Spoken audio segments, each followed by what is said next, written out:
That was Dear Heart by the Johnny Man Singers. Kind of winds up the VIP show for this Thursday evening. I'm sorry we didn't have much music as we usually do because of the severe weather forecasts and all. Lowell Thomas will be here in just a moment. It's now 68 degrees in the Twin Cities at 6 o'clock, Nash's Coffee Time. When you're in a hurry, use the ultimate in instant coffee. Nash's Instant Coffee, now available at Lund stores. Just a minute. We have more late weather information from the WCCO Radio News Bureau. We interrupt this program to bring you the following severe weather bulletin. The United States Weather Bureau tornado forecast for a portion of extreme north-central Iowa, most of southwest, south-central, and portions of eastern Minnesota, and a portion of northwest and west-central Wisconsin.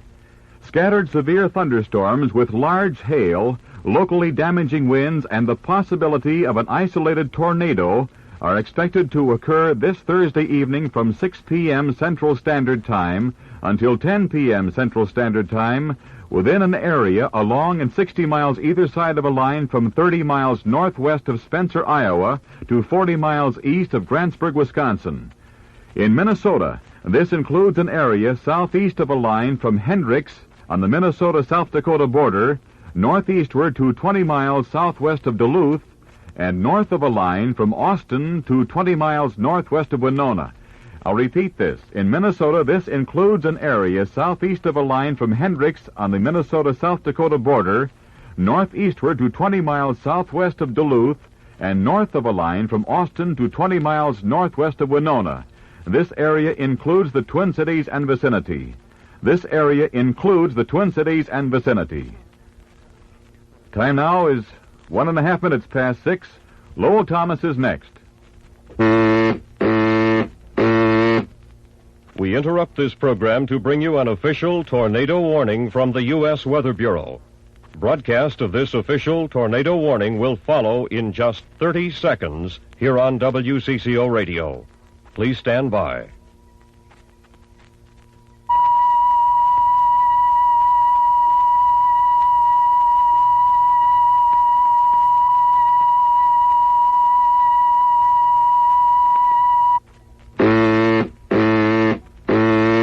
Official tornado warning.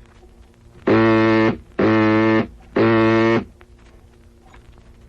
Twin Cities Weather Bureau has just received the report of a tornado threatening to move into the metropolitan Twin Cities area. We are activating the Civil Defense Take Cover Warning Siren. Details as to the location and expected movement of this tornado will be sent over WCCO Radio in just moments. Repeating, the Twin City Weather Bureau has received the report of a tornado threatening to move into the metropolitan Twin Cities area. We have activated the Civil Defense Take Cover Warning Siren. Details coming momentarily. Knowing what to do in a tornado can save many lives, including your own. If you are in the path of a tornado, you'll be safest in a concrete or brick building. The line number and so forth, yes. And then you'll be able to put them on the air. Very Fine. good. Okay. I'm standing by. Our last information on the possibility of tornado damage is in the vicinity of Carver County. Now, Norwood, Minnesota, was apparently in the path of a funnel about 10 minutes ago. The funnel was sighted at 7 o'clock Central Standard Time in the vicinity of Hamburg and Green Isle, Minnesota, moving towards Norwood, Minnesota. Delano, Minnesota police report a tornado touching down at Glencoe, and now one sighted just east of Lester Prairie, Minnesota. Dick? Yes, go ahead, I Charlie. have a call here. Go ahead, sir. Go ahead. Is he on? We didn't get that call, Charlie. We'll pick it up shortly. Now, Bob Tibbetts, you have some more here? What is this? Waconia, Minnesota. Waconia, Minnesota. We just had a call from the public at Waconia, Minnesota, and said a tornado funnel was sighted in that area heading in the direction of the Twin Cities. Also, a public report from Shakopee saying a tornado funnel was sighted southwest of Shakopee, heading in the direction of the Twin Cities. Very good. Now, we have to take some of these reports with a grain of salt because it's easy to misidentify a tornado funnel, but it's also... Dick? Yes, go ahead, I have Charlie. a call on 52, a gentleman at Excelsior who is 2 miles east of Excelsior. He's describing the scene for me. Is this Highway 7? Along, there's a park area, and there's several cars that are very badly damaged. Trees are down. And what else, sir? Cars overturned. And do you see any damage of buildings, houses?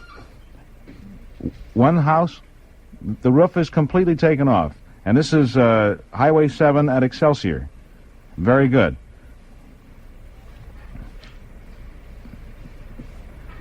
Many houses between Excelsior and the Christmas Lake area the lights are out and they're damaged. Right. It's raining hard right now in that area of Excelsior and Christmas Lake, and of course we want to advise people not to go near that area at all. And okay, thank you for calling, sir.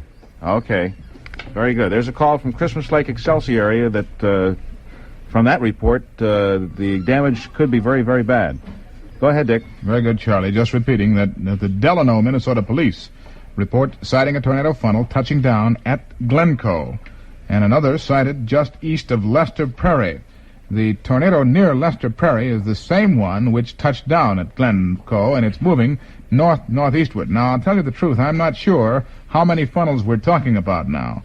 We were speaking earlier and had definite confirmation of a funnel west of the Twin Cities moving towards the northwest suburbs, but we have reason to believe that that one has returned to the sky and dissipated. We know of a definite second funnel in the vicinity of Green Isle, Minnesota, which also was moving towards Norwood and various areas in Carver County.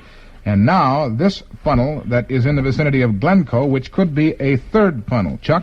The Hennepin County Civil Defense Headquarters has called for all civil defense volunteer rescue squads to report to their headquarters immediately. All right, repeat that. Repeat that. The Hennepin County Civil Defense Unit has called for all civil defense volunteer rescue squads to report immediately to their headquarters. Very good. We'll try to keep as up-to-date as possible on these possible sightings of tornado funnels throughout the immediate Twin City area and apparently immediately west-southwest of the Twin Cities. We had some reports of heavy hail and severe winds in Coon Rapids, Dick. Also, trees have gone down across 43rd and Maine. The reports That's there. in North Minneapolis? Yeah. I have a report here, Dick, from the Lake Minnetonka area. Go ahead. I just was out by Cottagewood, and the whole area of Cottagewood is completely level to the ground, and the boat works out there is just turned over. There's all the boats are all smashed, and there's just shreds. Everybody's house out there is leveled, and the power lines on the ground. So it's extremely hazardous in that area. That's Cottagewood. Where are you reporting from right now? I'm at home now. Where is your home? In Deep Haven, right by 101 and Minnetonka Boulevard. You had quite a bit of hail there in Deep Haven, too. Yes, just quite a bit. Yeah, the tornado went probably a mile away from the house or so, or even closer than that. Right. Well, thank you for that report. Yes, sir. There you have a report from Cottagewood and Deep Haven, Dick. Very good, thank you. Our last information now on a funnel is coming from police and public people in the Glencoe, Lester Prairie area. Now, it's difficult to electronically stay ahead of some of these funnels. By that I mean electronically move the information to the proper media to dispatch to the public. We're doing our best using both our telephone lines and direct contact with public people who can see the actual storm damage, and also official information from the Weather Bureau, utilizing radar, from the police, utilizing their own information, and that's why we're passing it along and labeling each as to where it Dick? comes from. Go ahead, Charlie. Dick, I have Johnny Walker on the line right now. Go ahead, John. Hello, Charlie, and listeners to CCO Radio. I'm out here in Wayzata now on Highway 12, just where the County Road 15 drops over to go down to the lake shore. On the way out here, I've been witnessing a scene of mobilization, fast operation on the part of the Civil Defense and the Hennepin County Sheriff's officers in getting ready to take what action is necessary in the tornado situation which we're facing right now. On the way out, I was led in escort by the Hennepin County ambulances as they move to their prearranged positions to be of service when needed. It's raining rather heavily now here in Wayzata on Highway 12.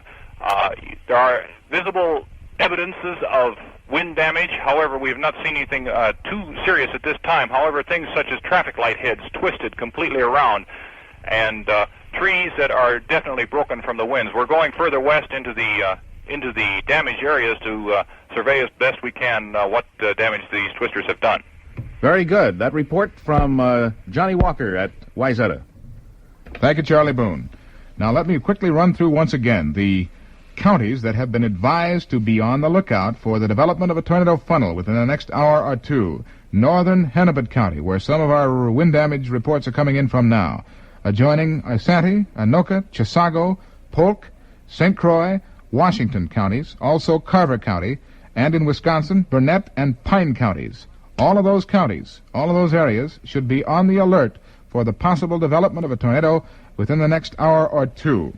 Earlier, we had an actual take-cover warning in the metropolitan Twin Cities area when a funnel moved to the very fringes of the Twin Cities through the Minnetonka area and as far north, we know, as Golden Valley and perhaps New Hope and Brooklyn Center. Dick? Yes, Charlie? I have a gentleman in Wayzata or Excelsior, sir? In Excelsior. Would you give us... I'm sorry, I'm west of Excelsior. West of Excelsior. You said you saw another funnel heading that direction? I see what looks like might be another funnel developing southwest of here, approximately, I'd guess probably a few miles west of where the last one developed. I saw that one actually start. How far from Excelsior? Well, I'm located about 3/4 of a mile east of Highway 101 and Highway 7. Yeah, could you stay on the phone here with us and give us any indication of when that is coming? Can you see it now? I can see it now. What I see is at the top of a hill, a very wide, much wider appearing thing. It develops into two. Actually, what looks like two funnels coming separately. And then they merge together. Are they merging together right now? Right at the moment, they're quite separated. Are they coming toward Excelsior? They seem to be heading, I would say, generally north and perhaps a little bit east. They seem to be staying the same distance west of me that they were before. Could you estimate how far away this is? I'd give a guess and say, oh boy. I know it's hard to guess. I'd say that it quite possibly would be about as far west as Excelsior. Uh-huh. And now they seem to be broken up again. It's a goofy formation. Now there are two funnels developing again. It's a very weird-looking thing. Dick Chapman's here with us, listening on the line, and you give us any information as that moves toward you. Dick, he said it looked like two tornadoes and merged into one now. It seems to be coming from one central base, or one central part of the cloud. And what appears to be two funnels, now it almost looks like a third one developing. They merge together, and then they split apart again.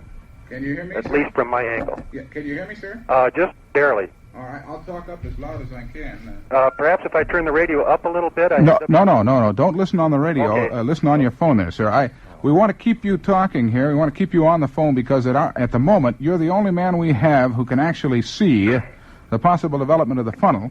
And I want to tell you that you and we are now on the air together. I can hear it. The radio is on very faintly. Yeah, all right. Now, let me say this, sir. We don't want you to endanger yourself in any way, but we want you to continue describing this thing for us so that we can keep our eye on it via radio, if you know what I mean. Yes, I can understand.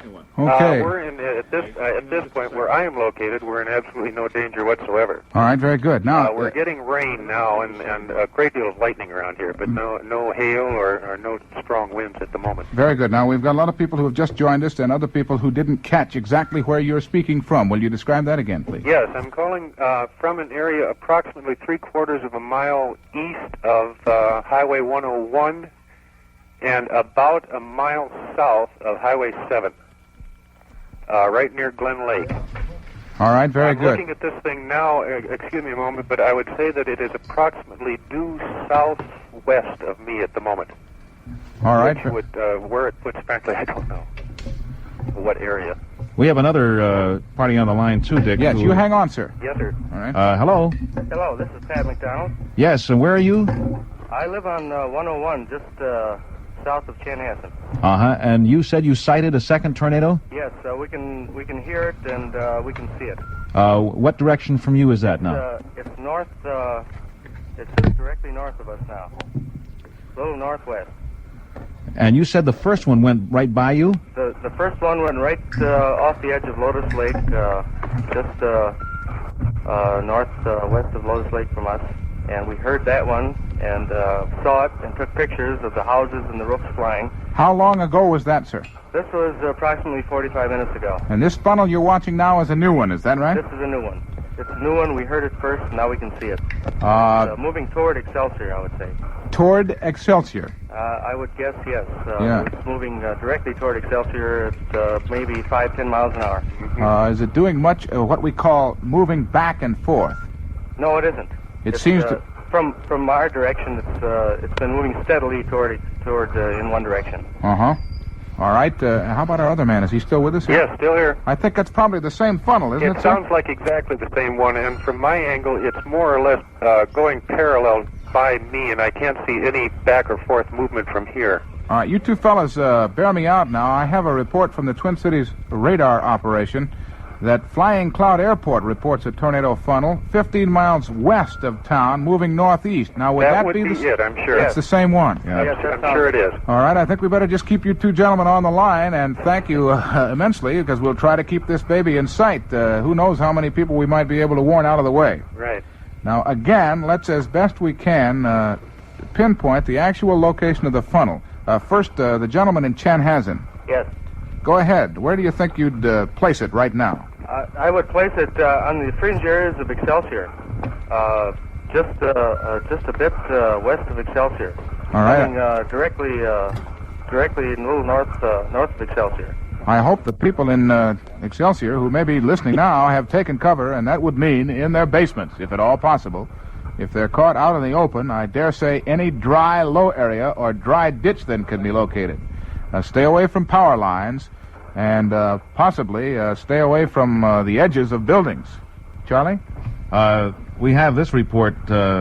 We know a tornado has swept through Chanhassen, Minnesota, and 25 miles west of Minneapolis and St. Paul, flattening several houses, causing considerable damage. The Carver County Sheriff's Office said it has no reports of any injuries in Chanhassen as yet. And this is confirming all the reports that we're getting now and that we have had. All right, very from good. the various agencies. The funnel at Chanhassen swept right through town, damaging the Frontier Lumber Company, large furniture and hardware stores, and a shopping center. Part of the roof of Jerry's mileage station was blown off. A portion of the roof of the Riviera Club, a private club, was also blown away. 2 housing additions were hit, where several houses reportedly suffered severe damage, and electric power is out. A funnel hit at Glencoe, Minnesota, and then continued on near Lester Prairie. Okay. Now, gentlemen, can you still see that funnel? Yes. All right. Who was that said yes? This is Glen Lake. From Chanhassen, it's just kind of disappearing out of sight toward the northeast. Okay. And from Glen Lake, I would say it's exactly due west. Very good. We got to get this thing kind of bracketed. Due west of Glen Lake. I wish I had a map here. Charlie, maybe we've got another gentleman here with us who's checking a map. Let me put this in. There's now this report from Twin Cities radar showing a strong cell over northern Minneapolis suburbs moving northeastward. This is this is not what we're talking about with you fellows, is that right? No, this would be different. No, the northern Minneapolis suburbs reports a strong cell showing on radar, and no hook is apparent. Now, when they speak of a hook, they mean the indication of a funnel.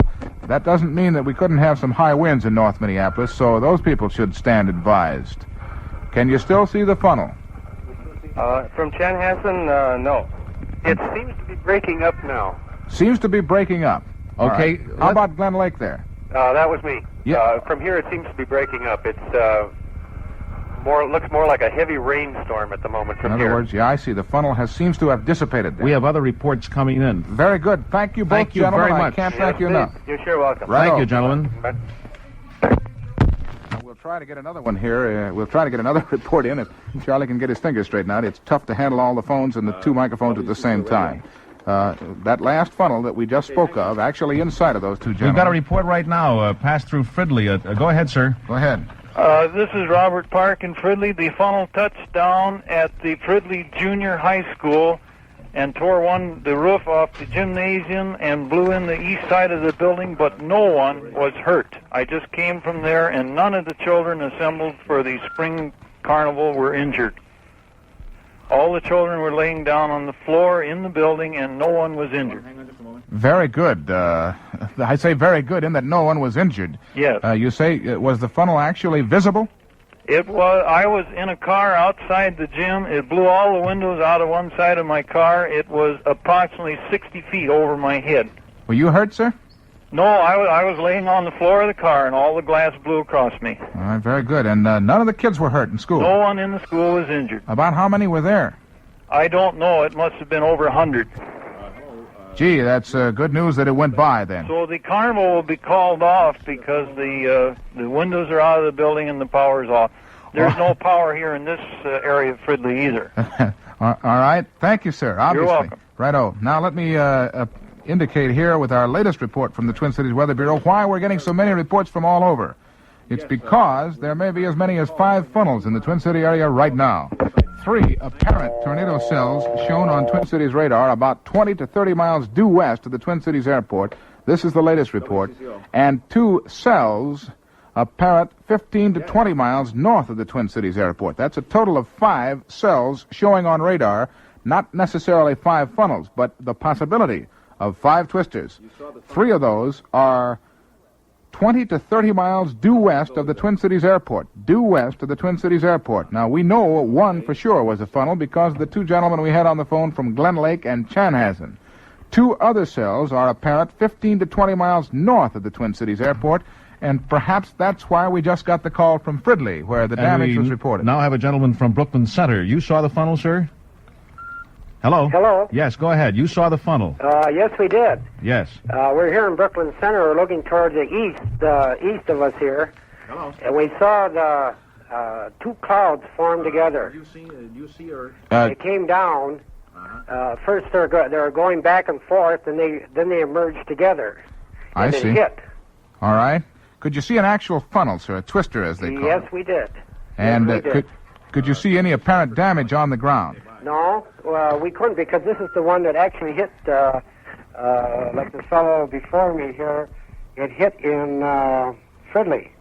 I see. Uh-huh. This is the one we saw. Now, was there heavy rains along with it? No, we had heavy hail here. They're even larger than golf balls. I see. And again, now your location is where? In Brooklyn Center. Whereabouts in Brooklyn Center? In the northwest part. Northwest part of Brooklyn Center. All right, sir. Thank you for calling. You bet. 3 apparent tornado cells have shown in just the past few minutes on Twin Cities radar about 20 to 30 miles due west of the Twin Cities, and 2 other cells are apparent on radar about 50 to 20 miles north of the Twin Cities airport, which would give you 5 possible funnels bracketing the Minneapolis and suburban area. Charlie Boone is trying to get someone on the line who can actually see. I have a gentleman on the north side. Did you see the tornado pass through? Where are you right now? Northeast Minneapolis. Northeast Minneapolis. Where in northeast Minneapolis? St. Anthony Village, north. Uh-huh. All right. And did you see a tornado? We saw the tails and the clouds come right over and head north. They weren't touching the... ago, 2 of them. They weren't touching the ground? No, they came down low, but they didn't touch. Okay. Very good. Thank you for that report. How long ago, sir, did those... about 3 minutes ago. 3 minutes ago, and if they went which way from you? North. North, it'd be the one that went towards Fridley, is that right? That's right. Very good. Thank you, sir. We had a call, Dick, from a gentleman who saw the one shaping up near Fridley along Marshall Street. He said he watched it from the hilltop. Yes. It hit the power lines, and he said as it hit the power lines, each pole it would hit would light up, some of them staying lit for about 30 to 40 seconds. That's right. That's when the lines break. Yeah. Charlie? We must remind you right now, this is your good neighbor to the northwest with studios in Minneapolis, St. Paul, 830 WCCO. We have a direct report now from another gentleman. Where are you, sir? Just west of Glen Lake. West of Glen Lake. You sight a tornado right now, you say? Yes, it's south of us from Flying Cloud, or down by Flying Cloud, towards Flying Cloud Airport. All right. Yes, this one has been seen on radar. Can you describe it for us, sir? Well, it's big at the top, and then it narrows down as far as I can see it, and then it goes out of sight. Is it moving back and forth? No, it's moving steadily westward as far as I can see. Does it seem to be touching the ground? No, well, not that I can see. It's over a bunch of hills. How far would you say you are from the funnel now? 5-10 miles, I think. Okay. That's about as far as it is to Flying Cloud. But they had in Excelsior area, they had over the fire monitor, they had a call for the firemen to come down and help for people that are trapped in houses. Yes, in Excelsior. Yes. All right, we're checking on that with our own reporters now. We hesitate to speak of any damage until we have an actual confirmation on it. But I'm interested particularly in what you can see in the way of this funnel. Once we can talk to someone like yourself who can see it visually, we like to keep talking to you so you can tell us which way it's going. Yeah, well, it's moving steadily westward as far as I can see. I'm sitting in my living room. I can see it out. All right, and again, you are located exactly where? Mile and 3/10 west of Glen Lake. A mile and 3/10 west of Glen Lake. Excelsior Boulevard. And the funnel is which way from you? South. Directly south, Yeah. moving towards... West. Moving west. That would be... Good heavens. Towards, the Minnetonka area again. Yes. More or less. I have another call from the north side. Hello there. Yes? Yes, where are you? I'm in northeast Minneapolis now. Uh-huh. And I was it would be a little west of Northern Pumps on Highway 100, and I crawled underneath the railroad bridge there. And the two funnels had touched down there, and the power lines were blown, or you could just see the power lines being blown together in the flashes of lights, as they were blowing these power lines out. There's some damage at the Twin 100 Drive-In Theater. There's some building blew up against that, and there are a few cars in the ditch along Highway 100. Lots of debris laying on Highway 100 at that point. By Highway 100, you're talking about the northern stretch of Highway 100 through Fridley and so forth. Yes, right near University Avenue. You still on? All right, that's almost dead north of Minneapolis. Actually, right where Minneapolis joins the suburbs there. Joins the suburb of Fridley. Yeah, you say you went under a railroad bridge for protection, sir? Yes, I stayed right underneath that. There was about 7 or 8 cars all underneath that one bridge. Oh, you drove underneath the bridge? Yeah, we stayed right underneath that bridge there. It went right across the top of us. And nobody was hurt? Nobody was hurt. Well, very good. We're glad to see that these instructions for tornado cover help, by golly, and thank you for calling us. Yeah, thank you. Very good. Tornado warnings are remaining in effect right now in northern Hennepin County, Carver, Anoka, Chisago, Isanti, Pine, and Washington counties in Minnesota, and there's an extra county or two for Wisconsin now, Burnett, Polk, and St. Croix counties, also Carver County in Minnesota. I have another sighting, Dick. Go right ahead. Want to take this right now? Hello? Hello? Yes, where are you right now? I'm in Midway, Ramsey County. Midway, Ramsey County, exactly where? It'd be about in between Montgomery Wards and Midway Stadium. You're in the Midway area then? Yes. And you sight a tornado? Yes, it's moving north over, just almost directly overhead. You mean in downtown St. Paul proper? No, this is in the Midway area. Midway. It's moving south to near north. Snelling and University, that area? Yeah. Yeah. Is it touching the ground? No, it isn't. It's moving back and forth, north to south. How high off the ground would you say? Oh, 4,000 feet. 400 feet, man. All right, let's kind of keep an eye on it there. Now, you say directly overhead. You mean straight up from where you're standing? Well, it's straight up and just a little bit to the left. To the left would be towards Minneapolis. Yeah. All right, kind of keep an eye on it here. We're talking about something over a very heavily populated area, and we're hoping that it stays in the sky. If you'll just keep an eye on it here and make sure it doesn't come down or change its direction, we'll kind of be better off, from the standpoint of people who may need to get under cover. Yeah. 3,000 or 4,000 feet in the air. Is it actually a funnel? Yes, it is. It's definitely a funnel. It's real dark, black, moving north to south. Is it hanging down or more or less horizontal? Hanging down. Hanging down. Yeah. All right. Seems to be wavering north and south. Let's keep an eye on it then, Charlie. These are the kind of things that save lives.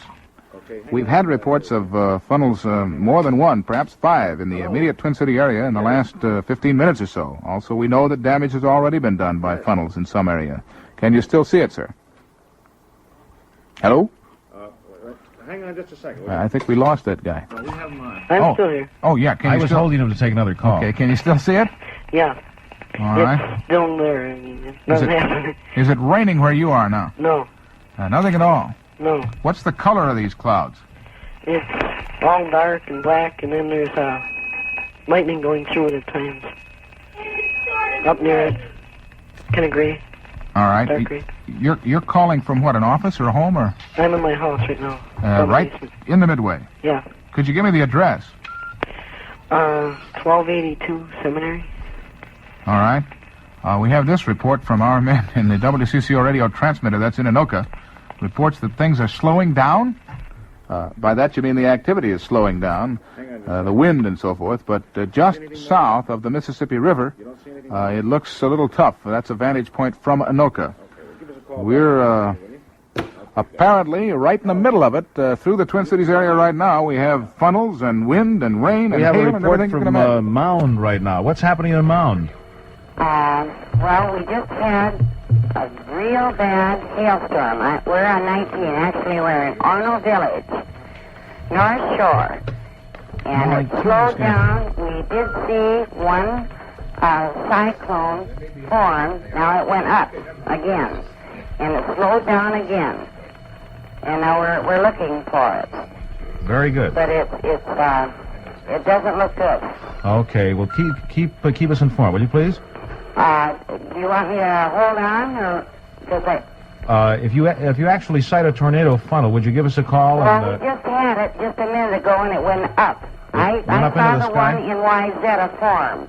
I actually saw that one where on 15 it hit, or over on Excelsior. I saw that form, and I had been watching it.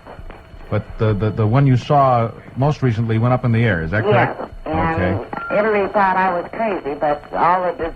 Well, we're having confirmed reports on these, so you actually saw it, I'm sure. All right, now I'll watch, and I'll call back. Okay, fine. Thank you. Thank you for calling. Let me do a kind of a quick wrap-up here. Well, before I do that, something has just been handed me. Twin Cities radar indicates a hook echo now, indicating the strong possibility of a tornado over Lake Minnetonka, just south of Wayzata, moving towards Wayzata. We've already had reports from people in those areas who actually watched the funnel and talked to us live on the air. So it's so difficult to keep up with so many funnels at one time. The immediate Twin City area, from my standpoint, should be under cover at the moment, or at least ready to take cover at the moment. There is a tornado alert now over all of western and northern suburbs of the Twin Cities. All the western and northern suburbs of the Twin Cities. Stay tuned to your radio, for heaven's sakes, because we can keep in touch with the actual sightings of the funnels faster than you can, but don't take your actual cover until you're advised to do so, or until you can actually see the tornado funnel in your immediate vicinity. We have a gentleman on the line that just spotted one 3 minutes ago. Go ahead. Where are you, sir? Would you give us your location? Approximately 1 mile north of Snelling University. 1 mile north of Snelling University. That's the Midway area. Right. And you spotted, do you see it now? No, it seems to have disintegrated. It was about several thousand feet up above me directly. Did it go up into the air? No, it just seemed to develop into a faint funnel and then disappeared again. Just dissipated, is that Yes, it? that's correct. Thank you, sir. Yes, thank you. That sounds like the one we had a report on a moment ago. Very good. At least we know that one's not touching the ground, although it has moved across the immediate Twin City area. We know from experience that funnels are, thank heavens, slow in their forward advance. They swing back and forth occasionally, and they, of course, are extremely damaging when they touch the ground. But because they do not progress, make actually mileage so very fast in one direction, it's easy to get out of the way of one. So stay tuned to your radio and be advised as we try to spot as many funnels as we can. I know that it sounds confusing to you to hear reports from the Wayzata area, from the Lake Minnetonka area, from Midway and Ramsey County, all reporting tornado funnels, but we've now determined that there's more than one, and perhaps as many as 5, in the immediate Twin City area. That's why the Twin City Weather Bureau has issued an actual tornado alert over all western and northern suburbs of the Twin Cities. All western and northern suburbs of the Twin Cities. Apparently the one that we had 2 visual sightings of over the Midway area in St. Paul is moving northward. In other words, away from St. Paul proper, moving towards the northern suburbs of the Twin Cities. I dare say that such communities as White Bear, New Brighton, Arden Hills, perhaps Lexington, Bel Air, Willerny, Bald Eagle, those particular areas, Circle Pines, Coon Rapids, Brooklyn Center, Brooklyn Park, Osseo, and, of course, all of the suburbs around the Twin Cities on the west, Crystal, Robbinsdale, New Hope, Long Lake, Maple Plain, the actual entire Minnetonka area itself should remain ready to take cover on a moment's notice. Say, Dick, perhaps we should advise people exactly what a tornado funnel looks like, so that if they see one, some people have never seen a picture of one. I don't know how to describe it. It's a cone-shaped thing, twisting, and generally black clouds, but you can see it. I've seen a few. I think that the difficulty in determining the difference between a heavy thundercloud that may have a funnel shape and an actual twister is that the funnel itself will be extremely defined in a tornado. Yes. It may not necessarily be touching ground, but it will be extremely defined even if there are black clouds behind it. Just a funnel-shaped cloud is not necessarily a twister. Yeah, do you see anything right now? Coon Rapids Civil Defense volunteers at Coon Rapids are needed as soon as possible. The police department has just called. Is that it? They would like them at the Coon Rapids Police Department to meet there, those that can get away and those that are monitoring right now, all Coon Rapids Civil Defense volunteers to help in another situation. All right, very good. Coon Rapids Civil Defense needed at the police department now. We want to repeat this. The Twin Cities radar indicates a strong possibility of a tornado over Lake Minnetonka, just south of Wayzata and moving towards Wayzata. Now, we're trying to reach someone else in the Minnetonka area. We had two gentlemen on who were actually watching that funnel about 10 minutes ago, one from Glen Lake and one from Chanhassen.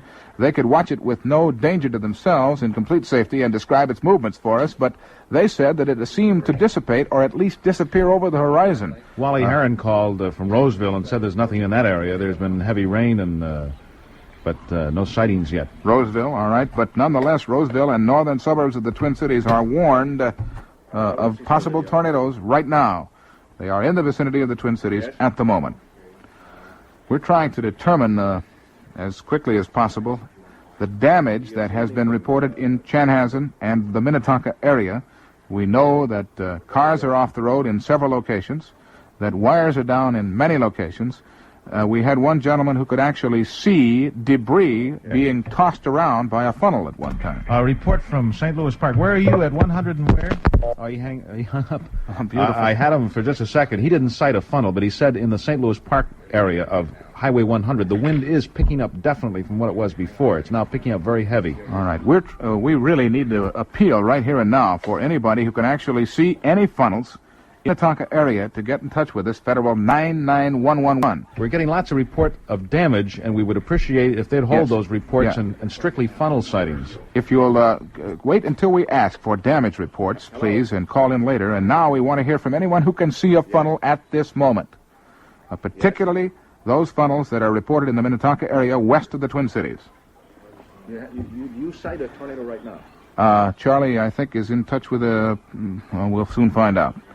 Again, about 15 to 20 minutes ago, we had indications of funnels in 5 separate locations, west and north of the Twin Cities Airport. And none of those locations were far enough away to be even outside of the Twin Cities area, more or less ringing the Twin Cities in a 15 to 30-mile radius. I have a lady, Dick, in Eden Prairie that she says hello? Hello? Ma'am, are you still there? She hung up. She thought when I switched her over to the air. She said the same condition exists right now in Eden Prairie that existed just before the other tornado, indicating possibly another second one moving through. All right, very good. WCCO Radio's Bill Arp is on. Bill Arp is on right now. Go ahead, Bill.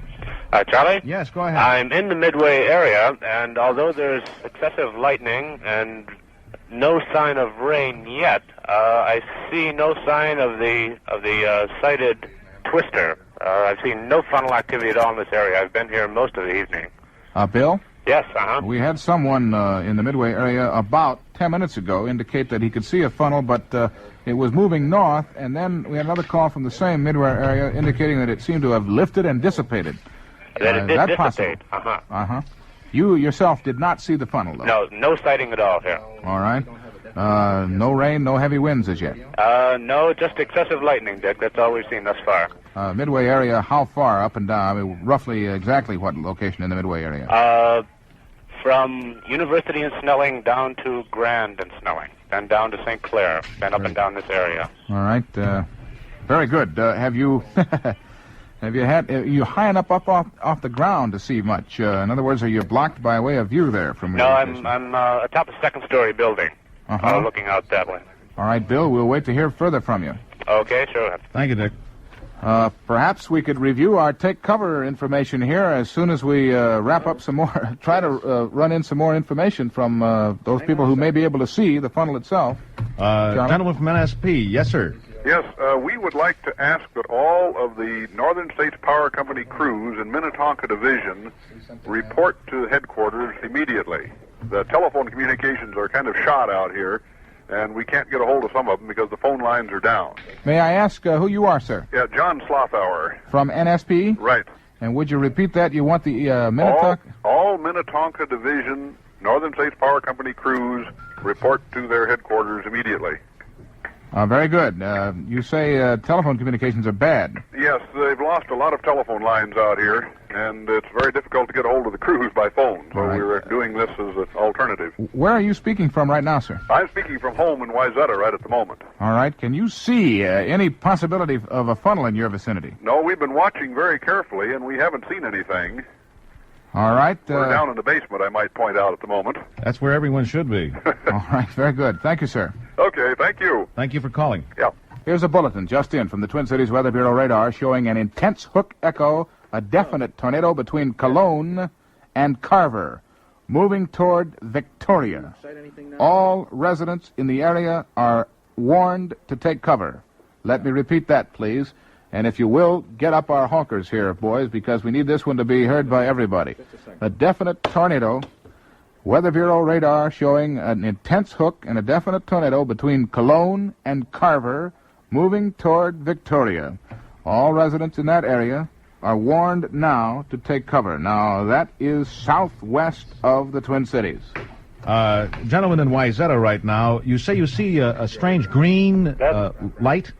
Yes, sir. It's, I tell you, it's turning the whole sky green, and the wind is picking up something fierce. Where are you in Wayzata? I'm at, just right next to the Wayzata High School here at the Fred Harvey residence. And where in the sky, and what direction is this green? It seems to be coming right out of the southwest. In other words, about from the Lake Minnetonka area, right across us. Thank you for calling, sir. And I'm just heading for the basement now. Okay, good enough. Charlie, this latest thing just got from the Twin City Weather Bureau indicates that may be still another funnel because it's not in the area of the 5 we mentioned earlier. Residents between Cologne and Carver are warned to take cover now because this funnel is definite and it's between Cologne and Carver. That means such areas as Dahlgren, Here's Walker on the Augusta, line right now. Johnny Chaska, Walker. Chanhassen, Shakopee, all take cover. Where are you, John? I'm in Wayzata, Charlie. I'm out on County Road 15, where earlier they experienced tidal waves, and I've just come through the tornado itself. I was in the Browns Bay Boatworks inspecting the damage when we heard your alert that another one was located south of Wayzata. We were a little bit west of Wayzata, and I crawled under the desk of the manager, and I had the phone on ready to start to call you when we lost the line. So we, along with the boat manager Merle Halverson, he climbed up in one of the boats on the show floor and hid in the cabin. I crawled under the knee-hole desk with the telephone, hoping to establish contact. And first there was a silence, and then the noise, the winds began to pick up quite a bit, and then we started hearing shattering glass as the plate glass windows in the front of the boatworks went out. And quite fortunately, I was glad there was that steel-top desk around me. We stayed underneath the desk for a few moments, and then when it appeared that it's gone by, then we began to rather sheepishly crawl out and look around to see what has been damaged. At the bulwarks here, which is the closest damage I've been able to survey so far, several boats have been turned off their cradles, and other similar damage, trees and debris across the highway. But the perhaps one of the most unusual things about this is that you know it's coming, and then you sit and actually live right through it. John, we have another call on the other line. Keep John on, though, will you? Yes, you stay on the line, John. Right. This gentleman on the other line, you say you have sighted a tornado? Hello? Hello? Go ahead. Yes, I'm about 1.5 miles north of Wayzata on 101. And we were down in our basement. The twister went over, and 3 windows were broken. How long ago was this, sir? This was just about a minute and a half ago. It just crossed 101 north of Wayzata. No, it went, I suppose, up 101. Just straight north of Wayzata. Yes, on 101. That would be towards like Hamel, perhaps. Yes. About a minute and a half ago. Yes. We can add Hamill to our take cover area right now. Yes, you should. All right. Was there any damage to your house, sir? Yes, there were 3 windows broken. They just blew in. Uh-huh. Could you actually see the funnel or not? No, well, we were downstairs, the lights went out, but we could not see the funnel. Terrific winds, and the windows just all blew at once. It sounds to me like that's the same one that went over you, John Walker. Can you still hear us? It certainly does sound that way. The wind would begin to pick up. The windows would begin to rattle, and all of a sudden crash. As the window would break, it relieved that pressure, and then the winds would pick up some more. All right. It's a rather awesome and terrifying thing to experience. Before we get, hang on, gentlemen, before we get too carried away, I think now that I've been watching a map as we talk here, and it sounds to me like we're speaking of 2 funnels now. One that just left the Minnetonka area, headed straight north, perhaps in the vicinity of Hamill at the moment, and another one that you gentlemen don't know about, which may be coming your way again. And it's between Cologne and Carver about 4 or 5 minutes ago, heading towards northeast. That would be towards the Minnetonka area. Perhaps it's in the Chaska or Chanhassen area now. So all of these people, all the way from, say, Jordan, Minnesota on the south, straight north to Hamill, Loretto, Corcoran, Rockford, are at least very close to possible tornado damage. Now, can you guys, either one of you, see any more indication of severe weather from where you stand? I am downstairs right now. Well, Dick, I'm on the ground floor, and I can see heavy rain and continual lightning. It's a flickering light. There is no power out here.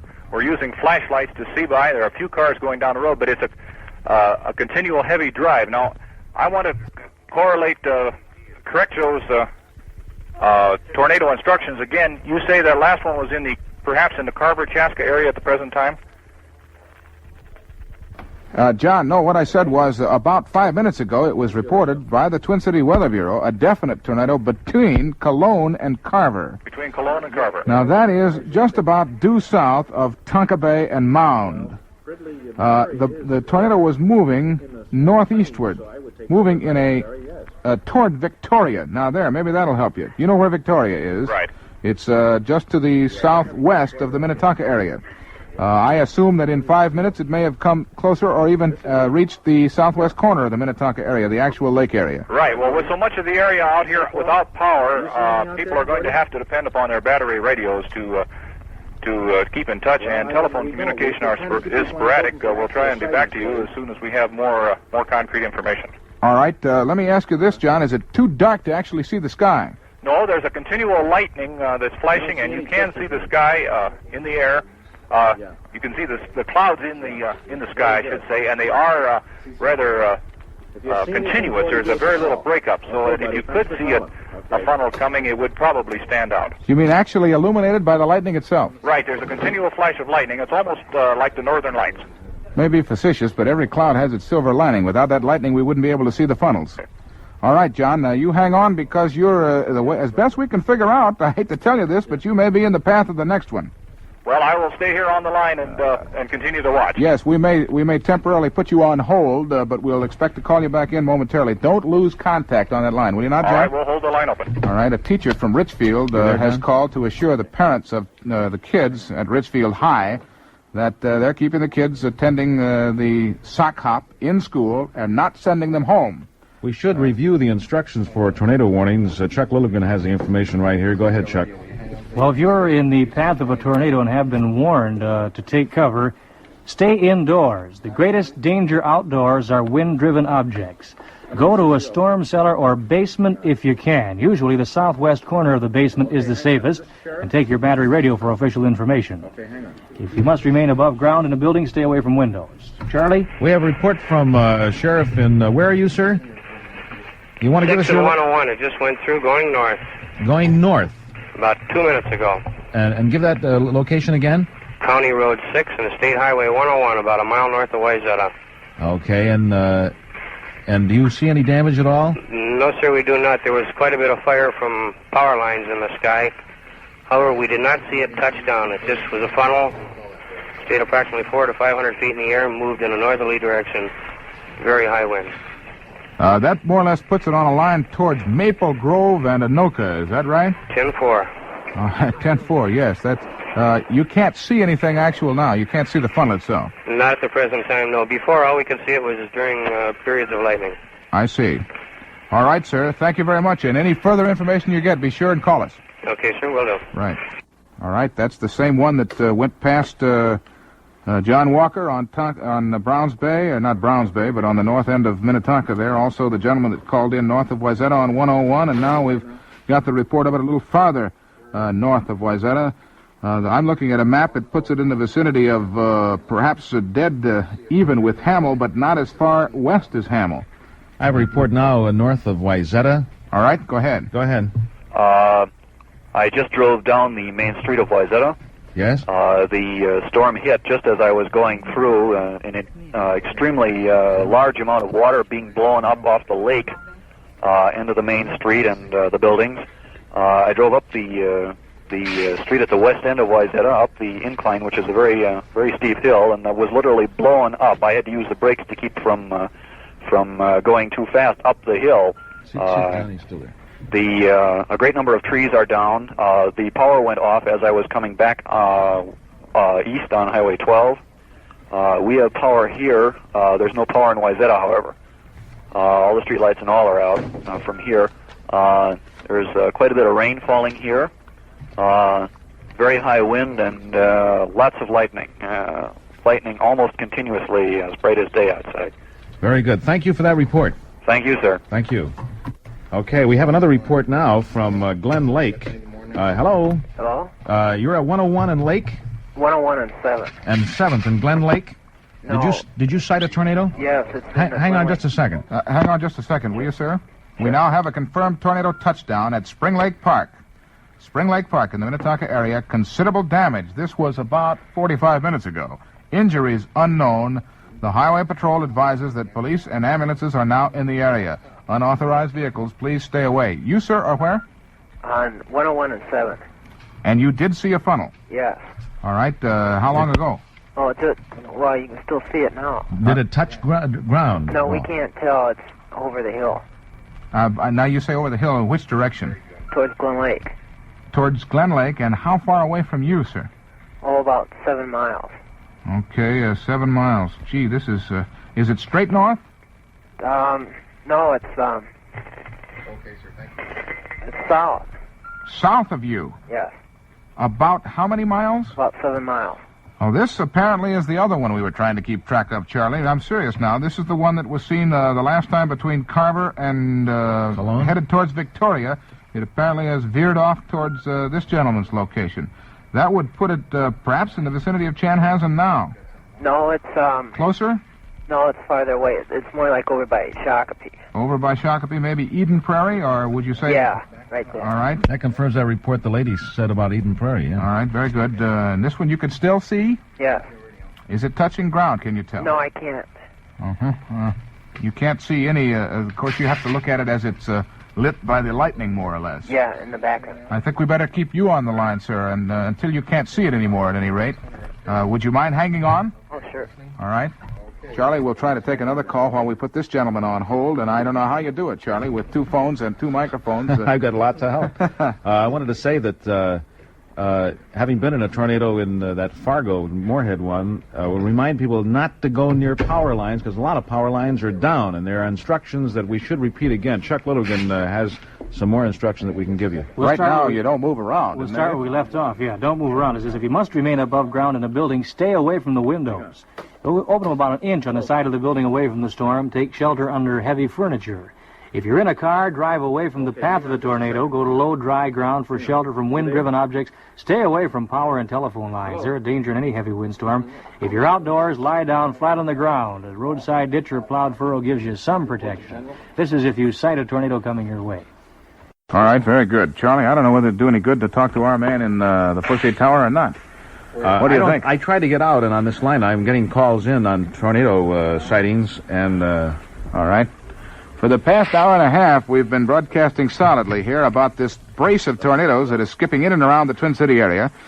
We don't know about damage or injuries as yet. We know there has been both damage and injuries. The only actual report of injuries comes from the Spring Lake Park area in the Minnetonka region, where Highway Patrol ambulances have been ordered about 45 minutes ago. Repeating that we know of a funnel now in the vicinity of either Shakopee or Eden Prairie, which would put it directly southwest of the Twin Cities area. It was in sight of a gentleman who we still have on the line here, and he could not tell whether it was touching ground. The Spring Lake Park damage that we just received apparently was from the tornado that went over our newsman, John Walker, and over the gentleman who called in suburban Minnetonka at the intersection of Highway 101 and 7, and also from a sheriff who called on the intersection of Highway 101 and County Road 6. That particular funnel was headed towards Anoka, but at the time he called about 5 minutes ago, it was some distance from Anoka, and there's no actual indication that it would actually strike Anoka.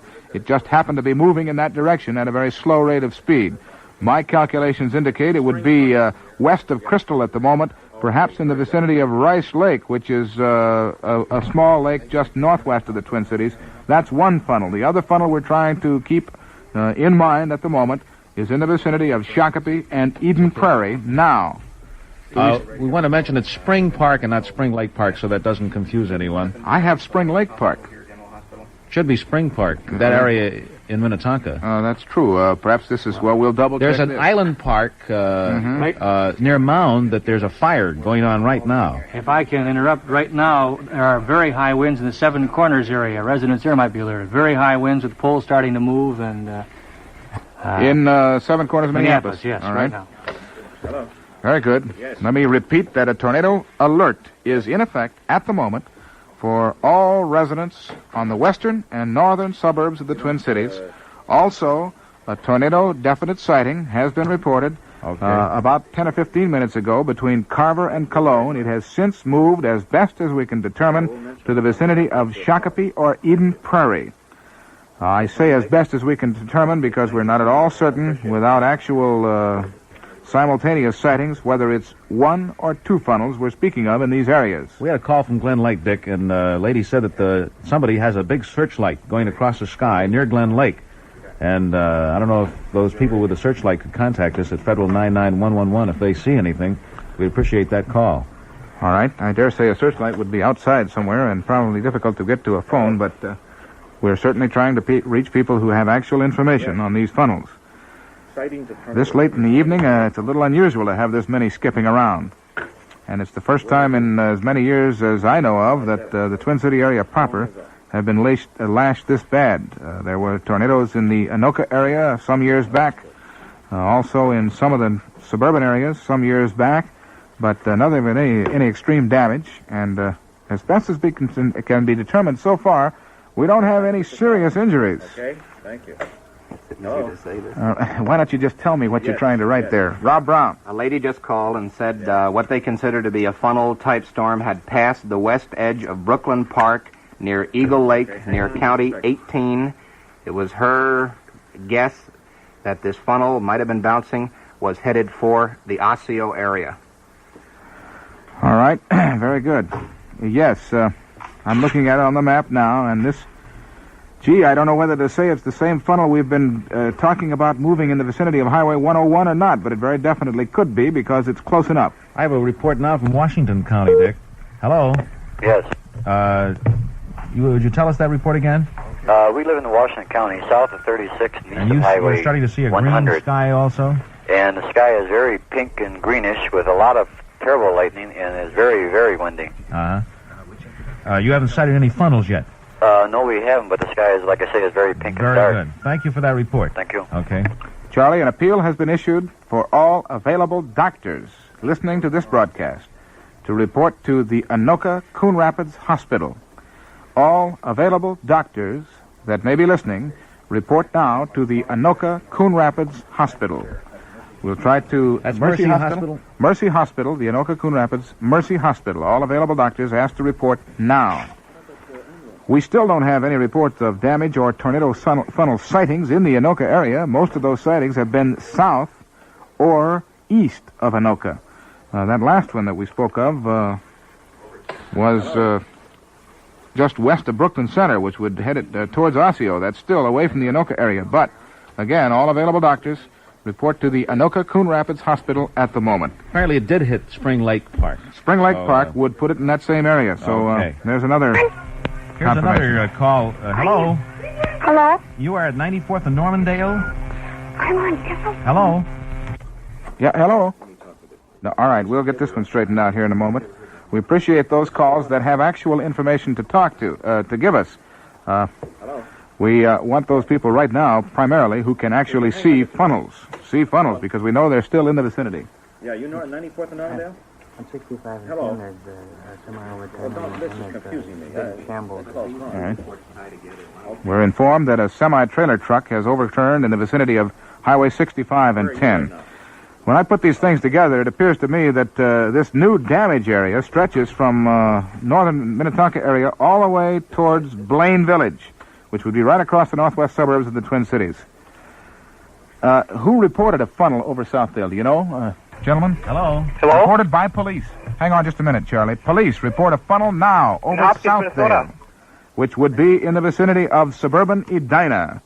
A funnel reported by police now over Southdale, in the vicinity of Bloomington and Edina. That'd be 94th and Normandale. Do you still have that person on the line? Yes, we have a gentleman that was moving northwest. All right, Which way is it moving? We have a gentleman, Hopkins, right now. Go ahead, sir. Go ahead. Hello? Yes, go ahead. This is, I'm in Hopkins here. Can you see the funnel? Yes. All right, where is it?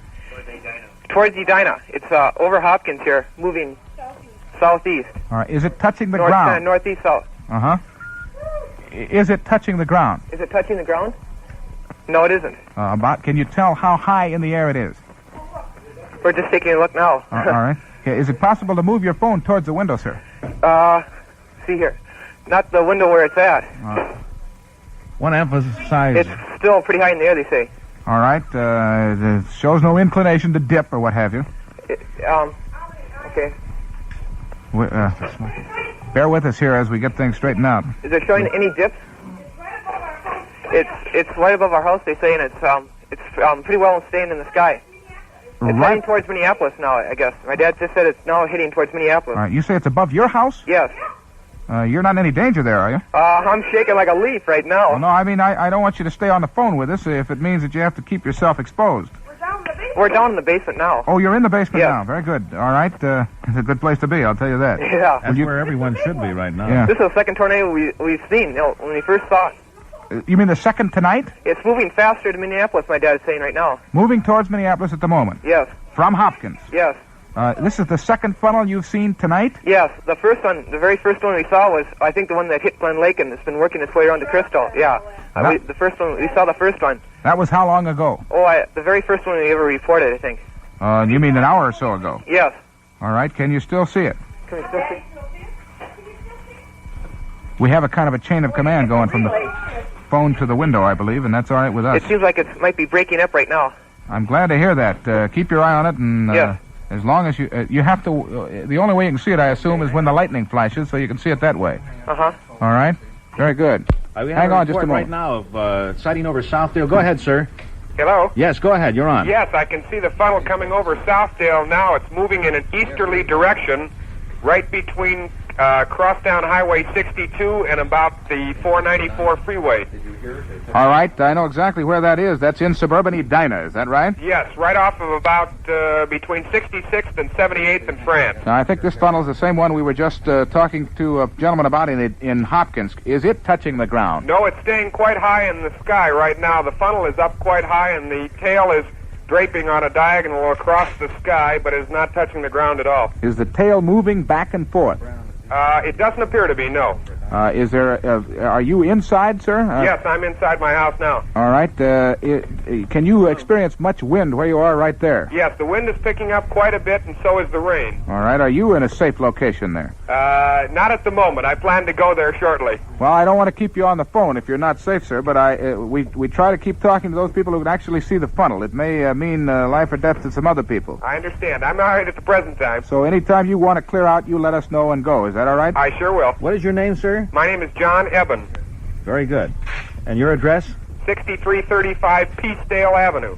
All right. That doesn't mean much to us, but I assume that's in Edina. Yes, right on the 62nd Crosstown Freeway. The Crosstown Highway let's try to locate it in the vicinity of the Crosstown Highway and France Avenue. Where's the funnel from that? The funnel from that is south and slightly west. south of 62 and slightly west of France Avenue, right there just west of Southdale. That's correct. All right, and it's still kind of hanging there. Yes, it's moving slowly in the easterly direction. Is it raining where you are, sir? Yes, it is. Heavy? It's beginning to pick up quite a bit. All right. Sir, would you stand by for just a moment? Here's a report from WCCO Radio News. Yes. We just had a report from the police that 2 minutes ago a tornado funnel was in the air in the 6800 block and 10th, moving toward Lake Nokomis. 6800 block and 10. And 10 or 10th Avenue? 10th Avenue. 10th Avenue South, moving towards the Lake Nokomis area. Thank you, Bob Tibbetts. Thank you, Bob Tibbetts. Is the gentleman there at Southdale? Yes, I am. You still watching it? Yes, I am. I think that's a different funnel from the one we just mentioned. I believe it might be the same one, as it's beginning to pass quite rapidly by now. Oh, is it? Yes, could it be that far over? That would put it way over towards South Minneapolis. Yes, 68. that would be about 2.5 or 3 miles to the west of here. I see, and that possibly could be the same funnel. Excuse me, 2.5 or 3 miles to the east of here. Yeah, that'd be just about the same funnel. Yes, All right. I think that is the same funnel. Let's just keep you on the line then. Okey-doke. It's still not touching the ground. No, it hasn't. Okay, how's the rain in your area there? Okay, hang on just a second. Just a second. We have a gentleman reports a funnel. The rain has slowed down quite a bit. All right, I think you're on the back side. I think it's moved pretty well past us now. All right. The wind is dropping down and the rain is calming down quite a bit. I can't thank you enough for calling, sir. My pleasure, thank you. Right on. Thank you, sir. Thank you, John. Hello, sir. Hello? Yes, would you give us your location? At Highway 18 and Excelsior Boulevard. And you see a funnel? Yes, to the south of us, and it's not up and down, it's horizontal, and it seems to be moving to the west-northwest. Is it moving very fast? No, real slow, and it's very white, and just like that, the wind quieted down, and there's not a leaf moving on a tree now. All right, very good. We're primarily right now interested in a funnel, sir, that seems to be heading towards South Minneapolis. I think yours is a different one. Well, it very well could be, sir. Yes, I know. We got them all over the place, it seems, like measles. Once again, your location is Highway 18 and what? Excelsior Boulevard in Hopkins. That would be County 18. That's right. And Excelsior Boulevard in Hopkins. And you're looking which way? To the south of us. To the south. To the south, east of us, rather. South. Well, if it's far enough away, it may be the same funnel we're trying to track here. It could be. It seems to be moving towards us or towards the west-northwest, very slowly. All right. Very good. Thank you, sir. You betcha. Police now in Minneapolis are watching a funnel sighted high over Lake Nokomis moving northeast. Now, let me remind you here that this funnel we're watching is not touching ground. And so extreme wind damage is not being reported at the moment, and let's hope it stays in the air as it moves through the Minneapolis area. I want to repeat that urgent plea for doctors in the Anoka area to the Mercy Hospital at Anoka. Anoka Coon Rapids Hospital, Mercy Hospital. All doctors, please report now. Hello. You folks continue to stay undercover in the immediate Minneapolis area, as a matter of fact, in the Twin City area, because the funnel reported not only by the public but also by police is last reported within the past minute or so, high over Lake Nokomis, moving northeast. My figures indicate that would take it right through the heart of the Twin City area. Let's hope it stays in the sky, and many times they do. They go right on past without touching down. If you see any funnels, let us know. We have lost our contact with the funnel that moved through the northwestern suburbs, but we know that there has been wind damage out there. We also know that the Lake Minnetonka got hit not once, but perhaps twice, and maybe even 3 times, by different windstorms and or tornado funnels. The most current report and the most imminent report we have is of the funnel now high over Lake Nokomis, not touching the ground, moving northeast across the Twin City area, and apparently now actually within the borders of the Twin Cities. Okay. Hello. This funnel that we speak of in South Minneapolis is now moving westerly. Where are you now? And police have asked us to warn Lake Harriet, Lake Calhoun residents. Lake Harriet and Lake Calhoun residents keep undercover until this funnel passes through. It is still in the air, not touching ground at last report, high over South Minneapolis. Hello, Jim. Hang on. Go ahead, Charlie. I have Jim Hill on the line, who is, you're in Edina, aren't you, Jim? Yeah, we live at 60, we're right by the 62nd Crosstown here, and Xerxes. That one that was sighted moving eastward has disappeared. It's quite high and has dissipated now. There was a long-tailed one that is the one probably I think that they're talking about over Lake Nokomis now.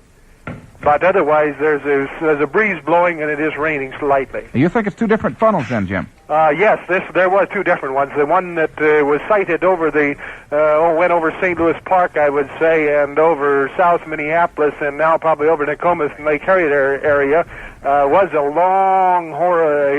very long one.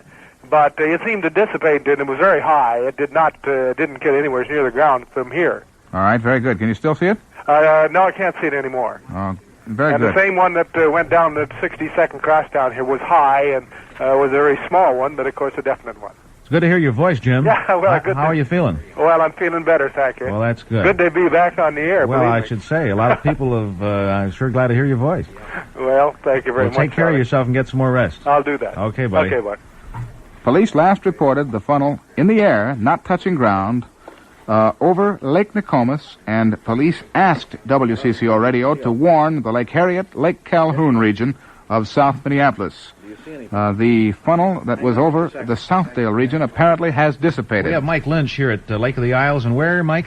26th and just a half a block up from Lake of the Isles. That puts you right close to that funnel. Can you see it? One just passed over the house. It seemed to be stretched almost horizontally across the sky. That conforms with our other reports, can't Right, you? and I lost sight of it. It must have broke up. All right, very good.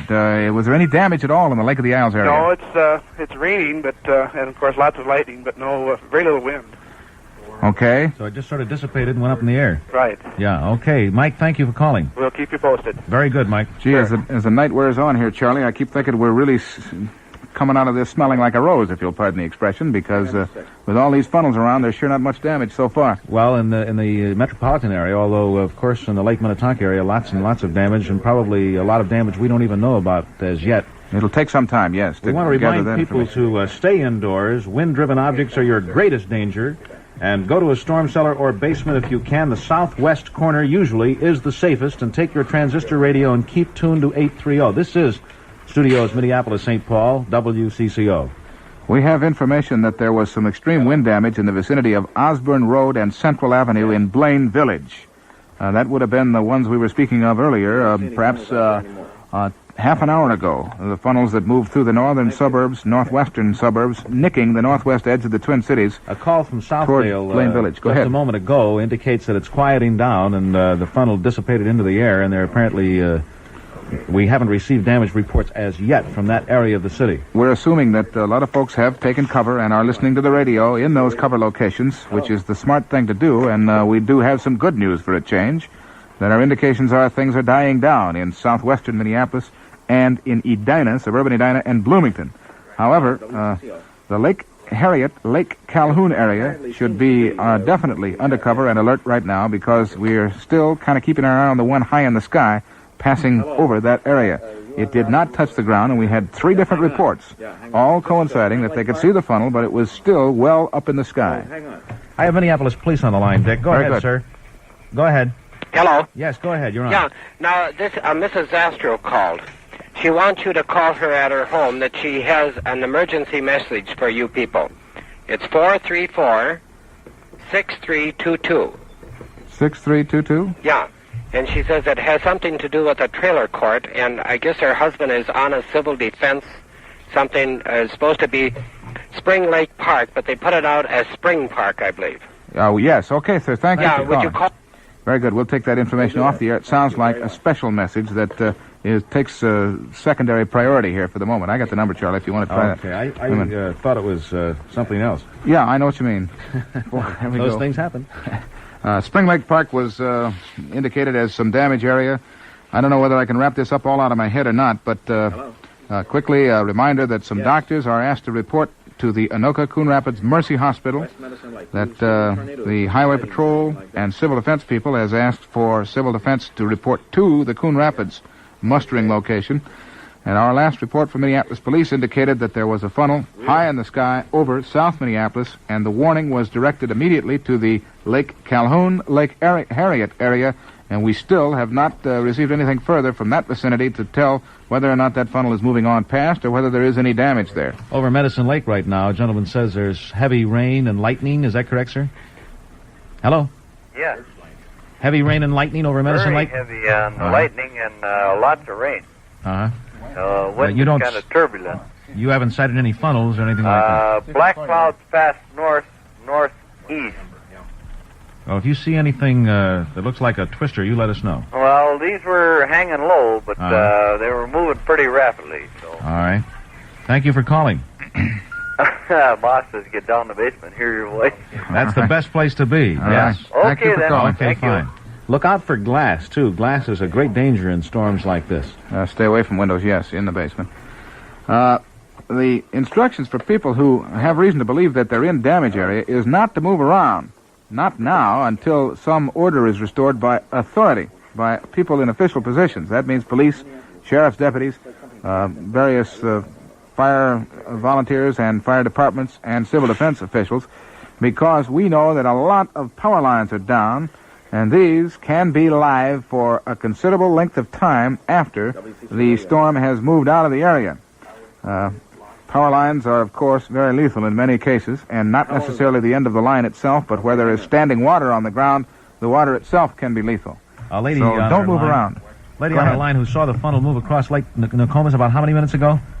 5 minutes, 6, 7 minutes. 5, 6, 7 minutes ago. And what direction was the funnel moving when you saw it? North. And was it touching ground? No, it was not. It was just... It was still in the sky. Still in the sky. Do you see anything now? No. You don't see a thing now? No. Okay. But we saw it move along, and we're on 55th and 31st. 55th and 31st. Are things quieting down there where you are right now? That's right. Yes, very good. Thank you for that report. We appreciate it. We have a report that Highway 12 is virtually blocked with trees and wires 4 blocks west of Wayzata, and we might remind you again that the danger of wires in streets and highways, extremely hazardous. Our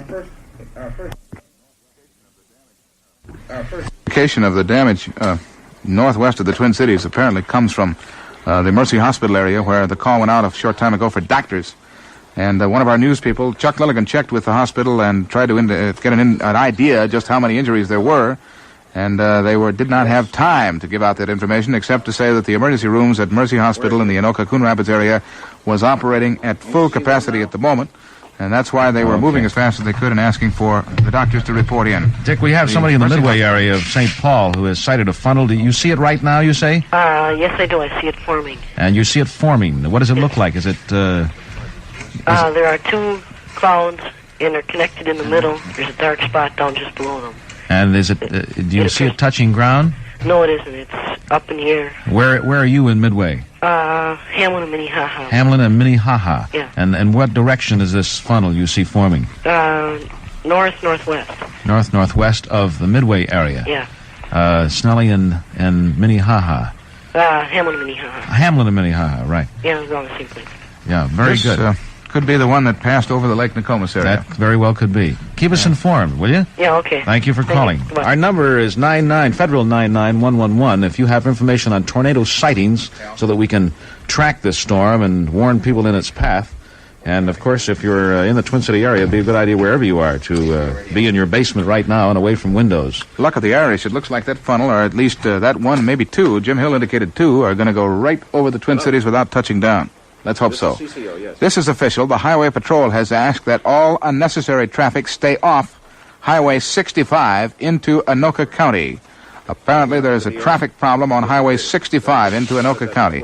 The Highway Patrol asks motorists to stay off Highway 65 into Anoka County. An appeal for doctors is still in effect for the Anoka-Coon Rapids Mercy Hospital. Anoka-Coon Rapids Mercy Hospital. 50th and Penn? Very good, thank you. Earlier, 50th and Penn just reported that things are dying down. It's calm at Grays Bay in Minnetonka, and we have quite a few reports coming in constantly of a calming which is taking place around the Twin City area. Very good. Now, here we've been concentrating on the Twin City area and not saying much about those people who may lay just east or northeast of the Twin Cities area and may still be in sight of a funnel. I don't know. The last information we had on all of these funnels were immediately south, west, and even in the Twin City area, and some damage that was caused immediately northwest of the Twin City area. Where those funnels are now, or what they did after they left the immediate area, we don't know. Feel free to call us collect long distance if you're further away from the Twin Cities area and can actually see a funnel or know of extreme tornado damage. We have a I'm speaking of such areas as Forest Lake, for example, or Bethel, or maybe even Stillwater or Scandia, up that direction. First report from Columbia Heights of the sighting. You say it's moving northeasterly? Yes, it's moving in a northwesterly direction. Northwesterly direction. It's probably the same one that this fellow over in Midway just reported. Probably is. And the lightning is striking out here something terrible. And I've seen the lightning hit the ground twice out here, right off the back here, in back of us, be north of us, out by the fire barn out here in the park. Out here. And then also the lightning is striking right straight across the sky. It must have looked like just one struck. I bet you it looked like there's a whamble. This funnel, as you say, maybe moving northwest, wouldn't be in the vicinity of Spring Lake Park again, would it? I called before, and before that Blaine incident. Yes. And I told the man about that, and that must have been the one that went out Blaine in Spring Lake Park. But he didn't mention anything on the air. But this is another one altogether, is that it? This is another one that's swinging back. Can you see it still, right now? Just a minute. He's going to look out the door. All right. Still up there? Yeah. It's in a direction. We're in a direction right here where we can see the Fauché Tower in downtown district right from our back door here. All right. We're up off of 38th and Madison. Okay, and you're looking, though, directly away from the Fauché Tower. We're looking right at the Fauché Tower, and it would be right off to our left, looking towards downtown. Oh, the funnel you're speaking of. Yeah, up above. Well, in that case, you're still in the northern Minneapolis suburbs. Right. All right, and it's not... It's moving in a northwesterly direction towards, let's see, it would be towards Highway 100. I see what you're talking about. This could be sweeping across the Twin City area, and as far as you can tell, it's not touching the ground. No, it's not. Okay. Right straight across. Right. Thank you for calling. You bet. Okay. We might remind everyone that this tornado coverage and spotting and tracking and disseminating information is coming to you from studios in Minneapolis and St. Paul at 830 on your radio dial. This is WCCO, and if you do sight a tornado, extreme damage, or conditions which require the attention of WCCO and the entire populace, give us a call. Our number is Federal 99111 or call Federal 21202, and we can maybe offer assistance. Bob Tibbetts from WCCO Radio News is here. Go ahead, Bob. Charlie, the Anoka police just called and says there has been no wind damage at Anoka. These calls for all available doctors at Mercy Hospital are the result of injuries and damage in Fridley. And not at Anoka. Right, Fridley and Spring Lake Park, and it said both of them have been hit hard. Very good. We don't like to, go on the air with... Very good for that report, not very good for... Yes. We don't like to go on the air with unconfirmed information, but there's so little time to confirm some of this information that it requires us to go ahead and broadcast it, hoping that it will be correct and perhaps save some difficulties. And now we have a report of a possible new funnel forming over the Minnetonka area. I have another one in South Minneapolis. All right. Where are you right now? In Bloomington? I am in Bloomington, yes, sir. And I seen that one that was over Southdale and it headed towards Lake Nokomis. And now, by the way it looks, and I'm getting a little shook here. There's one setting down. It's about 3 miles east of Southdale, right due east, heading towards the same vicinity as the last one, and it's about, I would say, about 1,500 feet to 1,000 feet off the ground. You see this right now? Yes, sir. Every time it lightens, it's just a black, big funnel coming right down, but well, I don't know if anybody knows where the Bloomington Outdoor Theater is, but it's just north of there. Just north of the Bloomington Outdoor Theater? Right. I would say, by judging from here, I got a clear big park right in back of my house. I would say it's about 3 miles, or about 2 miles from 78th or the freeway there. From the 494 on the south. You mean 2 miles south of there? No, it's north of the 35W. 2 miles north of the freeway. Right. That's just taking a guess now. I'm about a mile south of the freeway, so. And you say every time it lightnings you can see it, and it seems to be touching the ground. Oh no, it isn't touching the ground. Oh, I see. I'd say about 500 to 1,000 feet off the ground. All right. The bottom funnel of it right now. Is it moving very slowly or moving? No, it's moving pretty swiftly. I would say, right now it's moved. I would say it's moved about 1.5 miles already, just in the short time we've been talking here. All right, and in moving northwesterly? Yes, sir. I would say it looks like it's heading towards St. Paul. I mean, northeasterly. Well, it's hard to say. I mean, from where I am, it's. I would. Now that you mention it, is heading northeasterly. Yeah. Northeasterly. All right, towards St. Paul. Right. Very good, sir. Mm-hmm. Thank you for calling. You're welcome. Thank you so much. Here's something new, and this is outside of the Twin City area. The St. Cloud Weather Bureau reports they have a possible tornado at Clear Lake, Minnesota, just south of St. Cloud. Possible tornado at Clear Lake, Minnesota, just south of St. Cloud. Yes. Some counties have been added to the possible tornado or funnel warning areas: Le Sueur, Sibley, Scott, and Northern Dakota County. Residents of those counties should also be alert to the possibility of tornadoes and thunderstorms until further notice. And we had a whole list of counties earlier that have been warned, and those areas are such as Carver, Northern Hennepin, Isanti. Let's see.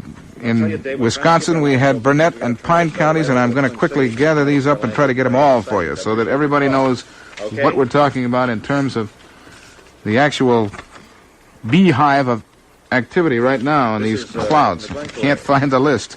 But Le Sueur, Sibley, Scott, and Northern Dakota counties go along with Carver, Chaska, that's not a county, Carver County, Northern Hennepin County, Isanti, Chisago County. Here, I got a map. That'll help, by heavens. Also, St. Croix County, Burnett, and Polk County in Wisconsin. There we have it. They, of course, are appealing from all over in these areas that have been damaged. No traffic, please. And, of course, anyone be out in his car driving around would be foolish indeed.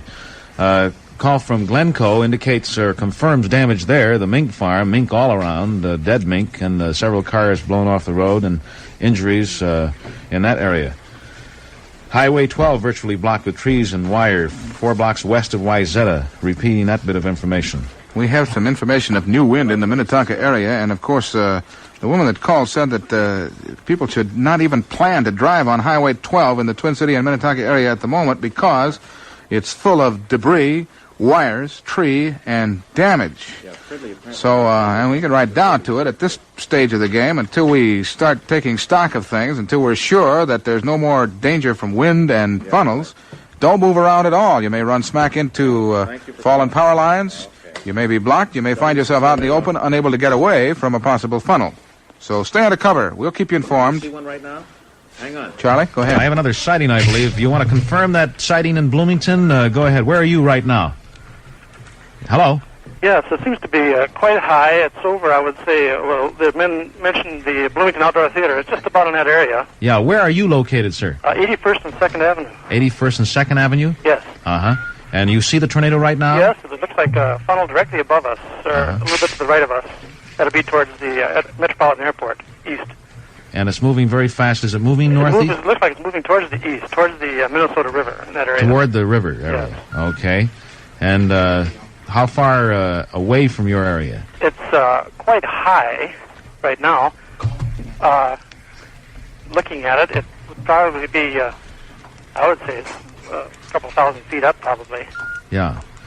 Well, very good. Thank you for that report. Okay. Okay. If we have any other sightings of that same or other tornadoes, give us a call. Federal 99111. Call us collect, if necessary. It's good every time these people call in to hear that baby's still up in the air. Yes, and not touching down. That's right. Here's our first information on damage, Charlie. Mercy Hospital at Coon Rapids reports that more than 25 persons have been injured by windstorms at Fridley and Spring Lake Park tonight. The hospital, as we said, has issued a call for all available doctors. That's Mercy Hospital at Coon Rapids. The nature and extent of the injuries have not been reported. Meanwhile, tornado warnings remain in effect for at least 15 counties in Minnesota and Wisconsin, west and north of the Twin Cities. Highway patrol cars and ambulances have been stringing to Spring Lake Park after the Weather Bureau said the tornado touched down there about 7:15 this evening. Considerable damage is still reported in that area. At Fridley, there's a report that the roof of the high school gymnasium, with about 100 people at the school for a carnival, was damaged. There has been no report of injuries there, and thank heavens we had a gentleman on the phone direct for you here from our tornado control center, indicating that all the kids were safe. They were down in the basement of the school at Fridley. And as the funnel went by, they all escaped, although there was quite a bit of damage to the roof and windows in the school. The Highway Patrol has asked that all but emergency traffic stay off of Highway 65 into Anoka County, north of Minneapolis. There's other damage that we're having difficulty rounding up west of the Twin Cities. The spokesman at Mercy Hospital in Coon Rapids says it's impossible to give the exact number of injured because we're too busy to count them up. Weather Bureau radar now shows strong thunderstorms with possible tornadoes or funnels aloft over Le Sueur, Sibley, Scott, and northern Dakota counties. Residents of these counties should also be on the alert to possibility of tornadoes and the thunderstorms until further notice.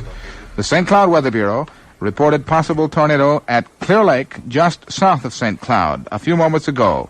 Rain and hail is also reported 5 to 10 miles east of Brainerd and moving northeastward. So we've been concentrating on the beehive, the actual festering of tornadoes in the Twin City area, but be alert to the fact that a possible tornado exists well away from the Twin Cities at Clear Lake, just south of St. Cloud, and that some rain and hail also exists east of Brainerd, 5 to 10 miles, moving towards Brainerd. Also, the twister that we cited, Bloomington going toward the Minnesota River.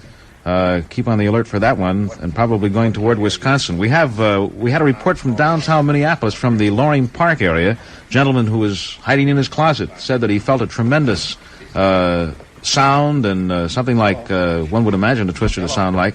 We have no confirmed report or anything like that yet. We have a report now from Golden Valley. Hello? Yes. Yes. Well, we were sitting up in our apartment, and all of a sudden it got calm again, and the rain started to subside. And then the wind picked up, and it just started to blow very hard. We all got outside to go to a shelter down in the basement of the apartment we're at. And I looked up, I seen the clouds starting to form into a funnel, a cone. And then a big bolt of lightning hit across the sky, and the sky was a very funny green. And then it just blew like the dickens, and then it's moving up toward the Coon Rapids, or going north on Highway 100. And this is, where I live, is on 55 and 100 at Valley Village. Well, thank you for that call, sir. Fine. Thank you very much. Federal 99111 is our number on WCCO, and you may call the other number, Federal 21202. And a reminder again, you folks northeast of the Twin Cities, where the activity is now aimed at, feel free, if you can see a funnel, to call us collect, Federal 99111. Call us collect. I'm speaking of such locations as Chisago City, Taylor's Falls, even in Wisconsin, in St. Croix Falls and so forth, because Pine County, Chisago County, Isanti County, all of these, Dakota County, Le Sueur, Sibley, are all now warned to be alert for the possibility of tornadoes dipping down out of this tremendous turbulence. We have just a big area of turbulence all over the area, and apparently it's so difficult to keep up with these tornado funnels because they can form and dip and come out of the clouds and return at a moment's notice. It's just like an octopus with a lot of tentacles coming down out of the clouds. Let's take a moment here from studios in Minneapolis and St. Paul at 830. This is WCCO. Knowing what to do in a tornado can save many lives, including your own. If you are in the path of a tornado, you'll be safest in a concrete or brick building. Stay away from windows. During a tornado, go to the southwest corner of your basement. Bring your battery-operated radio with you for further information. If you have no basement when a tornado is near, crawl under heavy furniture near an inside wall. If you are at home, stay at home. If you are driving, head for low, dry ground beyond the tornado path. If you are outdoors and no shelter is near, throw yourself flat on the ground in a dry ditch. Power lines may be down, so tune in your car radio or your battery radio to WCCO Radio, 830 on the dial, for official U.S. Weather Bureau tornado information. Stay calm. Stay indoors. Stay tuned to WCCO Radio for further details. This is Charlie Boone and Dick Chapman speaking from WCCO's what was our flood service center and has suddenly, unfortunately, been turned into a tornado service reporting center. Charlie That sure there was actually a tornado. But you did see what might have been. Yeah, it appeared to be. Where was this, moving down Franklin Avenue? Yeah, roughly speaking. I think you had a call about 5 minutes ago. Yeah, from Loring Park area. Right, Spruce right. Place, yeah. Right, and I think that confirms that one. But it didn't touch down or anything that you know No, of. it could have been at least 500 or 600 feet in the air. Yeah, very good. That was the rumble that he heard, probably. Apparently. Yes, thank you for calling. Sure thing. Mm-hmm. Did he say that he saw this thing, but he's not at all sure that it He's was a not tornado? positive it was a tornado. It looked and It was sounded turbulence. like it was very strong turbulence, yes. Uh-oh, the lights are blinking. I hope we're all right. must be. Repeating that we know of damage in the Minnetonka area and also in the Coon Rapids. We have one sighted right now, Dick. Area. Hello? Yes, we see one now. It's out over the Fridley area, and it's dipping up and down. Where are you located? We're in Columbia Heights. You're in Columbia Heights? Yes, and it looks... Is it it's touching the heading ground? northeasterly. Is it touching the ground at all? It's not touching the ground, is it? It's pretty close. It's dipping up and down. Uh-huh. Moving back and forth? Is it moving back and forth? Yes. And it's going up now, and then it's coming down again, and it's different colors, green and pink and silver. And That's in the light of the lightning, of course. yes. Just where in Columbia Heights are you? We are on 46th and Johnson Street. We're just a few blocks off of Central and 46th. Mm-hmm. And when you look towards it, are you looking exactly northeast or... Are we looking exactly northeast? Northwest. Northwest, I see. And it's heading northeast. Heading northeast. That Yes. would put it directly north of the Twin Cities. Yes, and More it's or a less. real big one. We saw it forming. We saw the clouds going together, and it kept getting bigger and bigger. And let me ask you this: is it trailing backwards away from its direction of movement? Is it trailing backwards away from its direction of movement, or? He says, all I know is it's getting bigger, and All it right. looks like it's coming this way. Who's that you're talking to? My husband. Uh-huh. All right.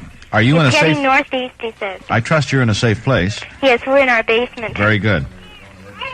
Okay. You- It's getting real windy here now, and it's starting to rain. all right. Let's kind of stay with us for a minute, Charlie. and All make right. Sure we Could we hold you? Just hang on, and I'll put you Okay. on hold so we can take Okay. another call. Now, let me ask you one more thing, though, just for a moment. How far from you would you say it is? How far from us would you say it is? He's looking now. Maybe a mile or 2 miles from us. It's mile? real. The wind is really picking up, more and more, and it's going real fast.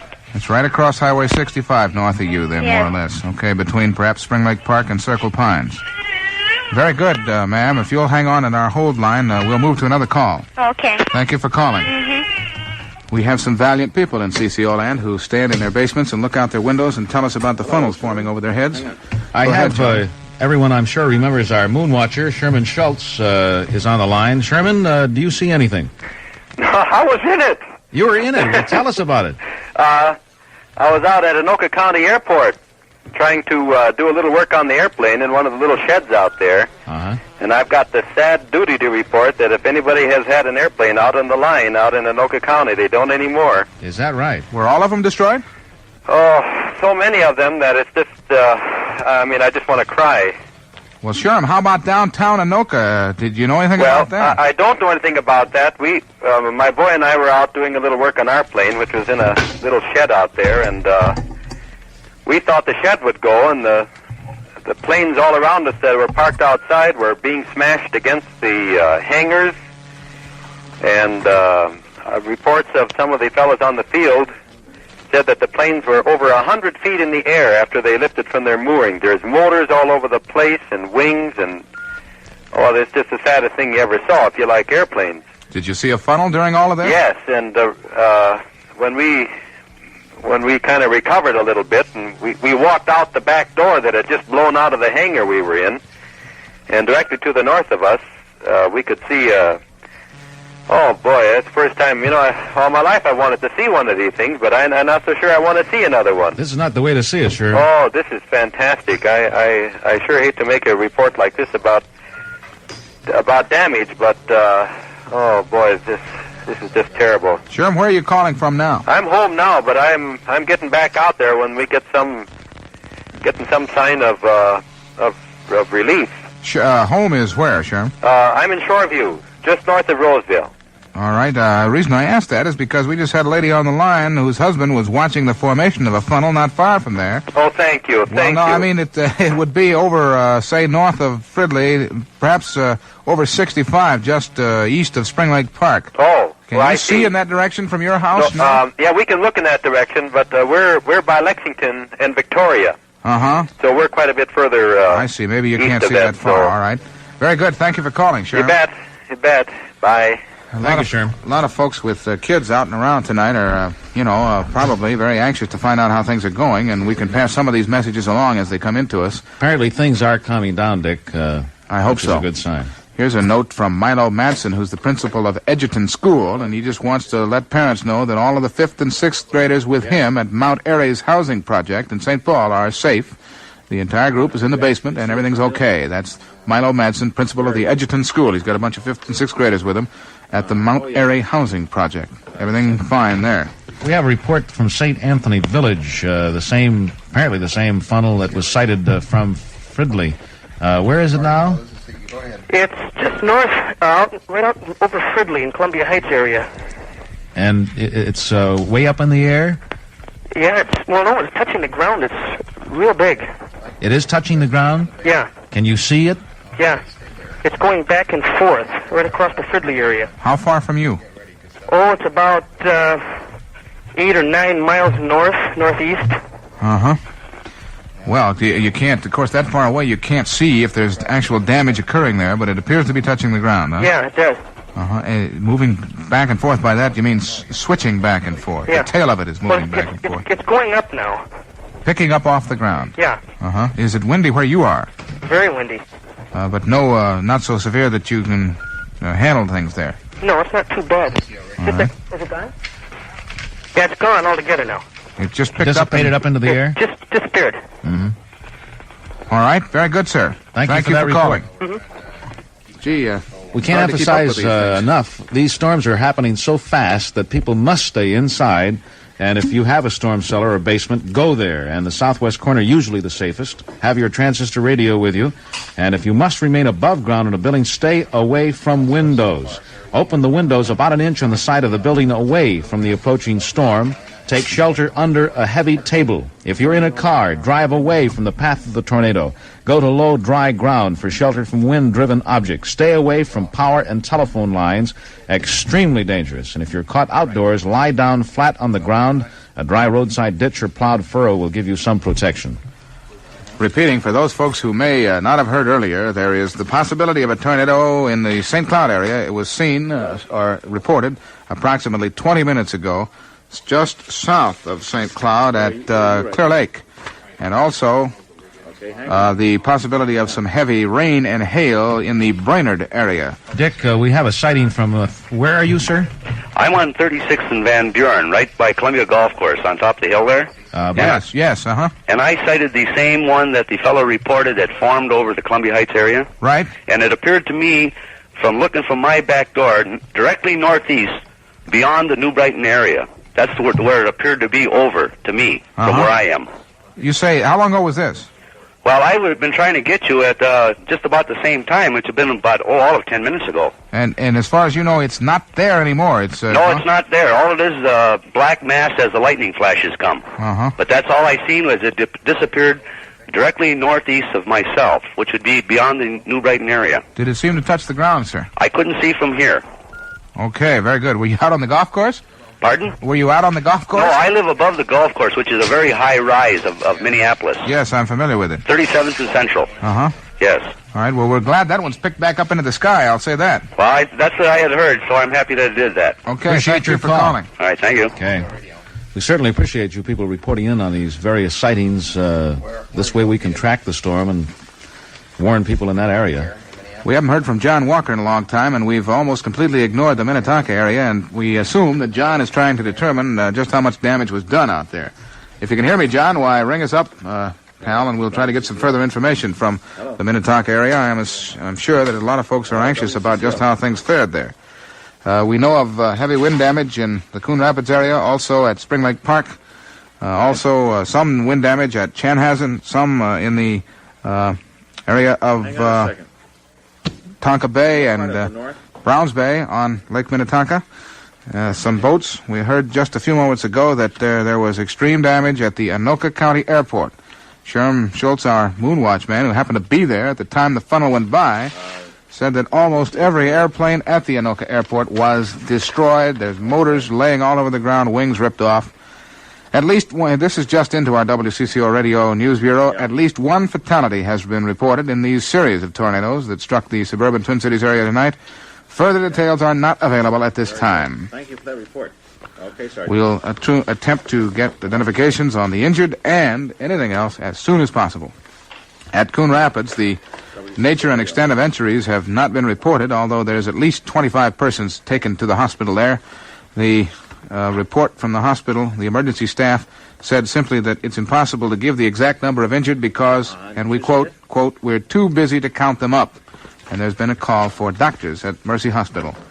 Several injuries were reported in the Mound area.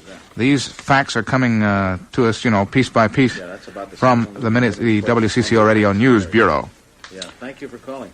We still are quite thankful that we have no reports of any damage in the immediate Minneapolis or St. Paul area, even though apparently one and possibly two funnels passed right through the midsection of the Twin Cities area tonight at an altitude of anywhere from 500 to 3,000 feet. It was just like 10 pins. The calls kept coming in of people right in a line right through the heart of the Twin Cities who could see the funnel and called and talked to us and described its passage, fortunately high in the air as it moved through our region, and then apparently turned straight north up Highway 65, or in the vicinity of Highway 65, and stayed, we hope, in the air as it reached the area of Columbia Heights, Fridley, and even further north. Although there is some doubt now that perhaps it touched ground for a short time, in the vicinity of Fridley. We'll try to check that information for you later as we take our calls here at Federal 99111. Quite a few reports from the north side. One from a fellow pinpointed it east of University and north of 40th that he thought there might have been some damage in that area. The reports are coming in from all over, and we'll try to recap this for you a little later. I'll say this. It's a good thing we've got the radar nowadays and the rapid method of notification to the public with our CCO tornado service, because this is the one sure way to escape injury or possible death in a tornado, is to learn that it's coming. The people who do get injured and hurt and even killed are those who have no warning. And apparently an awful lot of warning was given tonight, because we sure know a lot of folks are in the basement right now. St. Louis Park reporting in that it's calming there, hardly any wind at all. All right, very good. Arv Johnson here from WCCO Radio News. Dick, we've had many calls, more than we can handle, where meetings are, especially where children are involved, that they're keeping the children in the buildings and not letting them out. I think we should reassure people that this certainly is happening throughout the area. Very good. Okay. Very good, Arvid. There are probably lots of situations where this is occurring, where people are out and other people don't know where they are and trying to contact and so on. I dare say, yes. We had intended to bring you quite a few things tonight, which we'll probably have to forego because of our continuing tornado coverage here. There was to be a special report from Arv Johnson there on the highlights of the legislature activity today on daylight saving time, which was an hour ago, and we skipped that. The ruckus over daylight time seems rather small. Yes, it does at the moment. We also had some specials that we were going to run on a little on-the-go show that we'll put back until perhaps tomorrow, like the fishing outlook for Wisconsin. Fishing season opens this weekend. Yes. Had a special from Randy that we'll have on tomorrow. Went through here. You saw it?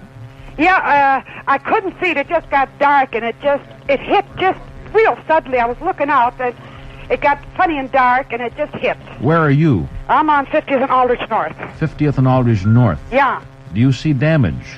Oh, yes, there is awnings and windows broken, and I've got 3 big evergreens on my yard here, and they're all uprooted. And even our lawn fence is picked up and broken. So it looked to you like it was a funnel which did touch the ground. It must have been something that touched the ground here. It hit just real fast. It started blowing up, but we ran for the basement, and it hit in about a second, and it hit.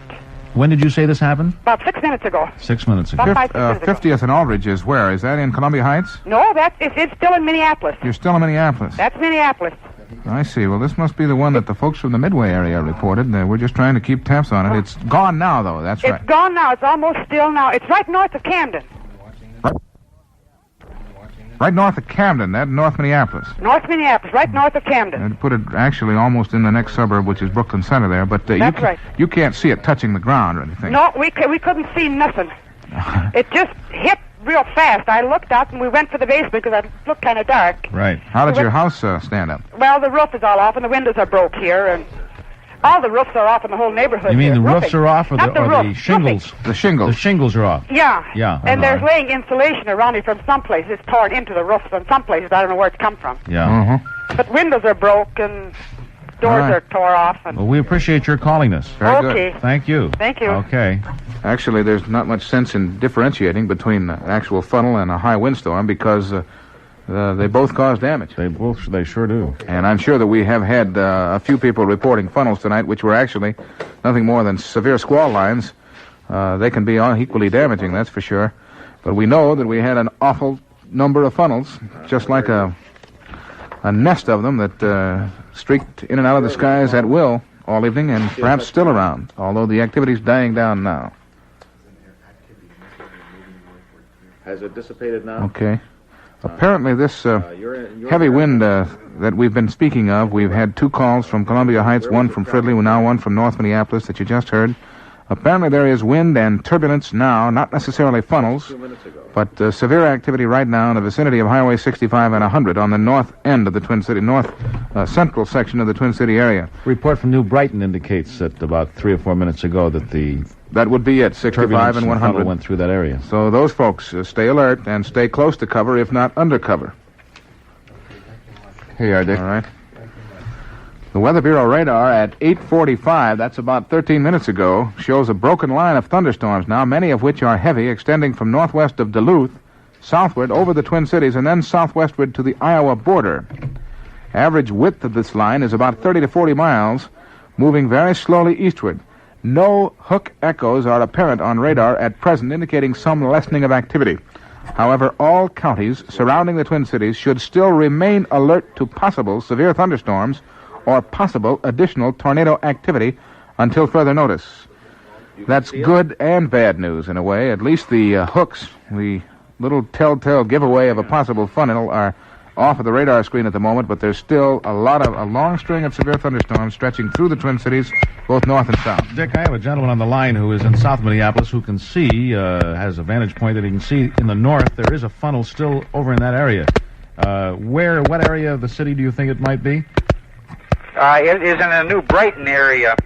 That's the one we just had a report passing through the New Brighton area. Yes, sir. And there is also another finger hanging down that is further east of the big finger. East of New Brighton. Yes, sir. Could be more than one. Yes. There seems to looks like 2 fingers hanging down. Very good. Thank you for that report. My pleasure. You betcha. Well, we got to keep our eye on that one, and people should remain advised north and northwest of the Twin Cities. We have either funnels and or turbulence moving that way and in that vicinity, and now Rob Brown tells me that there's reports of ground damage coming in already from North Minneapolis and the suburbs directly north of Minneapolis. Our last report about 2 to 3 minutes ago said in the vicinity of Highway 65 and 100, moving northeastward at that time.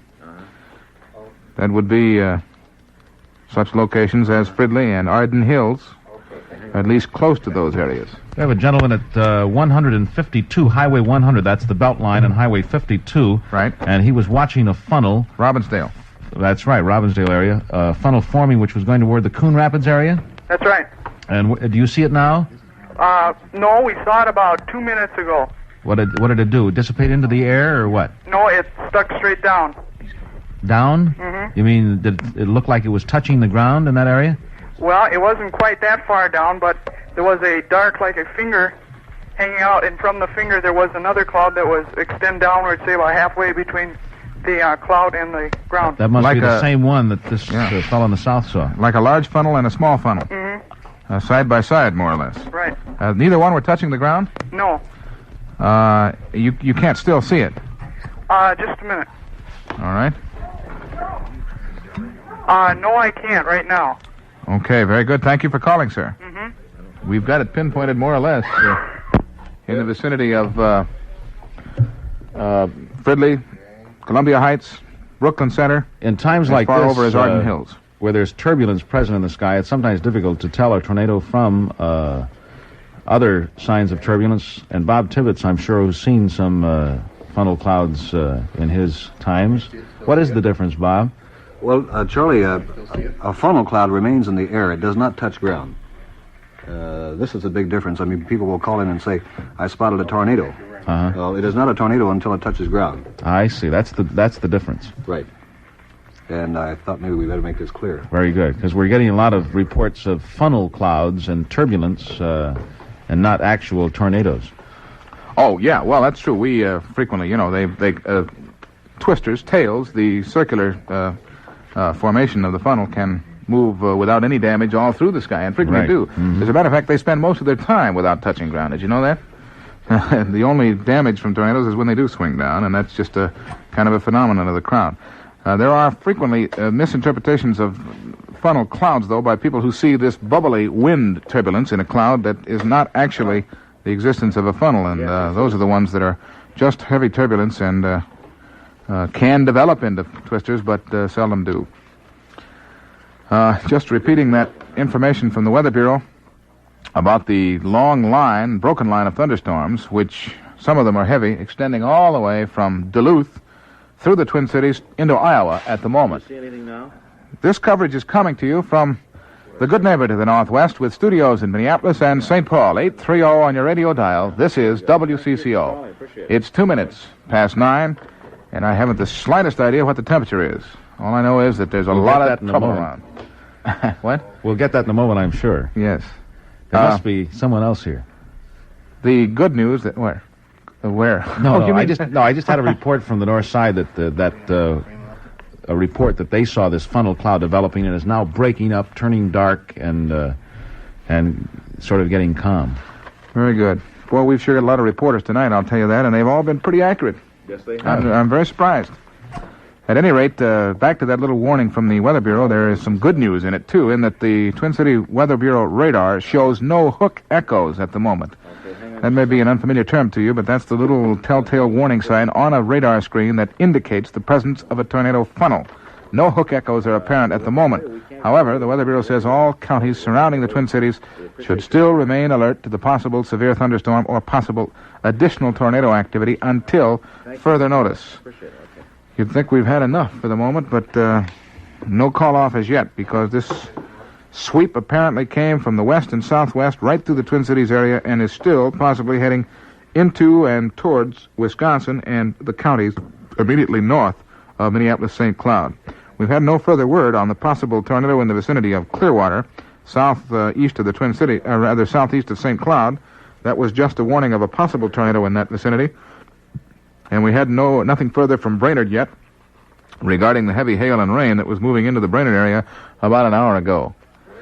It's almost 5 minutes past 9, Central Standard Time, 5 past 10 in Wisconsin. We told you that an awful lot of folks have called in who have had children in groups tonight with them, on various projects like 5th grade, 6th grade groups that are out on special projects, or perhaps Cub Scouts, Boy Scout meetings, things like that. And innumerable calls have come in to tell parents that the kids are all right and being safely kept under cover by whoever's in charge of the group. So many that we haven't had a chance to put but one or two of them on the air. So don't worry, everything's fine so far with all these folks that have called in, and as we said, we've had hundreds of calls. Just a quick re-glance at what we do know at the moment as far as wind damage. The areas that seem to have the worst of it at the moment appear to be Coon Rapids, the fringes of Anoka, the Minnetonka area, including Mound, and some of the lake areas around there. And then just recently, immediately north of Minneapolis, in the Columbia Heights, Fridley, Brooklyn Center area, some ground damage reports have come in from there. And, Dick, ground damage reports are growing now on our telephones here, and we can only say to the people north of the Twin Cities, northeast, northwest, and north of the Twin Cities to keep tuned and to take the precautionary measures that you'd want to take at this time. We don't know the full picture now. We're going as fast as we can. I dare say that those areas that are already under cover and should remain there are such communities as Blaine Village, Sutterville, East Bethel, Coon Lake, Forest Lake, Chisago City, Lino Lake, Circle Pines, Lexington, those places, Lindstrom, Center City, Taylor's Falls, perhaps Scandia, because severe weather warnings continue in effect in all the way up as far as Hinckley, as a matter of fact, because Pine County is included, Isanti County, and some counties in Wisconsin. We have no reports of any severe activity in Wisconsin as yet. Burnett, Polk, and St. Croix counties were all included in the original Twin City weather warning. Now, these tornadoes that have done all the damage around the Twin City area at the moment are at least not seen anywhere, and it's quite possible that this late in the evening, with the cooling of the air, that they will go back into their severe low-pressure center and stay there. It's much, much more unusual for a tornado to touch ground after dark than it is before dark. Weather Bureau people are not exactly why this is the case, but over the years it's been proven historically proven that only about 10% of all tornadoes occur during dark hours, and very few occur in the so-called early morning hours, which would be from midnight until 4 or 5 in the morning. They do occur sometimes in those weird hours, but very, very seldom. They call that extremely rare. We're now, the longer we go without any further damage, the better off we are, because once you get past sundown and deeper into the dark hours, the less chance you have for tornado funnels touching ground. You remember we had a call from a gentleman in Washington County, and we have this gentleman on the line again. And here I just got that out of my mouth about danger lessening, and we have a report right now from Shoreview about a funnel on the ground moving east from Shoreview. Go ahead, though, Charlie. With where are you right now? Hello. Yes, go ahead. Yes, Would you give us your... low ways. We're about 3 miles west of Lake Elmo and about 2 miles south of 36. And I can look up in the sky and see two funnels now. One looks like it's over Stillwater in that direction. Over the St. Croix area. Right, and it's raining, starting to rain, and it's getting very heavy in the wind. These are two side by side, are they? Yes. Gee, I wonder if that's the same two that have been reported north of the Midway area. Now the rain, you can probably hear the rain come down now. It's blowing like mad here now. You're just in the vicinity of Lake Elmo. That's east of St. Paul. Right. Okay, and these funnels, of course, are far enough away from you that you're safe. About 1.5 miles, 2 miles. Okay, you can still see them, can you, when it lights up? Do they appear to be touching the ground? No, they've not. Okay, that would be in the immediate vicinity of Stillwater. Now, this is the first report, sir, we've had of these, so I certainly appreciate for your call. Thank you. Well, thank you. Okay. You betcha. I have another report here. Hello? Yes. Yes, where are you? Yeah, I'm in St. Anthony, and I was trying to get hold of you for about 10 minutes. We did see that one funnel headed in a northeasterly direction. I'd say towards Forest Lake. Did you see a touchdown? It was a big one, and it ran from the cloud line right to the ground. And this was, I would say, 10 minutes ago. 10 minutes ago? Yeah, and we kept it in sight for quite a while, but I couldn't get through. I see. Okay. Thank you, sir, for calling. You bet. Maybe we ought to kind of clear some of these lines, because if we still have funnels around, we want to hear from the people who can actually see them and not necessarily damage reports. If you can't get us on Federal 99111, try our Federal 21202 number. We'll try to pick up that one. Federal 99111, if you can actually see a funnel. Now, our latest indication of trouble spots is now Stillwater. Yes. And or Forest Lake, perhaps two different locations. You heard those last two phone calls. Now, the Forest Lake report was at 10 minutes old. Not necessarily in Forest Lake, but headed in that general direction. Here's a fellow north of St. Anthony who spots one. It's pretty close to the ground, you say? Yes, it's pretty close to the ground. It's going north, I think northeast out here. Uh-huh. And it looks pretty menacing out here. I don't know. There doesn't look like any damage except a few sods or something like that. It looks pretty good, though. But it is traveling pretty fast out here. Very good. Thank you for that report. Okay, fine. Okay. Thank you. Anyone in Stillwater who can reach us on the phone, Federal 99111, call collect. If you can actually see the storm in progress. Because we want to keep these larger populated areas informed as quickly as possible. The Forest Lake area, that holds true for that region, too. Those are the only two definite areas we have in view under report at the moment. How long ago? The downtown Dayton store in Minneapolis has announced that their store will remain open until the storm subsides. Apparently, is it still raining, Jurgen, in the downtown Minneapolis area? Has it been raining all through this, or is it off and on? Now, I haven't even stepped out of this room yet. It's the reason I ask you that. Did you drive down this evening? Yes, I drove down, and it was raining heavily. I came in from the Nokomis area, and there was a good steady rain coming down, lightning flashing all the way in, and as I came into the station about 15 minutes ago, the rain was still coming down quite heavily in the downtown Minneapolis area where we're operating right now. About an hour ago, apparently one, maybe two funnels went right over the Nokomis area. Did you see anything? No, I didn't. I was, when I heard your report here, I stepped out and was watching, but I didn't see them. It was quite dark. Mm-hmm. I didn't see anything, Dick, although I heard your report that it had passed over the lake. Right. It's difficult, of course, unless you have a clear vantage, no trees, no buildings in your way. Yes. To actually see these possible clouds, because you have to catch it when it's illuminated in the sky, I suppose. We heard about the terrible damage of airplanes at Anoka from Sherm Schultz, and report now from Flying Cloud. And you say you have good news to report? Will you give us that report? Yes, sir, that is affirmative. We have good news to report. There is no damage for the pilots who have aircraft on the field. At Flying Cloud? None whatsoever, and the storm seemed to be over. Are you calling now from the airport there? That's right. Sitting right here on the field. You apparently had a real good vantage point, unless you got down in a hole there. Could you see any of that stuff as it came by? Well, we watched tornadoes go to the west and over the top of us and to the north, and we were sitting here hoping, but nothing happened. Hoping that they'd continue to go, and they did. No damage at all. They just skipped right by you. That's right. Have you ever seen that many before? No. We can't believe it. Do you work there at the airport? That's right. Your name is? Larry Dowd from You're at Nelson Ryan? Yes. I dare say from that location you've seen a lot of weather go by, huh? You bet. Yeah. And what was your grand total count there? At least 3? Well, just a minute.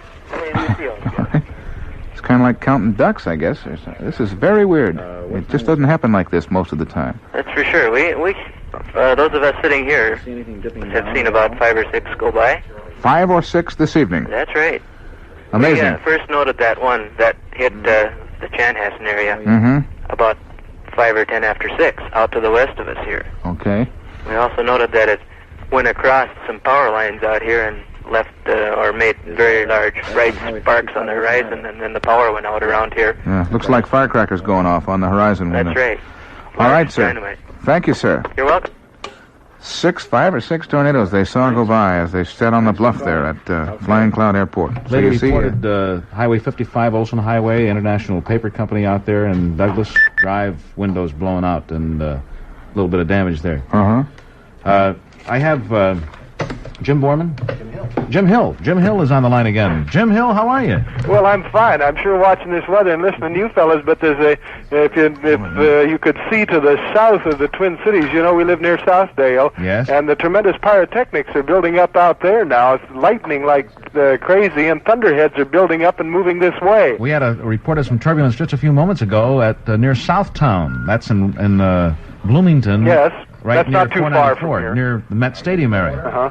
But this is straight south of us, which would be south and a bit west of the Southtown area, but the sky is practically lit up continuously, where half an hour ago all the pyrotechnics was to the north of Minneapolis, the Twin City area. Now it's beginning to build up again in the south. Jim, apparently we've got someone on the phone from Stillwater now who's watching these 2 funnels. Okay. Hang on just a moment. Charlie, can you get that particular party on? Hello? Hello? Must be on the other phone.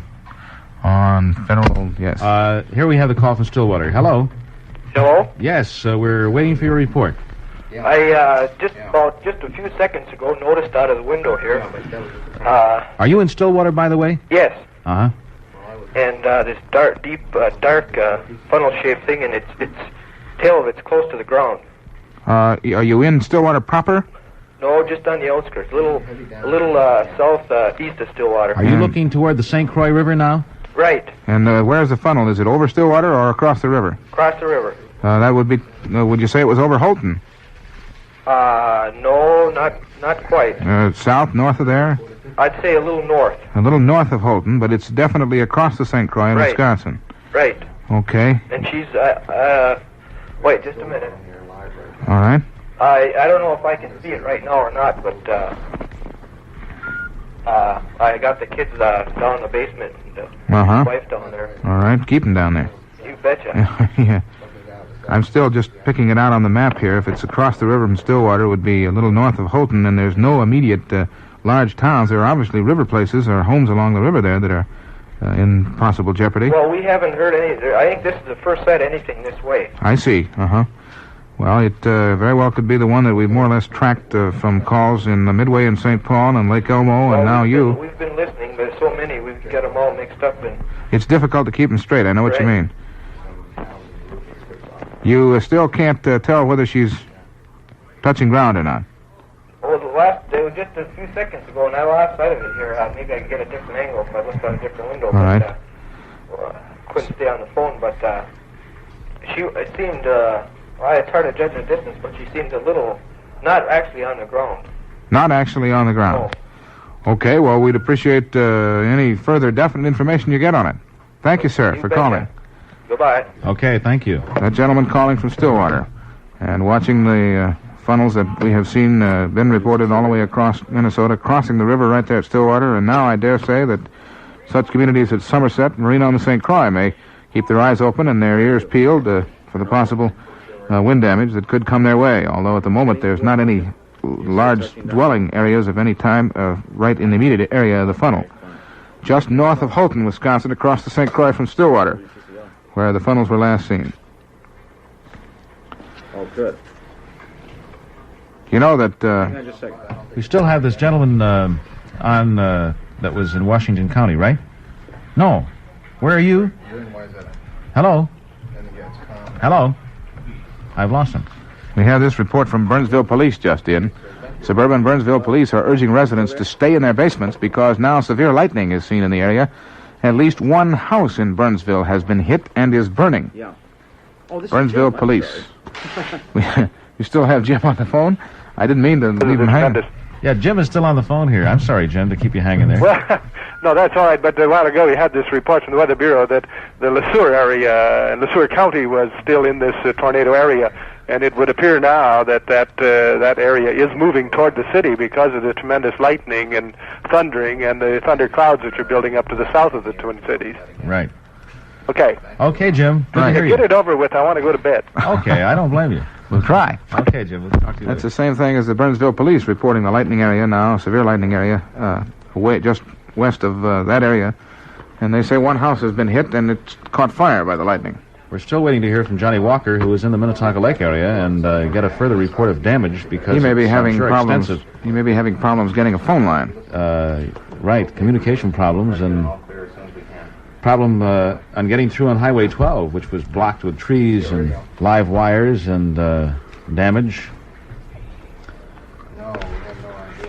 Just checking some further information here that's laying in front of me in this tangle of paper, but our last radar overall picture indications indicated a broken line of thunderstorms, many of which were said to be heavy, extending from northwest of Duluth, southward over the Twin Cities, and then southwest to the Iowa border. Charlie, you have someone in the storm area? Somebody over near 494, near the Southtown area, near the Met Stadium in Bloomington, and you say you see one forming right now? Yes, it's, I would say about 1.5 miles west of Metropolitan Stadium. It's right probably by Penn Avenue. In the Penn Avenue area, yes. At 494. Right by the Mann Theater. You're sure now that it's a funnel cloud? Well, I'm positive, but it's big, and all those clouds are forming. Yes, I've seen them before. Mm-hmm. Yeah, definitely. It's just kind of getting together. They're not touching down. Well, it's low. I have to say that. I'm on low ground, and there's obstruction in my view, but I cannot see the end of it. So I don't know. I can't judge distance. Okay, this would put it right in Bloomington. It would put it probably just a little south of Bloomington. Okay, very good. Well, you say a little south. You speaking clear out south far enough to be outside of the Bloomington limits? No. Sort of south of Richfield. Richfield, right? Not Bloomington. Richfield. South of Richfield. I see. I'm on Washburn and 75th. Yeah. I see. Okay. It's right on the Southtown area. Very good. Thank you for calling. Yes, you're very welcome. Thank you. Gee, that's a long string of storms that stretching down there. Even without tornado funnels, there's an awful lot of possibility of wind and hail damage all the way from Duluth into Iowa with kind of a bendy line that sweeps back through the Twin Cities. Over there. And it's about 30 to 40 miles deep, the string of broken thunderstorms. Right? This stuff's no good. And moving very, very slowly, they say, towards Wisconsin. We're hoping that the stuff will dissipate as it moves. It has a tendency to do that later in the evening. Well, thanks for calling. This activity has been going on since about 6 o'clock this evening. I was out in the Minneapolis Loop area at that time, and it was just before the rain began there.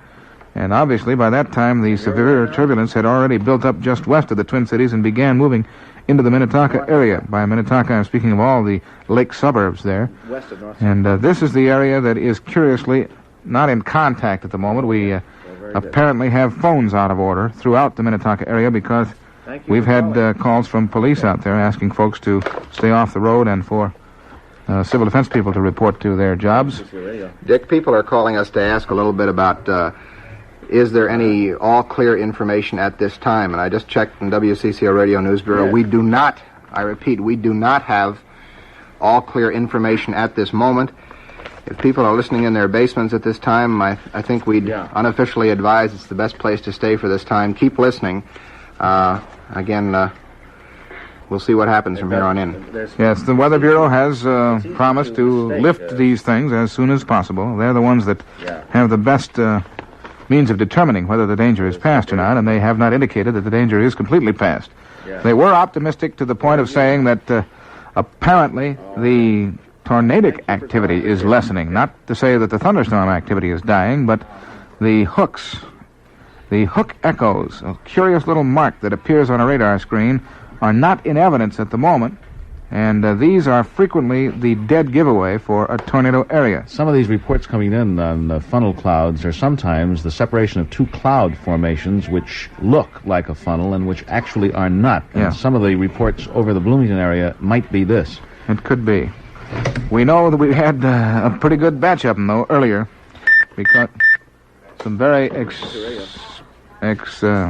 experienced tornado watchers had described the funnels and were just amazed at the number of them and the rapidity with which they came sweeping by the Twin City area. Our only report of injuries comes from the Mound area. Our report was from police that said, quote, several injuries in the Mound area. The only report of injuries outside of that was 25 or more from the Coon Rapids Hospital. But they were extremely inaccurate, admittedly so, in their count because they said they were too busy to stop and determine exactly how many people had been injured. We're waiting for further information from those areas, and we're particularly interested now in the severe activity that may be in Wisconsin, northwest, or rather northeast of Stillwater, and possibly in the Forest Lake area of Minnesota. Also, we're particularly interested in severe activity that we know is approaching the Twin City suburbs from the southwest, from LeSueur County on up in as close as within eye view of Burnsville on the south. But as yet, no severe wind reported in those areas, just a pyrotechnic display of lightning and high thunderclouds. Thunderheads and so on. That's about all. Hang on. We've had some more reports coming in from the southern part of the city indicating that there is not funnel activity, but severe turbulence and big thunderhead building up over that Bloomington area. Over the Bloomington area, We mentioned that there was a house hit by lightning in Burnsville and it was burning. Yes. Now the Burnsville police say there is no fire. There was a house hit by lightning, but it is not burning. They're still urging people to stay indoors until they're determined exactly what this new buildup of activity is south of the Twin Cities. We have cloud formations, but no confirmed tornado funnels in that area. And we do know that it's raining and lightning, but no mention of any severe wind at the moment. That could very well be a good old-fashioned thunderstorm. WCCO Radio's mobile unit is on its way to the Minnetonka area and into the damaged areas elsewhere to kind of do a survey, a wrap-up this evening. We've had lots of calls saying, is the weather that severe in the Twin Cities that I should still be in my basement? And these things happen so fast, I would stay in the basement until it is completely clear. It would be very wise to stay there because out of these thunderheads, these things can dip down just like, right now. Or at least stay close to cover. Yeah. You've heard these people this evening who have been with their wife and kids in the basement. They've been upstairs and looking out the window. You will hear a noise like a freight train, or like a big jet noise prior to a tornado hitting, so... There's no mistaking when one's coming. That's true. Exactly true. The Weather Bureau has been so busy with their various sightings that we haven't been able to get a temperature reading from them. They haven't. I don't blame them. And I don't blame them for not taking time to... Besides that, I doubt if it'd be representative anyway. Right. Temperatures change so much in weather like this that you can't tell. Jurgen Nash is here and ready to go on with his Jurgen Nash Presents program. I wonder if we'll have enough lull in the activity to step aside and let him do it, Charlie. Well, I think things are sort of calming. And, right.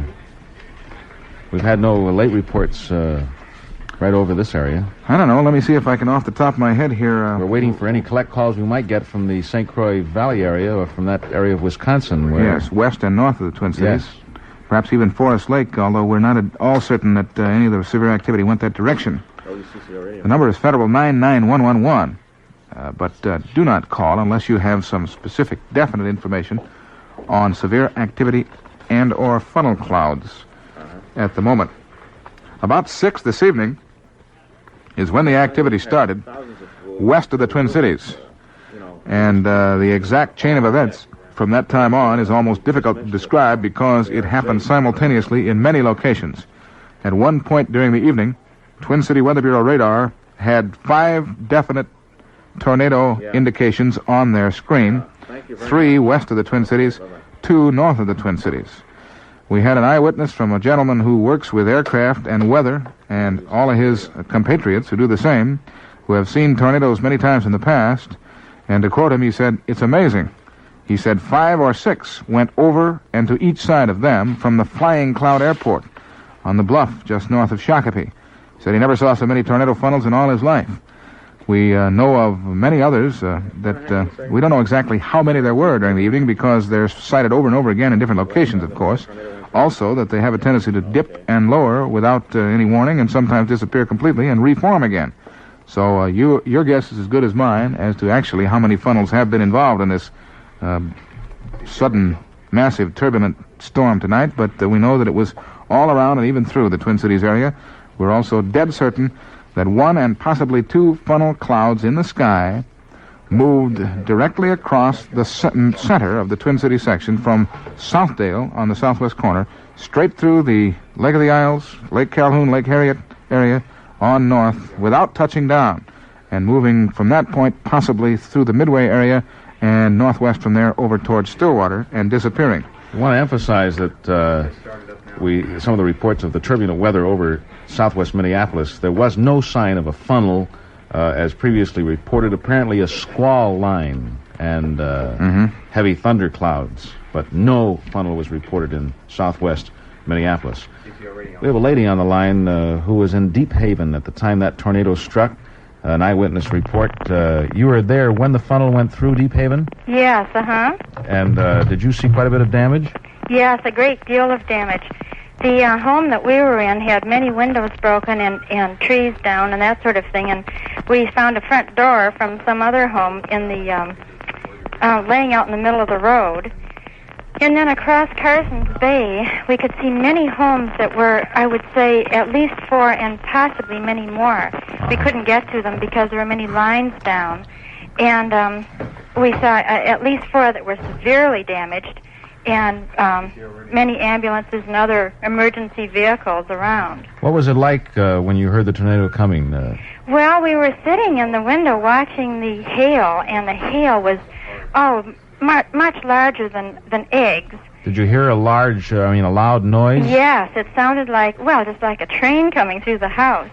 And we ran downstairs, and the pressure on your ears was just terrible. It was, like being in an airplane when it loses altitude. Yeah. It was really scary. My heavens, if you were close enough to the funnel to feel the pressure in your ears, you were very close indeed. We must have been almost in the center of it because there's a large area in back of my mother's home that is sort of a swamp area, and much of the grass was laid absolutely flat. And a lot of damage done, many windows broken in the homes right directly around. And then we could see other homes that were completely turned black from it. I don't know why they were turned black, but What was that was turned black? The houses. Well, sometimes the paint is taken right off. That's right, and sometimes dirt and grime and what have you are driven right into the wood. Oh, well, that would be it. Where were these houses that you saw that were black? This would be on going into Cottagewood, and by the I think it's the Carson's Bay Boat Works. Part of the Minnetonka Boat Works was completely blown down. Is Cottagewood just east of Excelsior? It's east and north. Mm-hmm. It's really close to that intersection of 101 and Highway 7, more or less. Yeah. It's closer to right near the Deep Haven schools. Very good, Miss. You've given us quite an accurate accounting there, and I thank you for calling. You're welcome. Right. Hang on.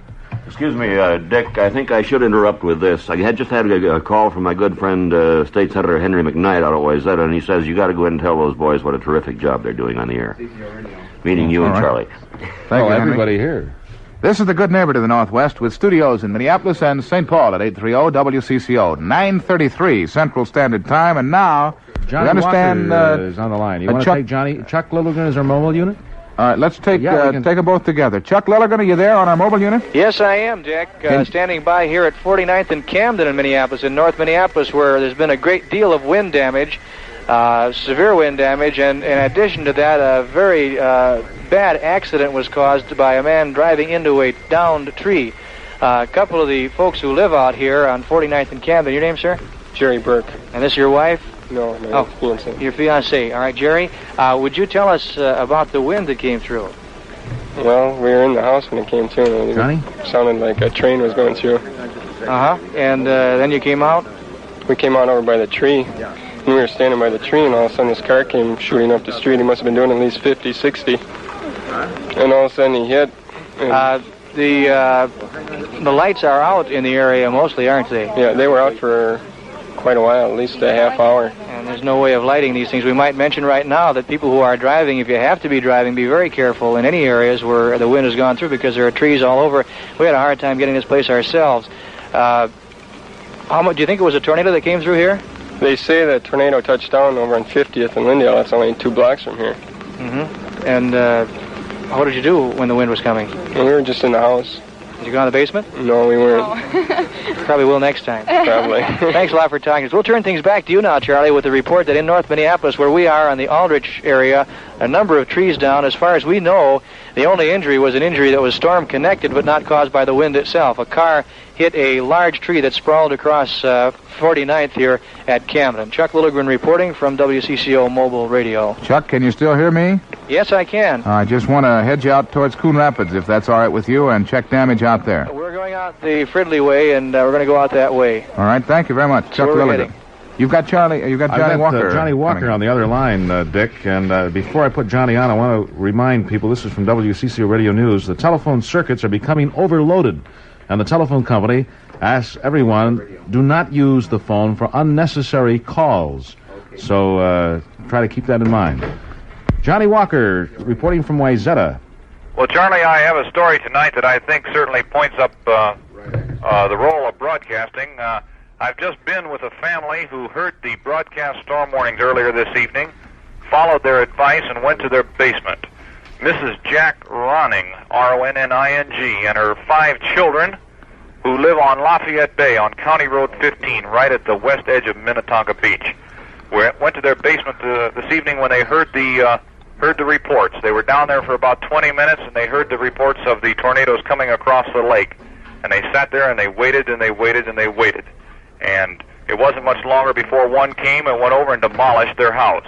They live in a big 2-story frame, brown half-timbered English house there right on the curve of the road. Many people drive past it every day. And when I got to the area, there were trees across the yard, and Mrs. Ronning and her 5 children had been pulled from the rubble by their neighbors. As she said, we just kind of made it out the best way we could out of the basement. The children were cut and bleeding, and Mrs. Ronning also had some abrasions and some cuts. And they were cleaned up by the neighbors the best they could, and then with transportation lacking out there, we put them in the WCCO mobile news unit and headed for Wayzata and the doctor's office. But because of the trees blocking different roads, we had to take several routes, and it took quite a long time. We finally got them into the into Wayzata, and the doctor's office was closed at this time. The doctor was out on another call, so we took him to neighbors. And I'm passing his information on for the benefit of Mr. Ronning, who had arrived in the Twin Cities just at the Twin Cities airport just as the weather got bad. And he was advised to stay at the airport. And so he had called his wife moments before this had happened, but was not aware that it had happened. I feel safe to report now that the Ronning family are in good hands. They're going into Methodist Hospital where their injuries are going to be treated. They're a little bit shaken up like most everybody else who's been through here. Also, I might point out that on County Road 15, west of Wayzata, 3 cars were involved in an accident when they were blown together. The occupants, now believed seriously injured, were taken into Wayzata for treatment. And reports of blocked roads continue to come in, and many of the normal access roads are blocked, so travel is difficult, and it seems that now that the rain has subsided, that the idle curious are beginning to come out and look around, and they certainly aren't helping matters very much. John, can you see much in the way of lines down? Apparently the Minnetonka area was badly hit for wires. Right. You try your own luck at finding a phone that works out here. The Ronnings' home, the wires there were down. Their houses were in the darkness, and their neighbors had come over to assist them. And this was also one of the reasons that the rescue squad could not make it out at that time, because there was no immediate way to summon them, a rescue squad. As a matter of fact, I was one of the first people who discovered the plight of the family, and so we brought them on into Wayzata because it was easier to use. Hello? From the sheriff's office out there. Just wanted to check again. Apparently Cottage Grove and the eastern area just east of Excelsior was one of the bad hit areas. Have you been close to that area yet? I've had a little difficulty getting down, and that's on the south side of the lake, and there's only one road open at the present time, and I'm trying to head that way now. Okay, John. We'll wait to hear from you later. Fine, Dick. Thank you. John Walker. Reporting from the Minnetonka area, that time from just west of Minnetonka Beach. The dramatic story of a family that saved their lives but lost their home.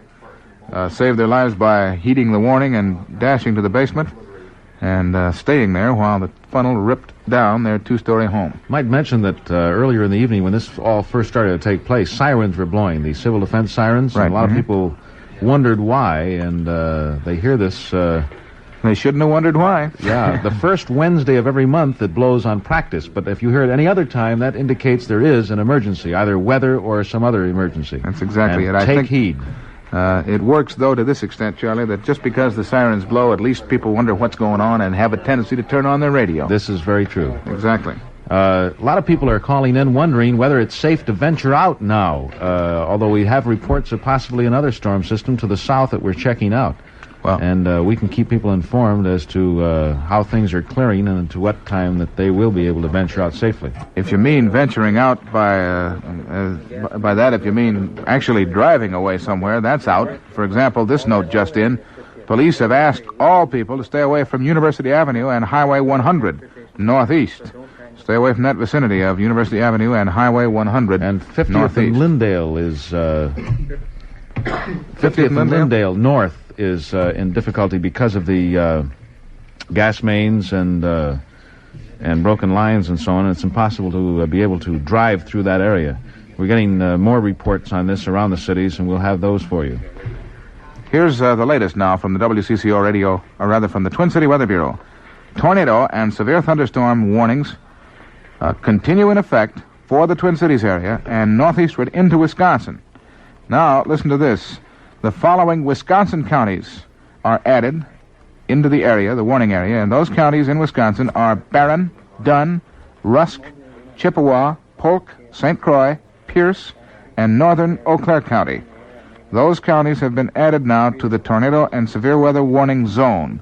Barron, Dunn, Rusk, Chippewa, Polk, St. Croix, Pierce, and northern Eau Claire County. And the Twin Cities area remains in the tornado warning area at this moment.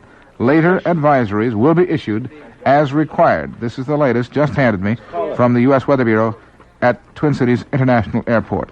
It's 70 degrees right now in the Twin Cities. The humidity is high, as would be expected, at 87%. And, Charlie, I'm running out of gas. We have a mobile unit from a radio station from Shakopee? Is that the one? Hello? Are they coming through? No, later we'll have them. Is that it? Later? Yeah, they're apparently in the Chanhassen area. I see. And, Very good. We're going to make a report to us.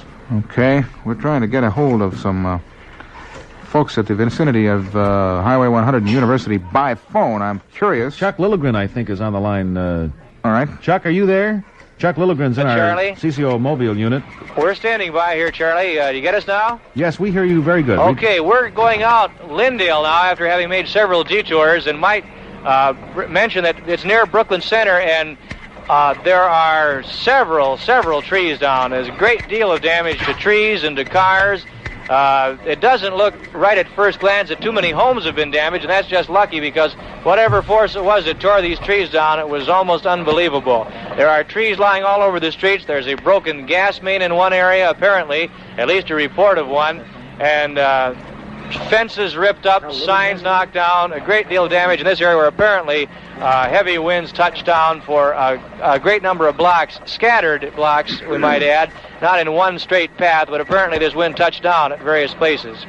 We'll turn things back to you, Charlie, and we're checking out further reports of damages. Okay, very good, Chuck Lilligren in our WCCO mobile unit. And Chuck, stand by. We are going to take another report from a mobile unit from that's in Chanhassen right now. Chuck, can you hear me?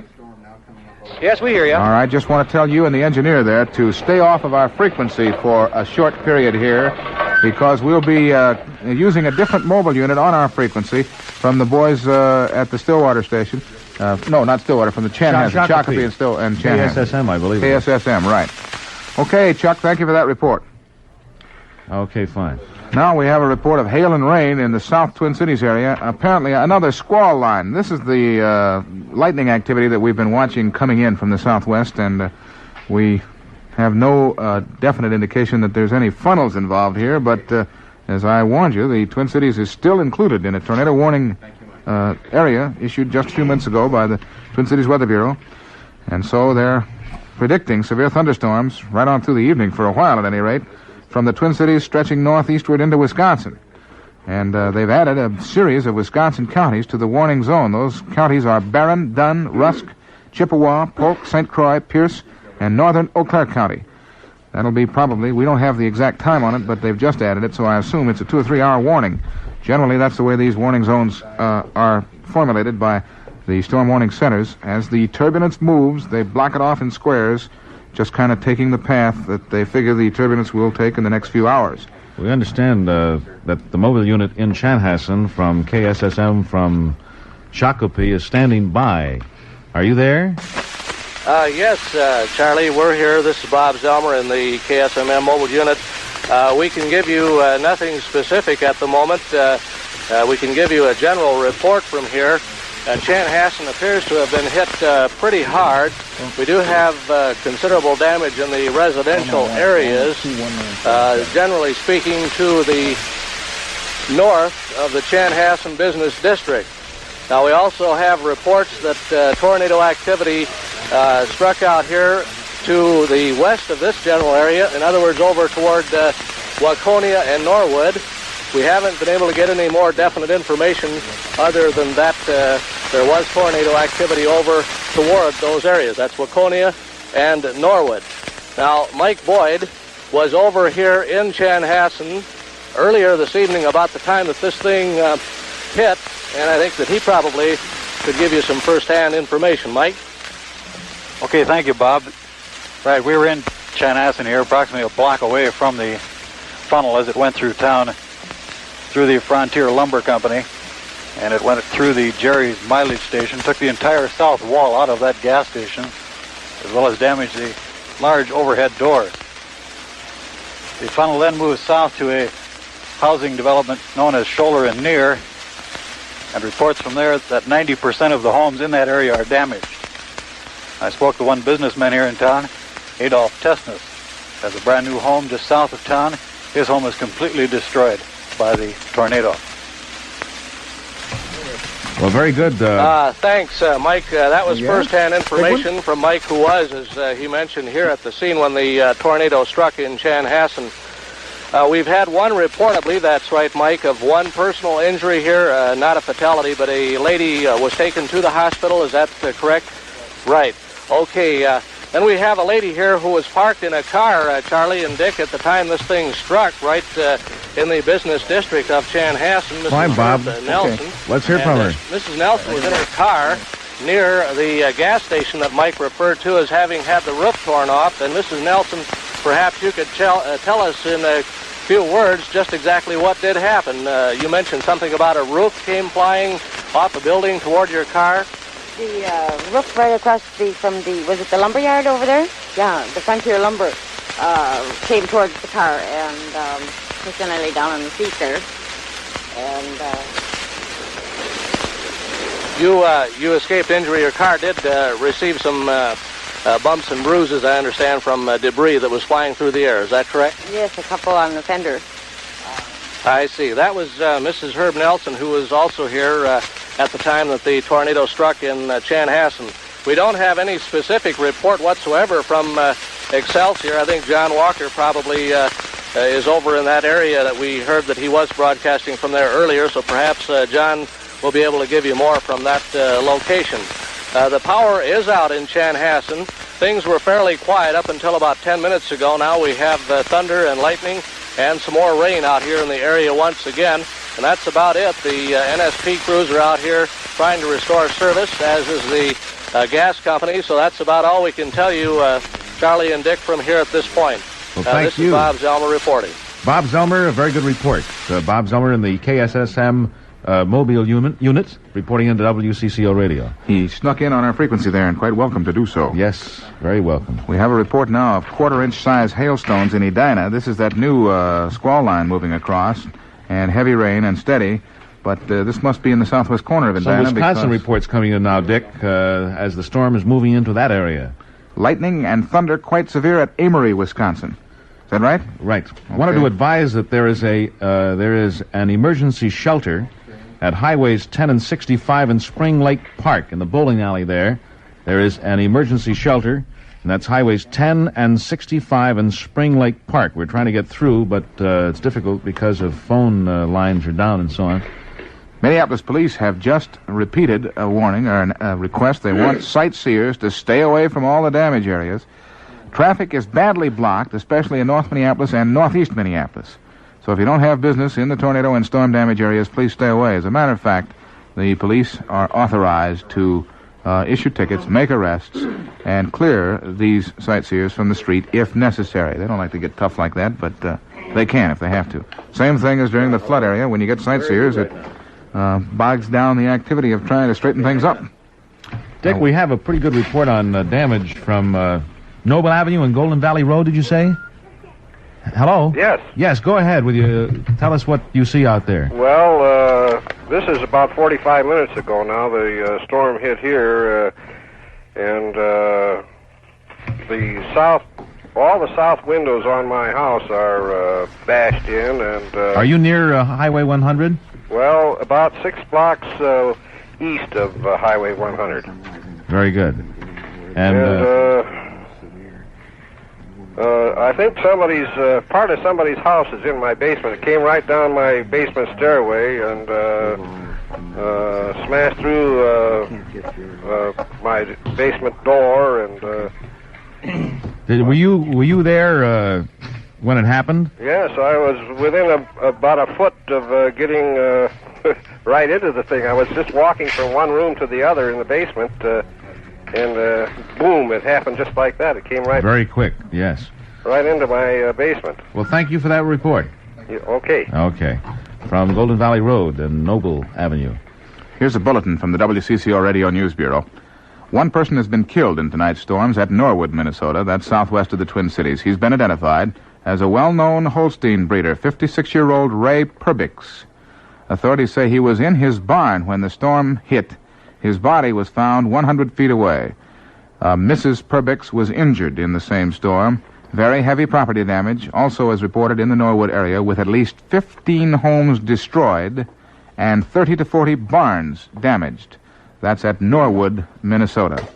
Earlier in the evening, we were fortunate enough to reach someone who had that funnel in sight as it left the vicinity of Carver and Cologne and moved towards Norwood from Green Isle. And some people in the extreme Minnetonka area could kind of detail its path, and we hope that helped people get to safety in the Norwood area. Getting some traffic reports now, Dick. Apparently on the north side, traffic is really tied up, and we have a lady on the line.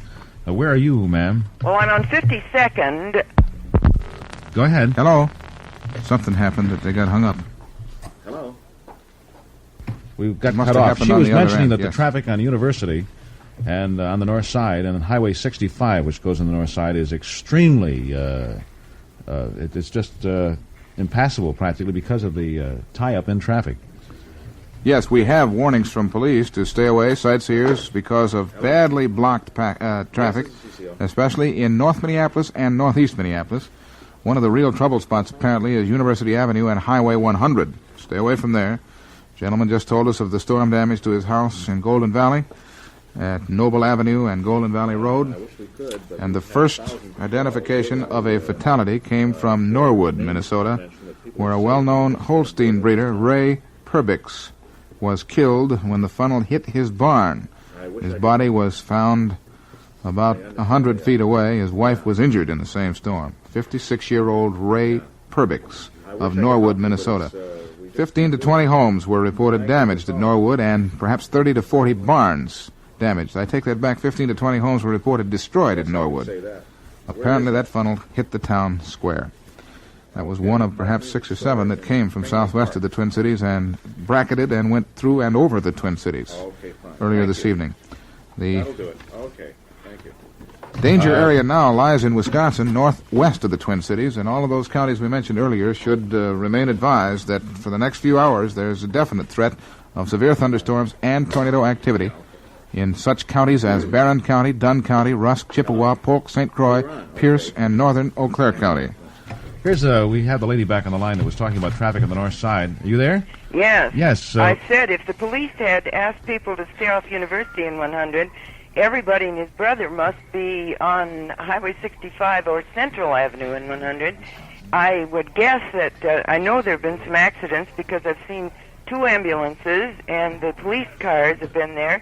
And then, of course, just beyond out Central Avenue is where the Spring Lake Park trouble developed, and I suspect all these people are headed across 100 to get over to see what they can see.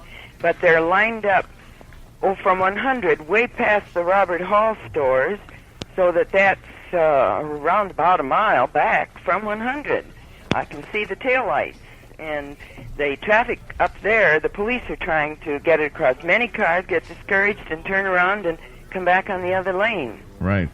Well, thank you for calling with that report. You're welcome. We appreciate it. We can't make our police strong enough. Please do not go and drive in the areas that have been hit, especially the north and northeast sides, parts of Minneapolis. And you won't be able to get very far anyway because of the traffic. People keep calling and saying, has the tornado alert been lifted, or shall we stay in our basements?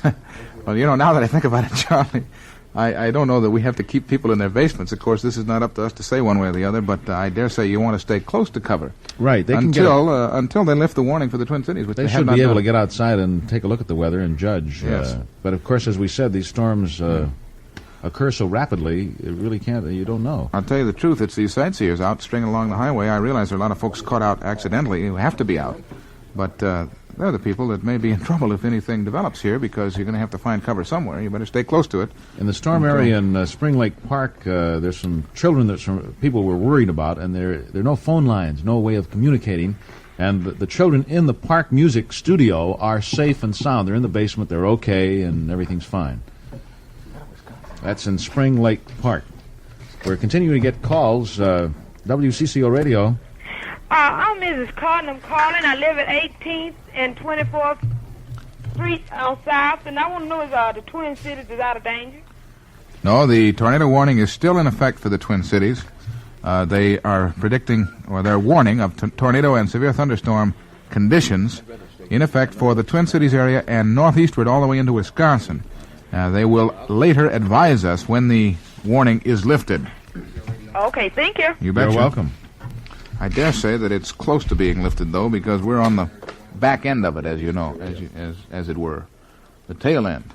So if the stuff does develop, it's going to move northwestward into the Wisconsin region, and as it moves that direction, they'll pick up the tail end of the warning zone and cancel it out. Dick, we have a report here from 42nd and Humboldt about storm damage. North Minneapolis. North Minneapolis, correct. How is traffic out that way? Oh, it's okay. But the streets are all blocked up with trees. The streets are all blocked up with trees. That's why the traffic is okay. They can't get anywhere. How are the houses making out? Well, this one man was building a brand new garage, and just as he got it finished, it was wrecked all over a lady's house.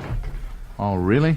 And then another man had his garage there, and his car was in it, and all is there is his car. His garage is completely demolished. Just blew the garage away. Yeah. Well, but houses themselves didn't take it so bad, huh? No, just windows were messed up really bad. I see. And one person found a boat in their yard. They found a boat in their yard? They don't know where it came from. No. Thank you, sir. Okay. Thank you, young man. Very good. I Report remember from North Minneapolis. The famous tornado that hit Kansas City about 8 years ago. Recall that? Yes, I do. Yeah, it hit a suburban area, or not a south residential area. The boards from the houses on those terrible, destructive area there were found as much as 150 miles away in southern Missouri across towards St. Louis. And as much as 3 or 4 months after the tornadoes, the farmers in those areas were having difficulties with their cows. Cows have a tendency to eat the paint off of wood and what have you that they find laying around the field, and it has a poisoning effect. And that's some of the strange side effects of a tornado that can occur even many, many months afterwards. Wild hazards. Mrs. Louise Johnson in Fridley reports that 3 children are safe at her home, Renee and Jan Fernstall and Bill Massoff. Unable to bring them home because of storm damage in the area. Apparently these kids sought some refuge when the storms hit in Fridley. Now I have an urgent request from the Hennepin County Sheriff's Office. Please stay away from the damaged areas, everyone. This is the sheriff saying this. Sightseers are seriously hampering the work of rescue squads, and the sheriff again requests stay away from damaged areas unless you have official business there. In Wisconsin, stay alert to severe weather for the rest of the evening at least. In Barron, Dunn, Rusk, Chippewa, Polk, St. Croix, Pierce, and northern Eau Claire County. That's the latest advisory from the Twin Cities Weather Bureau. We haven't had any reports on air traffic in and out of the Twin Cities at the International Airport, and we assume everything is normal. My wife, strangely enough, asked me a few moments ago, where are all these airplanes doing? Apparently they've been flying all evening. She's speaking of the commercial airliners and so forth. Right. It's my guess that they've had to hold, you know what I mean, in the pattern until the severe weather got away and then come in, and they Probably do this between watching thunderstorms. it from 30 or 40,000 feet up. They've got a much better vantage point than anyone else, and as a matter of fact, are much better capabilities to stay away from trouble because a funnel only goes about 20, 30 miles an hour, and these jets could actually fly rings around it if they had to. They fly above it, too. That's true. I thought I had a call there, but it's gone.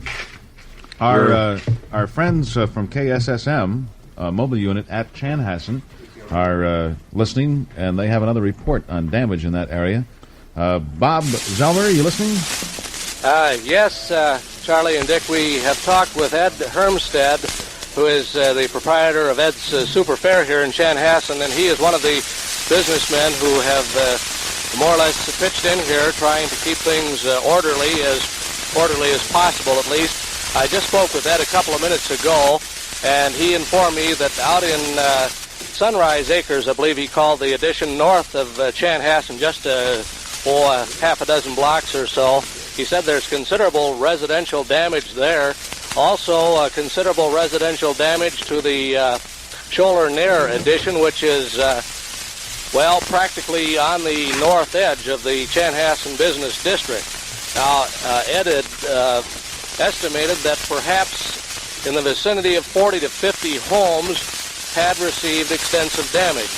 So that's a little bit of a report more specifically on what we do have out here. So far, no real serious injuries reported, probably some cuts and bruises to be sure, but outside of that, nothing real serious. I might comment, too, I came over from Chaska. Yes, Bob? Bob Yes. Zelmer.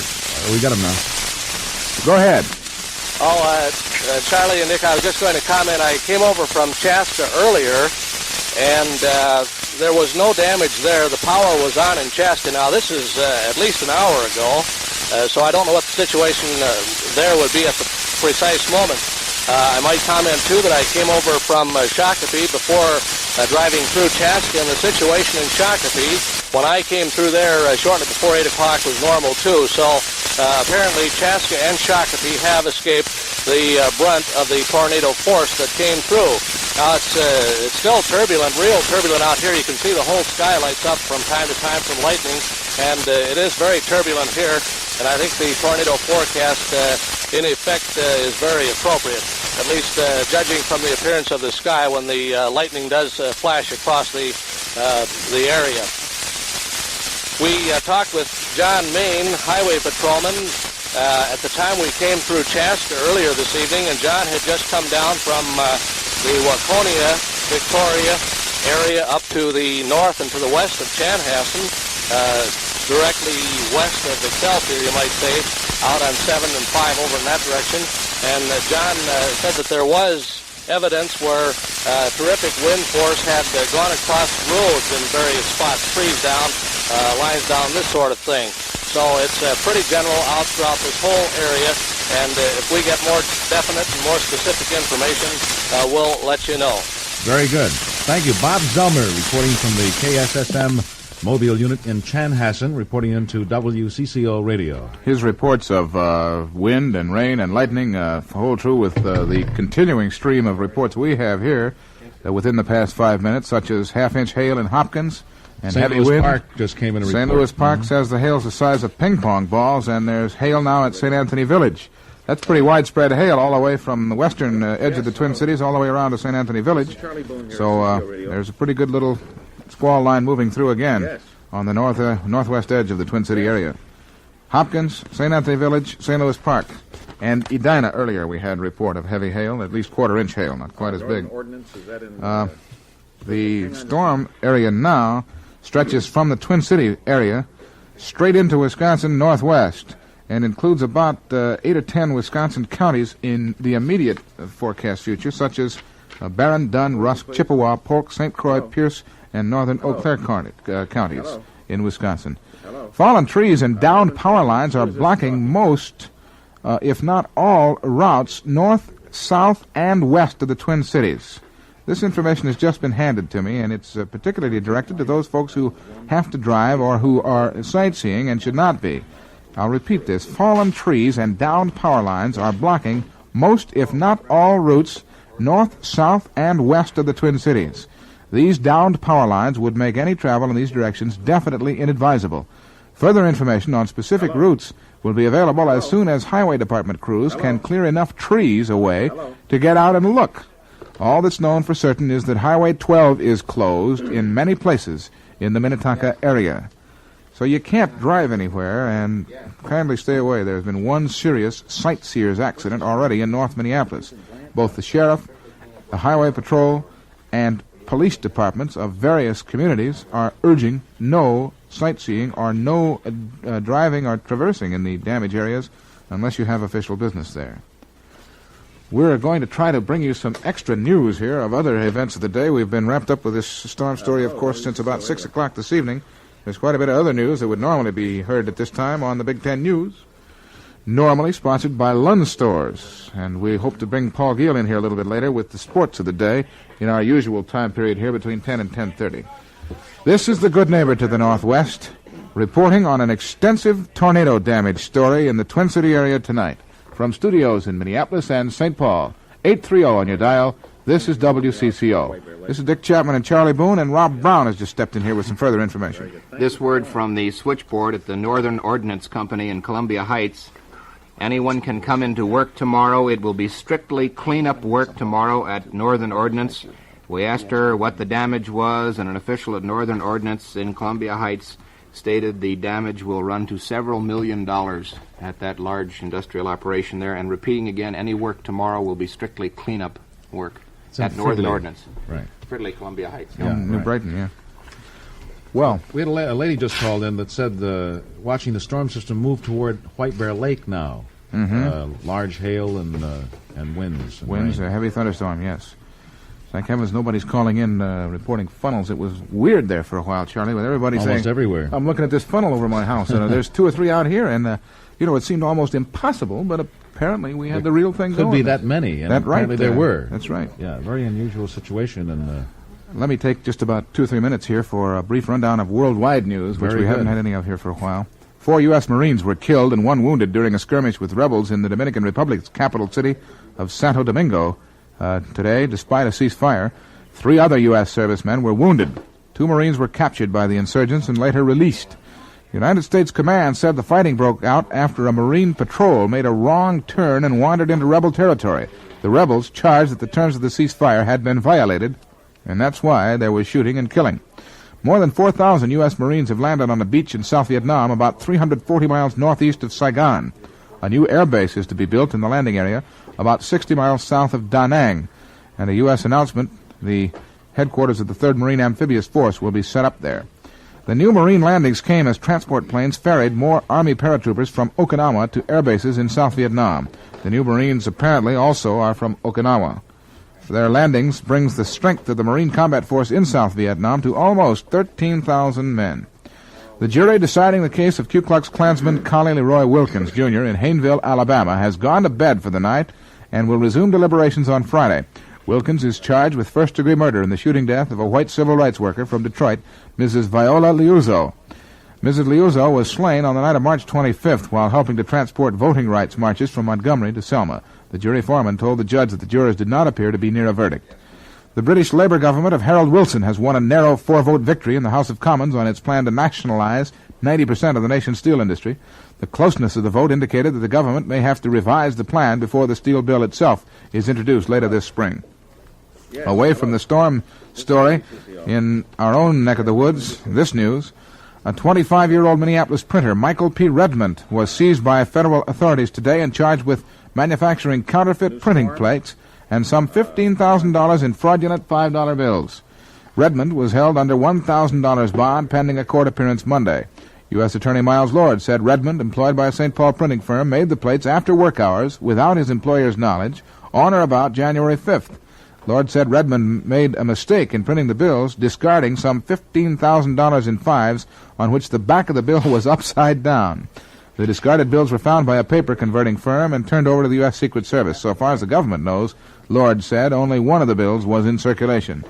The Minnesota Senate Tax Committee killed one of Governor Carl Rolvog's tax bills today by a vote of 12-3. The committee recommended indefinite postponement of proposals for a 3% tax on new automobiles. The motion was made by Senator Norm Larson of Ada, who said he thought it unfair to single out one group for such a tax. Said Larson, if you want a sales tax, why don't you support a general sales tax? Dick, apparently there's new damage reported from a storm that just went through Fridley. The Fridley Terrace Trailer Park reports that trailers are overturned, broken in half, completely flattened. And this is not an earlier storm, but a storm that just went through, and I have a gentleman on the line right now. Hello? Yes. Go ahead. Yes, I'm out here at the Fridley Trailer Court. And this storm just came through about 10 minutes ago. What kind of... Do you think it was a tornado? Yes, I think... Well, we were looking... We're just lucky that the house is even still here. Our trailer. We were looking out, and these black clouds were up above, and I didn't actually see a funnel, but my wife says she thought she did. All right, but at least there was a heck of a windstorm, is that it? Windstorm? Man, there's this trailer that's leaning up against ours now, and there's one across the street. How many trailers do you think are broken and it's hard to tell, sir. There was about maybe 30 or 40 in our group here, and I think there's less than a handful left that are even standing. And what's the exact location in Fridley? In Fridley? No, I mean your trailer court location. Well, this is 74th in Lexington. That wouldn't be Fridley then. You're clear over to where? New Brighton. Yeah, that's where it's... I see. Okay, very good. New Brighton.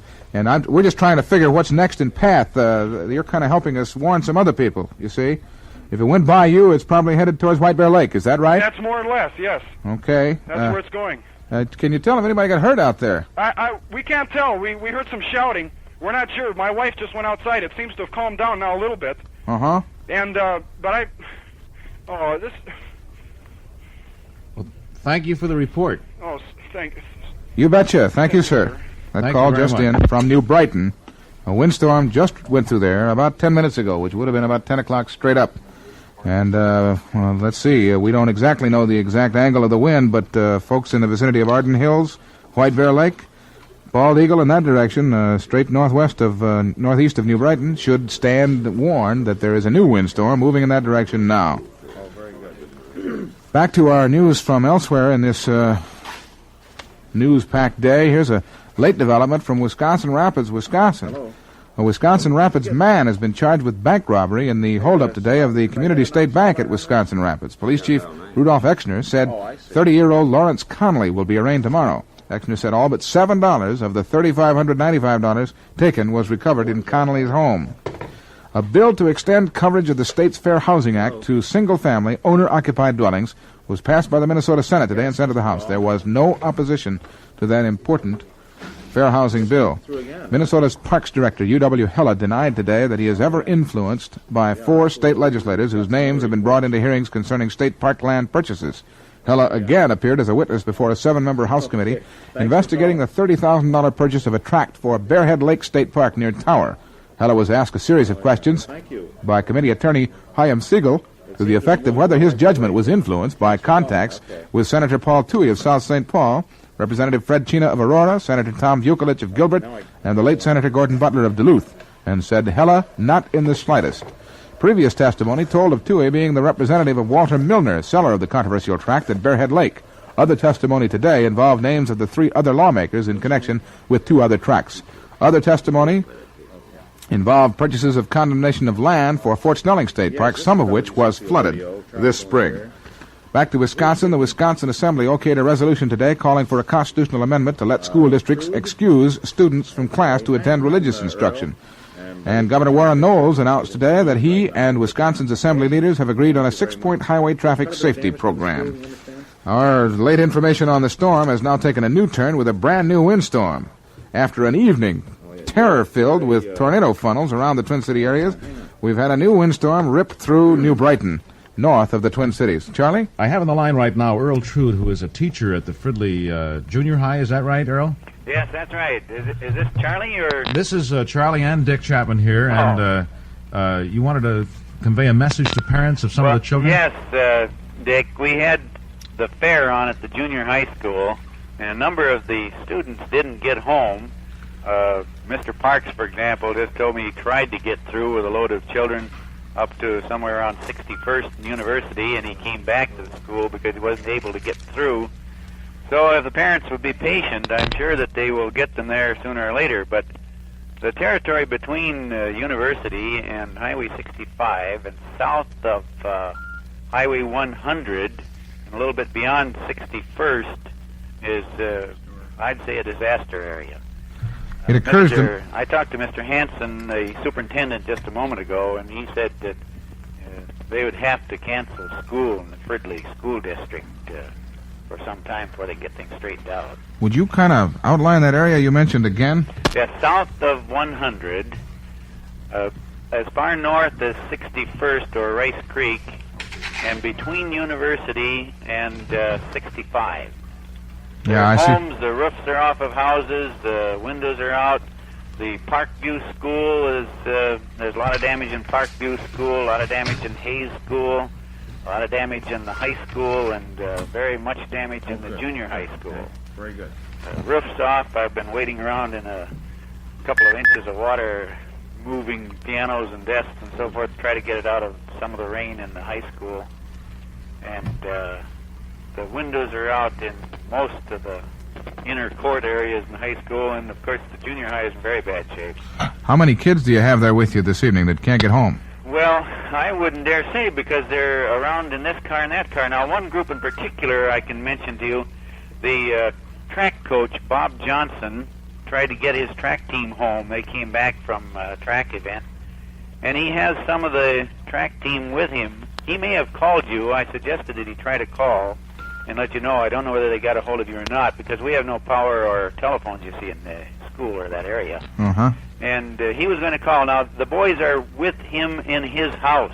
Oh, I see. So those who have the boys in the track team will know where they are.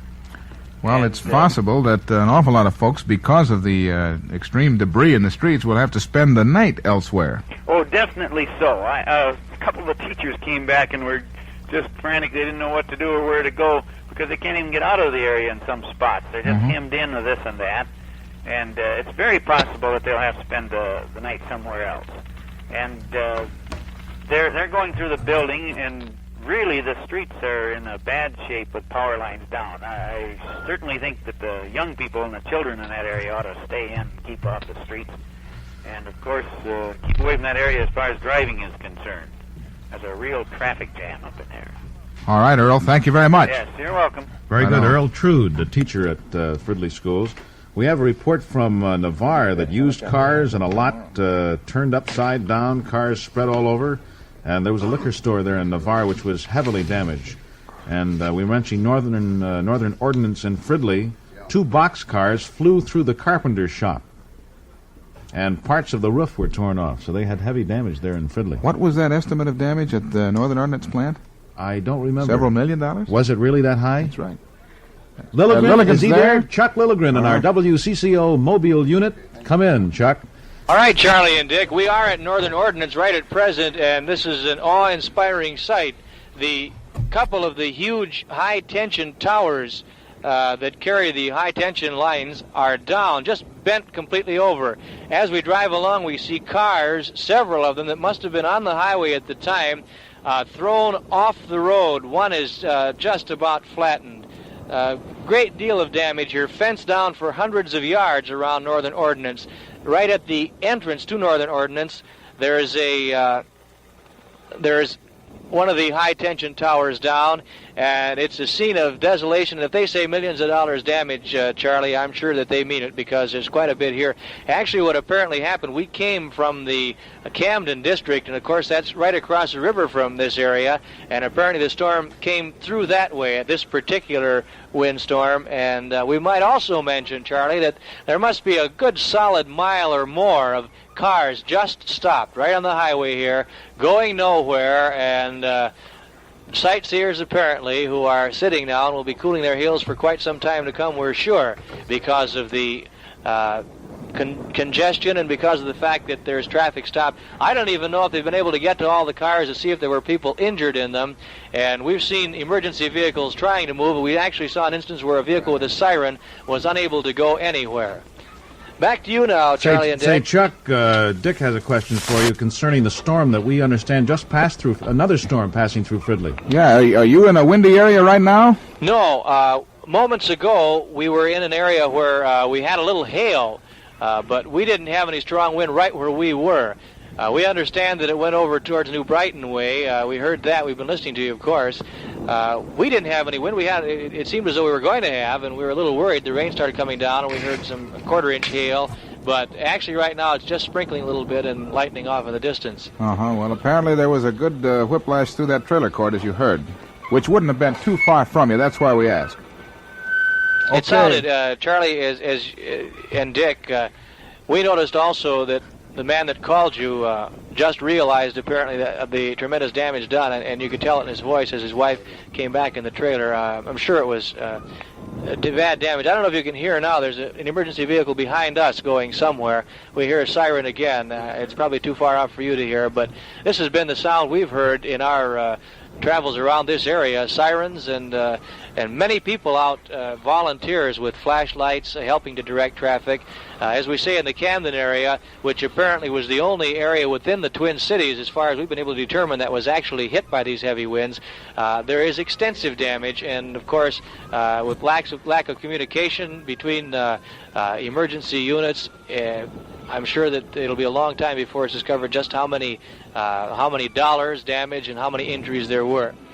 We'll turn things back to you now, fellas, and continue with your coverage. Okay, we're extremely anxious for you, if you can, to make it as far as Spring Lake Park and Coon Rapids, where information is sketchy at the moment, and we think maybe yours will be one of the only ways to get the information out of there through the mobile unit. We're going to try. That's where we're heading. But as I say, there's no traffic moving in some of these areas, and we will try and try to get some of the emergency information out if we can get to it. Right now, I guess you can hear the ambulance, and that ambulance, although it sounds like it's moving fast, is moving at about 15 miles an hour through long strings of cars. Very good, thank you. Chuck Lilligren reporting from our WCCO radio mobile unit. When we warn sightseers to stay away from the area, we don't mean to bum-rap those people who are not sightseers. I realize a lot of folks get caught and get hung up in these areas quite by accident. They don't mean to get into the way, and so we're not, trying to run people down for being trapped in a long string of traffic, in the bad, damaged areas. But there obviously has been extra traffic in these areas, which just made it that much worse. And it's these people who are warned to stay away by all law enforcement agencies. We might repeat again that the tornado warnings are still out as far as the Weather Bureau is concerned for the Twin City area. That's severe right. Weather. The weather people have not lifted the warning for the Twin City area, and well, they shouldn't have because of that New Brighton report we just had a few moments ago. Here's some more sketchy information that's coming in, little bits and pieces here and there. Navarre, that's in the Lake Minnetonka area, is said that the used cars on one of the used car lots are turned upside down, and cars are spread all over the used car lot. The liquor store was heavily damaged at Navarre. Fridley Terrace, a trailer park, trailers were turned over and broken in half. The terrace area completely flattened. That's the place where that was. That's the same place. The gentleman called that was about 15 minutes ago when that happened.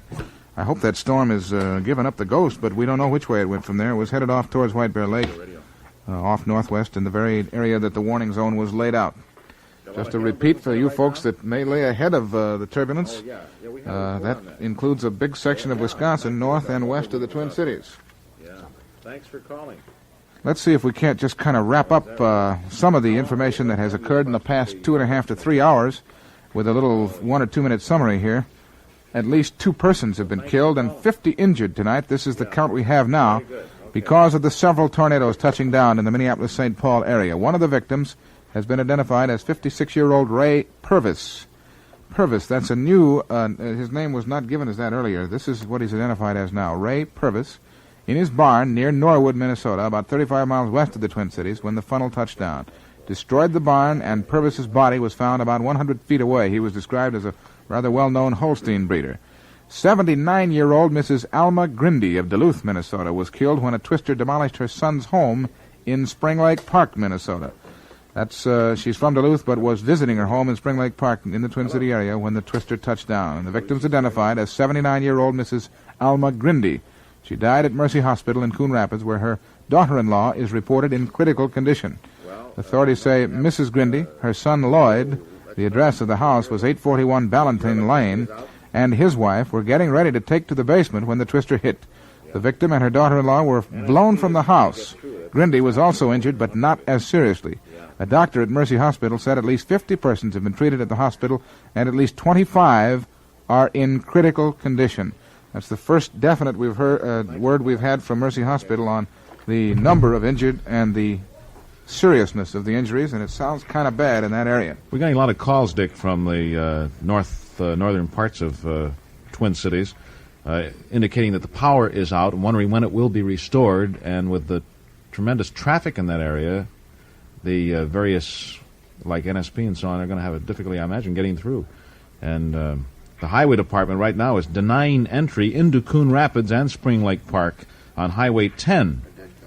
Sightseers must stay away. They've blocked the roads then. They've blocked the roads, right. So there's nothing to see because you won't get very far because of the traffic and because the area is blocked by the Highway Department. Someone informed me here earlier that Paul Giel might try to run in some sports here that we haven't had for some time, but I don't see him around. Do you? I saw him a moment ago, and maybe we can track him down again. Because we had a ball game today at the Met, which saw Robin Roberts pitch a 4-hitter. Good old Robbie. And even hit a single to break that tie and win the ball game 5-1 for Baltimore. But we won the series 2-1. So Paul will have more details in that ball game and others. Some ball games going right now around the nation. People continue to wonder if the Twin City area is still in a severe warning zone, and as far as we know from the Weather Bureau, it is. The Weather Bureau said tornado and severe thunderstorms are expected to be a possibility from the Twin Cities area into Wisconsin northeastward. And they include the counties of Barron, Dunn, Rusk, Chippewa, Polk, St. Croix, Pierce, and northern Eau Claire counties. And the Weather Bureau concluded that bulletin by saying later advisories will be issued as required, and they have not lifted the warning as yet. We just had a new windstorm, not necessarily a tornado, because no one could be sure they saw a funnel, but they know it was strong enough to turn trailers upside down and crumble trailer homes in the New Brighton area about 15 to 20 minutes ago.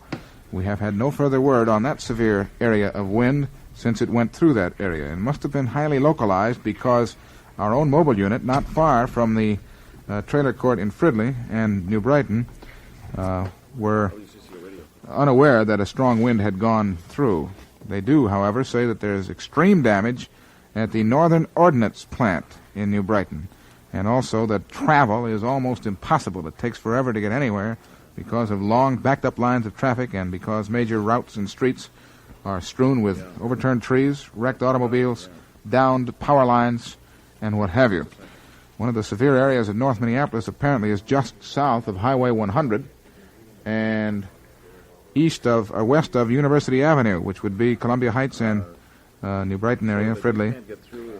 Extreme damage reported in those areas, but it's difficult to pin down details because phone lines are out and people cannot move in the area except on foot. Cars are backed up all around the belt line, apparently, and so it goes. And even yet, our severe weather is not through because of hail continuing to be reported in various locations. I never knew hail to fall in so many places so often and so frequently. And you're speaking of hail, Dick. A report just in from Burnsville. Hail 1.5 inches in diameter, falling there right at this moment. Here again, you see, and the natural movement of the weather would bring it on through the Twin City area again from Burnsville. We have a lady on the line. She has several relatives all around. Spring Lake Park, you say you can't contact them because the lines are down and the traffic is so bad nobody can get through. Is that it? Yes, that's right. We've called the hospitals out there, and they're trying to get the people out. But they said there are so many sightseers on the road and coming in there that they can't find the people. They said that all we can do is just wait and pray that they can find them because they can't even locate the victims. They haven't got any. They've got volunteers coming out, but the volunteers can't get through the traffic either.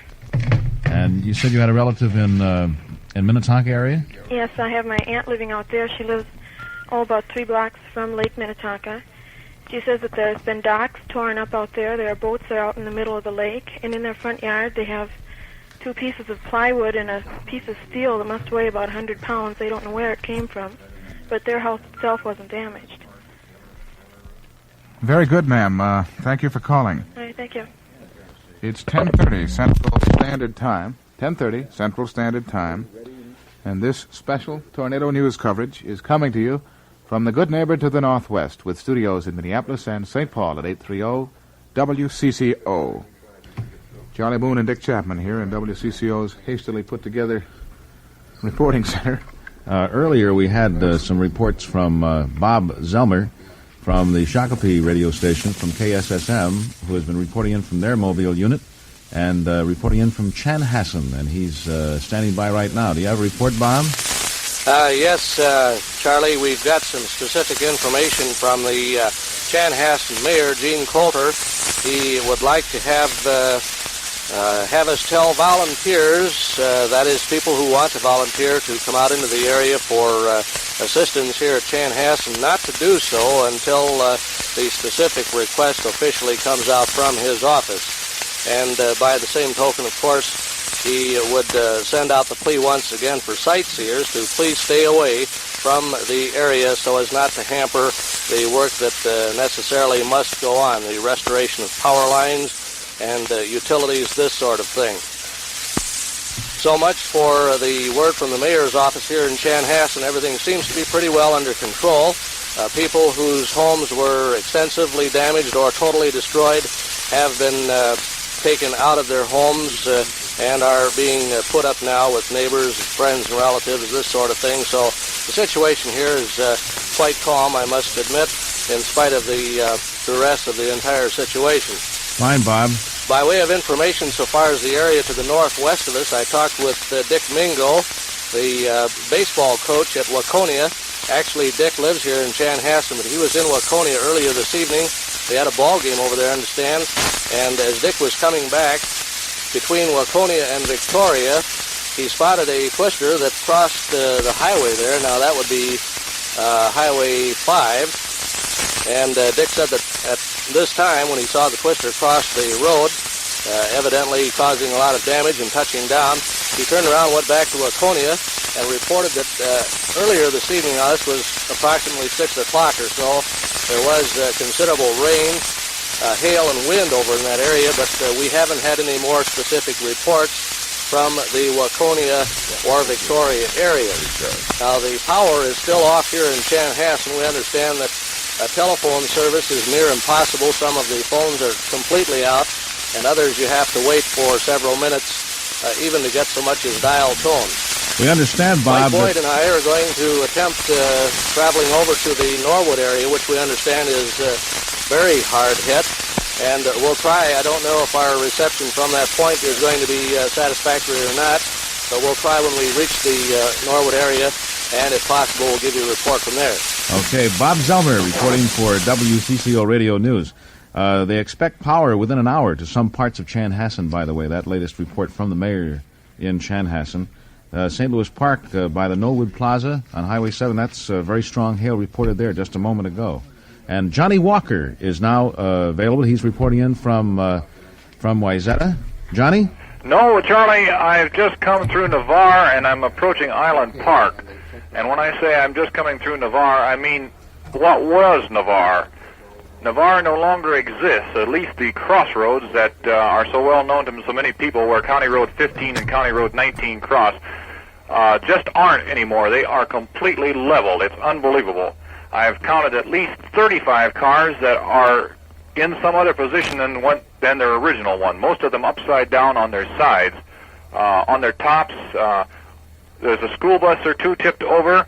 Every building close to the crossroads is severely damaged. The service stations are almost all completely gone. Just a shell standing, much looking like a bombing has taken place there.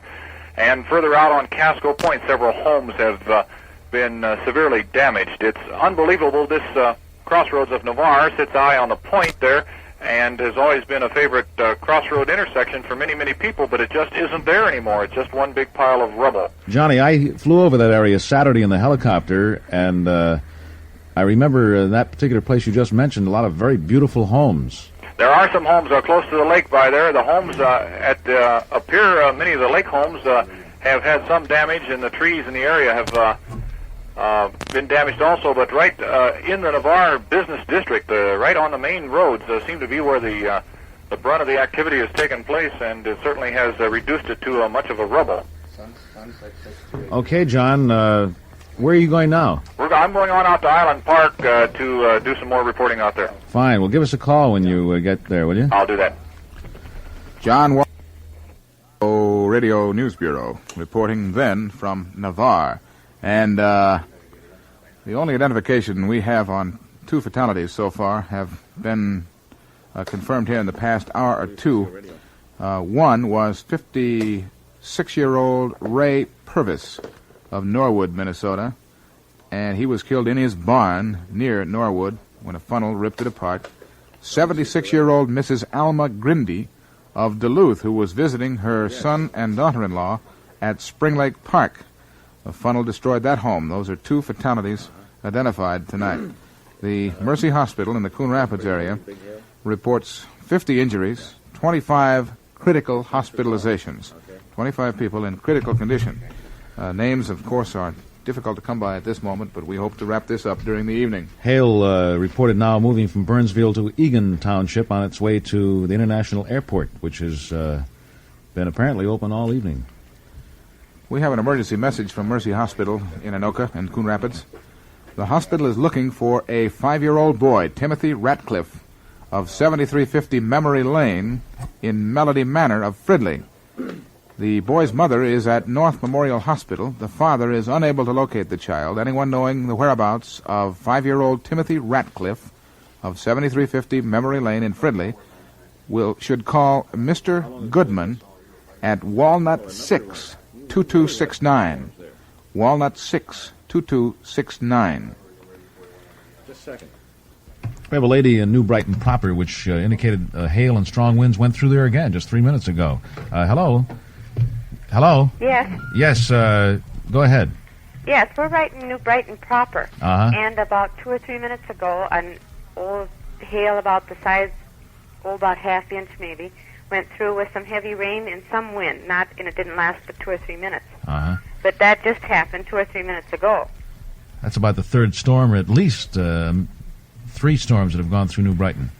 That's right. Yes, it seems that way. Yeah. Well, thank you for calling. You're welcome. Okay.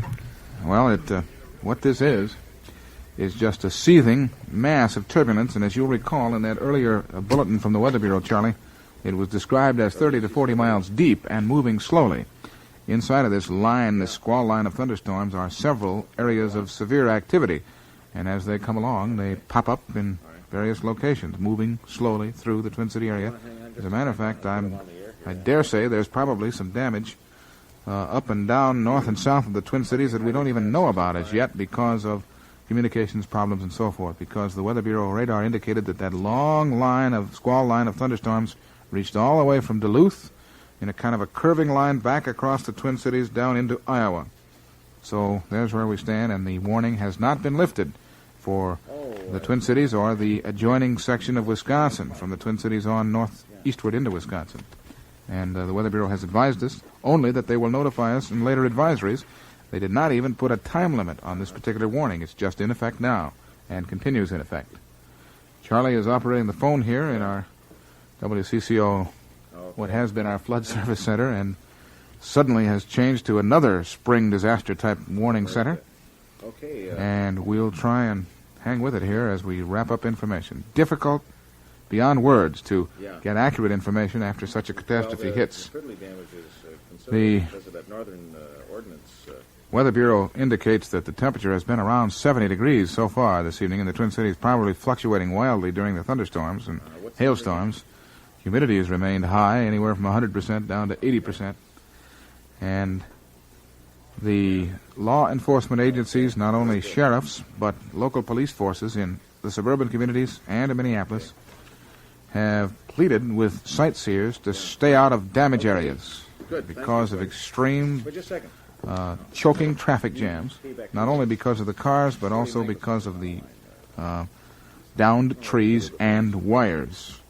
One of the real bad areas, apparently you cannot go north, south, or west out of the Twin Cities area without extreme difficulty. Travel in those directions is almost impossible and, according to the Highway Patrol, inadvisable. North, south, or west of the Twin Cities. We just had a note from Civil Defense. They are sending from Richfield a light plant to the emergency shelter, which has been established at 10 and 65 in Spring Lake Park, to help with victims there. And apparently they're trying to get through on a 560 exchange and can't get through. It's tied up. And a lot of people are making calls, I'm sure, and many of them necessary, but a lot of unnecessary calls, and the telephone company, I'm sure, would appreciate it, and emergency measures are being taken. They want to get through. It's difficult. So do not make any unnecessary telephone calls. For the benefit of those folks in Chanhassen, Charlie, what was that advisement you had there about the return to power? They expect power within an hour to some parts of Chanhassen, according to the mayor of Chanhassen. That's the latest word we had. We're getting reports from all over various parts of the Twin City, hail falling right now. All right. Apparently, the Minneapolis police have a gentleman they have to get a hold of. Minneapolis police have asked WCCO Radio and helping to contact Arland Harley, Harley. Arland Harley asked to call St. Mary's Hospital for an emergency message. That's from the Minneapolis Police Department. This is Dick Chapman and Charlie Boone, and this is the Good Neighbor to the Northwest with studios in Minneapolis and St. Paul at 830 WCCO. If you've joined us late and wonder what in the world is going on, tornadoes, unbelievably severe and unbelievably numerous, ripped out of the spring skies this evening and bracketed the Twin City area. Also some nearby communities such as Norwood and Spring Lake Park, perhaps others that we have not heard about as yet. As a matter of fact, a severe weather condition still exists for a broad area of Minnesota and Wisconsin. The Twin Cities is included, and numerous heavy hail and windstorms have been reported in the past half hour, still bouncing in and out of the clouds as the severe turbulence moves from on a northeasterly path right across this section of Minnesota and Wisconsin. Getting a lot of calls, Dick, on people trying to locate other people. Apparently, in the storm areas where some people got out and other people didn't get out, and they want to know if they're all right, and it's impossible because of the lack of phone lines and lines that are down, and the lack of communication because people can't get into the area by auto or hardly by foot in some areas. And so we'll try later to find some of these people, but right now we just can't. So many names are coming in. Yes, only official messages are being broadcast. Perhaps they were misled by the fact that we did broadcast a pair of try-to-locate messages, but they both came from official sources, from various police authorities or sheriff's authorities in the given location, such as the Minneapolis Police try-to-contact message a few moments ago. This note has been handed me. In a one-block stretch just west of North Memorial Hospital in Robbinsdale, a garage was demolished, a church damaged, and a roof ripped off a house. This is on Chowan Avenue between Lowry and Oakdale. You heard some of the spotty reports. Apparently the damage is on and off again, which would indicate the bouncing effect of a tornado funnel. Up and down they go. And frequently windstorms are the same way. Golden Valley reported some damage. Young fella in North Minneapolis recorded some weird damage. The power is back on in Chanhassen. Downtown Chanhassen. Very okay. Some calls on people who have relatives passing or coming through from Wisconsin to the Twin City area and wondering how the storm is moving that way. We had no other reports of real severe weather. Of course, the storm system is moving to the east. That's right. We can only repeat the warning of the Twin Cities Weather Bureau, and they listed these counties as to be alerted for possible severe thunderstorms or tornadoes this evening. And these Wisconsin area counties are Barron, Dunn, Rusk, Chippewa, Polk, St. Croix, Pierce, and northern Eau Claire counties. That'll include quite a few rather sizable communities in Wisconsin. Charlie's got someone on the phone here. Yeah, I got Walt Hazelhunt on the line, and Walt said he drove through. Where did you drive from, Walt? Yeah, Charlie, I drove in from Hector, Minnesota, through Glencoe on 212 and then on through on Highway 5. And I crossed the paths of 4 tornadoes. There was one just this side of Glencoe. There was 2 around Norwood, one between Waconia and Victoria, and then another one on Highway 7 just east of Christmas Lake that flattened out a park area out there. What time was this, Walt? I just came in. I'm out in Hopkins right now at my folks, and I just drove in. Yeah, what time? I mean, it was earlier in the evening that you saw the tornadoes. I didn't see them. I just drove in, and I just saw the paths and the debris of where they went. You saw the wake of the tornadoes. Aftermath. Mm-hmm. Yeah, that's right. I can hardly hear you, Charlie. Yeah, the aftermath of the tornado you saw. That's right. Very good. Well, Walt, how was the traffic when you came in? Well, the traffic is not bad, but I would suggest that people stay away from out there because there is low power lines, and there's trees, of course, all over the place, you know. Oh, very good. That's Thank true. you, Walt. You bet. See?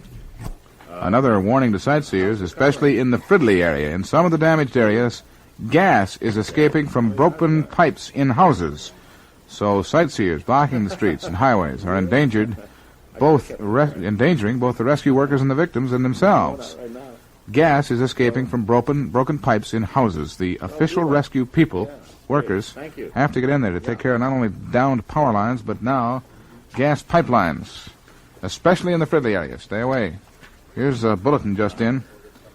3 persons are now reported killed in tonight's storm at Island Park near the western end of Lake Minnetonka. Police Chief Bernard Winkle says dozens of persons have been trapped in their wrecked homes and the death toll may rise. Winkle's report raises to 5 the number of confirmed dead in tonight's storm. We gave you 2 of the earlier victims. Property damage is heavy and continues to mount as reports from at least 24 communities are coming into Civil Defense Headquarters. Suburbs north and northwest of Minneapolis are particularly hard hit. More than 60 were injured at Spring Lake Park and Mounds View, many in critical condition. Heavy rain and hail preceded the twisters, of course, and continues. Utility lines to 12 communities north and west of Minneapolis were downed by the powerful winds. State police and civil defense volunteers are barring entry to many of the storm-hit communities, notably Spring Lake Park. One of the injured, Burton Germain of Mounds View, said he and his wife and their 1-year-old child huddled in the basement of their home when the twister hit. Said Germain, everything I could see started to sway, and then the house lifted off the foundation and was carried away. He said nearly 12 new homes on his street were destroyed. Bob Tibbetts is here from our WCCO newsroom, and Bob, maybe in a moment you can try to round up the identifications on those 3 victims. I've got 2 of them, but I'm missing some others. So we'll get them as quick as we can. The death toll has risen to 5 now, with that report coming in from Island Park in the Minnetonka area. John Walker, our WCCO radio reporter, has already indicated that he's heading towards Island Park from his last reporting point and should be there any time, and we'll hear from him on that severely hit storm area. The western end of Lake Minnetonka is where it came from. Police Chief Bernard Winkle on that latest report. He says the death toll may rise because people are still trapped. Harry Peterson of WCCO Radio reported into news just moments ago, reported that practically no damage he can see in the city, downtown in the city of Anoka. And this school closing, Mrs. Philip Brody called the Highcroft Country Day School in Wayzata closed. I'm sure we'll have quite a few school closings from the storm area as the evening gets on, and of course we'll recap all of those for you in the morning. At the Paco plant in Golden Valley, out on Highway 12, part of the roof flew into the parking lot, and windows blown out, 1 car turned over, so there's isolated points of damage all over our Twin City metro area, and we'll be getting more of those. Just repeating here the names of the victims that have been identified so far. 79-year-old Mrs. Alma Grindy of Duluth was killed while visiting at the home of her son, Lloyd Grindy, in Spring Lake Park. And 56-year-old Ray Perbix, a Holstein breeder from Norwood, Minnesota, died in a tornado that hit his barn while he was in it. Norwood, of course, is pretty badly hit, 38 miles southwest of Minneapolis. We have mobile units in several locations. Chuck Lilligren is with the WCCO mobile unit heading north towards the heavily damaged areas of Spring Lake Park and Coon Rapids in that direction. He is there now, we understand. And he will be ready very shortly, I understand, yes. And we also have had the kind cooperation of some of the gentlemen from KSSM in Shakopee, broadcasting from their mobile unit from the Chanhassen area, and those badly hit areas down there, they're going to try to make it to Norwood and see if they can get a signal in from there. We also have the kind assistance of many, many reporters from all over the region calling in on our Federal 99111 lines. Severe hail continues, I understand now, in the western part of Bloomington. This is a new hailstorm that has been bouncing in and out of the Twin City suburbs all evening. They say this hail is the size of golf balls now in western Bloomington, the west portion of Bloomington. That's Minneapolis suburb. We naturally haven't had a... I just got a chance to check with some of the southern areas, and things seem to be in pretty good shape. Southern Twin City area? Yeah. Right. Although we do have some new hail now bouncing around. We just had a report of heavy hail in Bloomington. Now severe hail in northeast Minneapolis, 1-inch size. I assume that's diameter. Northeast Minneapolis already hit by winds earlier, and now a new hailstorm moving in. You can see why the Weather Bureau has not lifted the warning, even though we seem to have had more weather in one night than we've had in 15 years around here. Somebody was saying the Farmer's Almanac has been pegging this winter and the spring and all the storms, and said that May and early June they're going to be pretty rough as far as tornadoes are concerned. I didn't see Now, that. where do they get all that information? I don't know, but I know this. The Farmer's Almanac sure missed on their prediction for an early spring. That's true. They did. Nobody said anything about that. They predicted an early spring and a late fall. They So kinda far, blew they're that one. 50-50. They really know how to hurt a guy. Oh, Highway sure. 100 is now closed at East River Road and at the West River Road. Highway 100. Yes, all right. That means that's tough, boy. There's a lot of traffic handled up there, and this is north of the Twin Cities, right in the heavy damage area. Also, we've been advised that you cannot go into Spring Lake Park from either direction on Highway 10. The Highway Department has denied travel into Spring Lake Park on Highway 10. Now, Highway 100 is closed at the East and West River Road. Well, that'd be on the river north of Minneapolis. This is Dick Chapman and Charlie Boone. It's 8 minutes before 11 Central Standard Time. Boy, that means 5 hours of this particular type of coverage in the next few minutes. I didn't realize that it's been that long. Doesn't seem possible. It's been so fast. We have a lady on the line from Fridley whose husband said that, what was that area that was destroyed? Hello? Yes. Yeah, what area? Holly Center on University and Mississippi Street. That was... The new fire station is gone out. The power lines are down across all the supermarkets. A new cafe that just opened about a month ago is gone. Uh-huh. National store, the front went in. He was in it. He was in the store? Yeah. Your husband? Yeah, when the front came down, all the cars were damaged that were in front of it because all the superstructure came down. Uh-huh. And everything over there is completely gone. That really was got hit very hard. Oh, in that area. Mississippi Street, almost from Holly almost to Highway 65. All the houses are either damaged or gone. Is that right? Well, we'll get more reports too on that area as they come in. Of course, we have reports on Minnetonka. In fact, we don't have reports on many areas, which will be coming in later. You asked about schools closing. We'll have reports on those first thing in the morning. You see, there's other schools that were not damaged. The only problem would be the power. Well, and some of them probably even have power. I don't know, and I have children in grade school yet. Well, as soon as we get that information, you'll hear it right here on CCO. Something else, my son is on the track team, and he come back to school. He had left his billfold and they went in their track uniforms and went to a meet. And he came back, and his clothes and everything is under all this rubble of the gymnasium roof. He come home in his tracksuit. Is that right? It's a good thing it's fairly mild. In fact, the police brought him home. Is that right? Well, thank you for calling. Mm-hmm. Thank you for that information. Boy, that is hard hit. There's apparently more to come, Charlie, because we have reports of thunder and lightning west of Glencoe, which is considerably west of this damage area. Possibly another storm system moving in again. Here's a brand new radar report from the Weather Bureau Airport Twin Cities Station. The radar at 10:45, that's about 9 minutes ago, shows a broken line of thunderstorms now about 50 miles wide from the Faribault and Norwood area northeastward to Lake Superior, moving northeastward 35 miles per hour. No hook echoes indicative of tornadoes are apparent, but some may still occur, along with heavy thunderstorms, hail, and strong winds. If the present movement of these storms continues, they will move out of the Twin Cities area about midnight. And if so, an all-clear bulletin will be issued by the Twin Cities Weather Bureau office at that time. Very good. The Milwaukee Weather Bureau reports that the severe weather and tornado forecast for northwestern Wisconsin has now expired, and a few locally heavy thunderstorms with hail and strong winds still may occur in the area of northwestern Wisconsin, north of a line from Alma on the Mississippi River to Iron Mountain, Michigan, until about 1 o'clock daylight time tomorrow. That'd be midnight Central Standard Time. A funnel cloud was sighted north of Hudson tonight. St. Croix County Sheriff's Officer at Hudson said a tornado was sighted by a farmer 6 miles north of the city, and last was seen between Holton and Somerset in northwestern St. Croix counties. This corresponds with the gentleman we had on the phone, Charlie, who was sitting in Stillwater looking across the river watching the funnel just about that time. That's exactly where it went. Counties surrounding St. Croix County reported no damage, although there were some high winds and thunderstorms. The Sheriff's Department at Hudson said communications with patrolling squads had been cut off, apparently by lightning.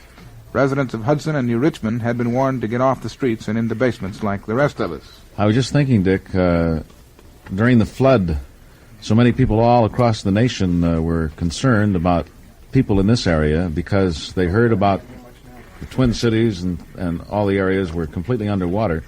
And oftentimes there's misinformation, and with our clear channel signal covering the nation as we do at this hour of the night, we want to let people know exactly what is happening in this Twin City area, that and what parts are concerned and have been hit, so that because I'm sure there are a lot of people listening, maybe in Michigan and in New York and California, that are worried about friends and relatives here in the Twin City area. So we'll recap those areas hit by the storm in just a moment. All right.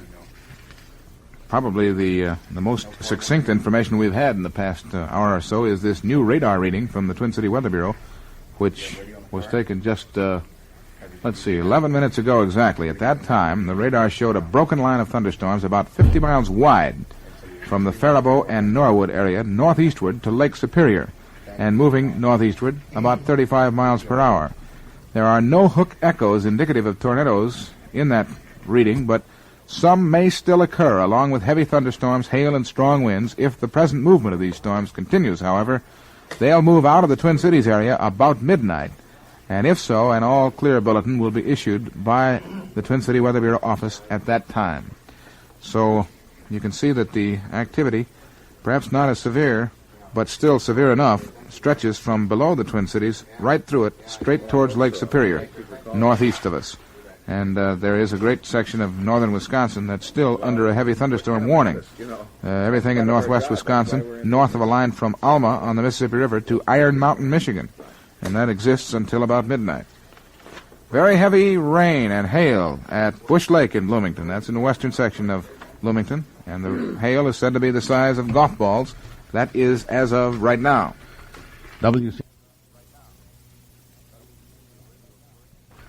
WCCO Radio, of course, continuing through the night, as we always do, Clear Channel Radio. From the station that serves the nation, generally around this time of night from Hobbs House, with studios in Minneapolis, St. Paul, 830. This is WCCO. Awaiting momentarily a report from our Mobile unit, which is near Spring Lake Park, with Chuck Lilligren, who will be reporting in momentarily. Art Johnson, one of the engineers that is out with our Mobile people, said it's amazing how easy it is to sight the path of the North Minneapolis and northern suburb tornado. He said from North Minneapolis in the vicinity of Camden, just in an angle towards Wisconsin, it runs right through Minneapolis. I'm looking at a map here, right through Minneapolis, through Fridley, New Brighton, off on that direction, and he says it's just as straight as a string with trees, power lines down. You can see the line of damage as this funnel went along. Let's recap for everyone right now the storm damage areas from the west, moving in across the northern part of the Twin Cities, and now into Wisconsin. This could be amplified, Charlie, but I'll try and do it right off the top of my head here. It appears that we now know of extreme damage at Norwood, which is directly southwest of the Twin Cities. Also at Mound and Island Park, and on the Deep Haven and Navarre on the western end of Lake Minnetonka. That whole Lake Minnetonka area is concerned. The whole Lake Minnetonka area is concerned. One of the severe damage areas is at the intersection of Highway 101 and 7. That's at Cottage Grove, just east of Excelsior. That would be on the south section of Minnetonka, so it's hard to pin down the exact bad damage spots because it's in several locations on the lake. Whether this was done by one tornado or several, we don't know. It could have been either because there were more than one this evening all around the Twin Cities. Also, we know that North Minneapolis, Northeast Minneapolis, Fridley, Columbia Heights, Spring Lake Park particularly, and some other north and northwest suburbs have suffered damage of various kinds. How about...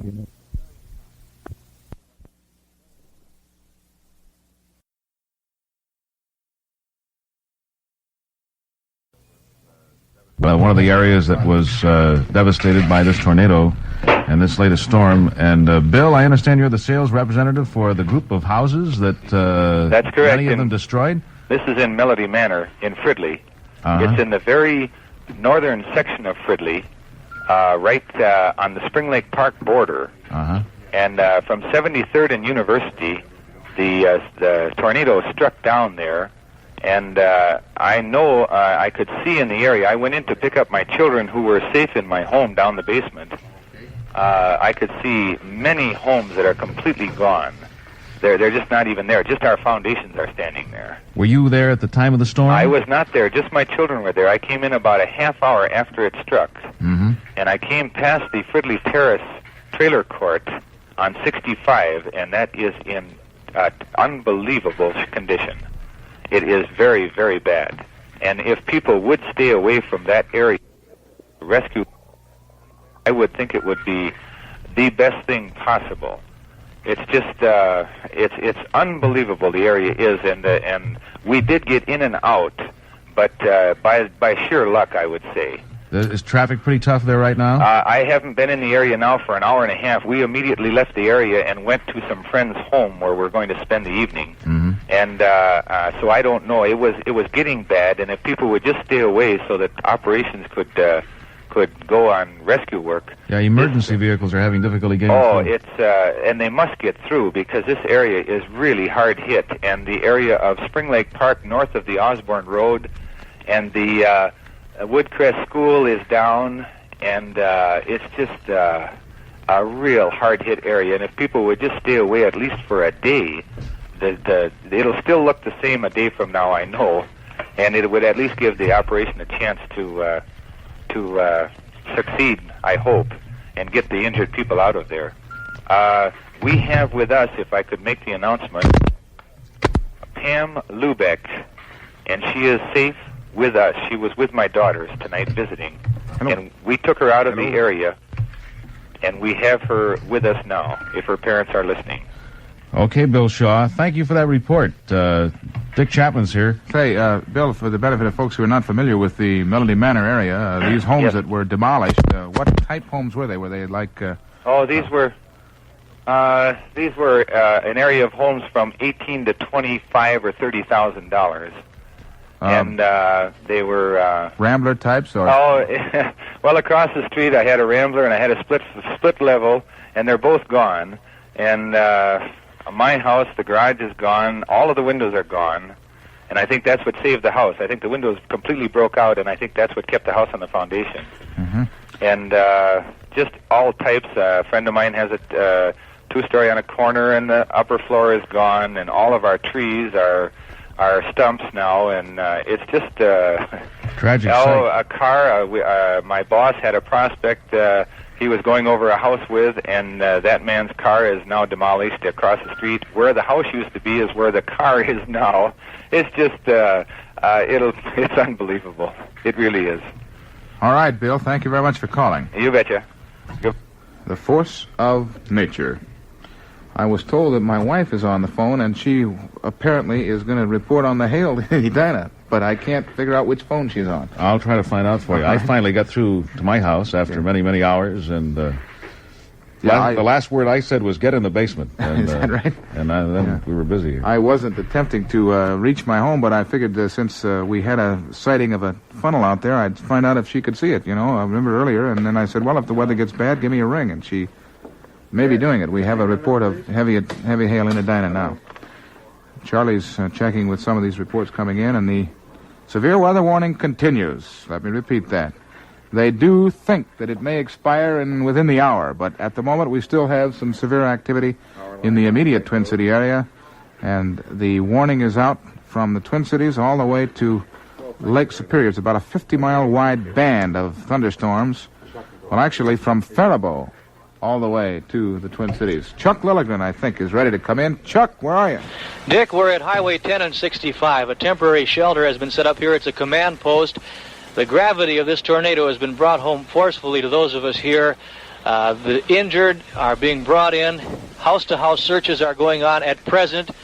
We've been asked to please allow them to isolate this area near Highway 10 and 65, the complete area, to allow these searches to go on. There's no telephone communication, no electricity. It's just a matter of searching through the houses to find people. At the emergency shelter, several wounded have been brought in. They are inside now. People are looking for their relatives. Ambulances are coming and going. It's almost mass production with these ambulances coming and going. Now they're sending them into the Twin Cities. They have to drive across down wires going south on 65, but they're getting these emergency vehicles with the wounded into the Twin Cities because the hospitals here are full. Those that are not quite as seriously injured are being treated here. We've seen huge cattle trucks tipped over. Devastation. We heard of a house being ripped completely apart and being thrown into a swamp with people inside. There are 2 known fatalities at this area. The injured are just too numerous to count. There's no way of keeping track of the number of injured. We have a message for those people in the Hillview area near New Brighton, which was a major casualty area, one of the worst. Those who are worried about their relatives in the Hillview area near New Brighton may check at the Hillview Apartments. The Hillview Apartments is a clearing center for those concerned about their relatives there. Still bringing in wounded, search parties still out and still being organized to go out. There is enough help here. Please allow them to isolate this area.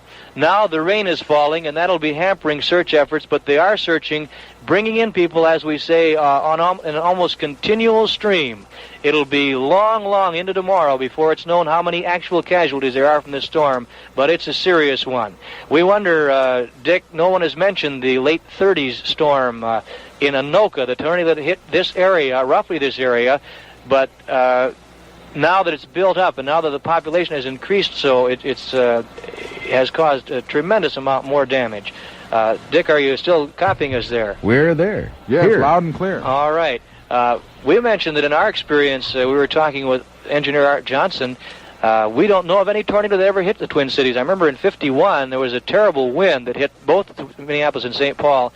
But with the touching in the Camden area in the Twin Cities, at least in my memory, that's the first that I can hear of a tornado hitting that area. But towards Anoka, there have been some serious tornadoes in the past. Much more serious now because of the burgeoning suburban population. Things are bad here, Dick and Charlie, and it's a serious tornado. There are fatalities. There are serious injuries. It's almost enough to defy the power of description. Very good, Chuck. You stay on the scene, and we'll be with it all night, I fear, hoping to clear up some of the confusion that results after a thing like this. If we can repeat the one thing when we ask what we can do to help, they say, please, let us isolate this area. Please stay away. Let us get going and get the search done. They don't need anybody out here. If they need emergency help, if they need medical people, they'll be relaying those messages. But they certainly don't need cars getting in the way of these ambulances that are coming and going out here. Chuck Lilligren reporting from our WCCO mobile unit, and he'll be standing by. We had a call while Chuck was on the air that a power line was down on Blake Road, and at that time the gentleman called very heavy hail was coming down. And you mentioned that Jurgen walked in and said that the clouds had opened up over the Twin City downtown area. Yes, he said you couldn't see across the street. It was raining so hard, just thick. The downtown district of Navarre, as you heard John Walker report, was severely damaged tonight when the twister moved through the area. It's reported that 60 to 70% of that business district in Navarre was damaged. Heavy rain and hail. About 25% was said to be total destruction, and I think that was the intersection, the famous crossroad there that John Walker was describing, which he said was no longer in existence. The residential district apparently escaped most of the damage, but one home in Navarre was destroyed. However, there were no reports of injuries. We have no damage reported in the community of Anoka, although you heard earlier that almost all of the aircraft at the Anoka airport were ripped to pieces. Apparently the city itself escaped. Well, thank you, sir. It's 11 minutes past 11 Central Standard Time.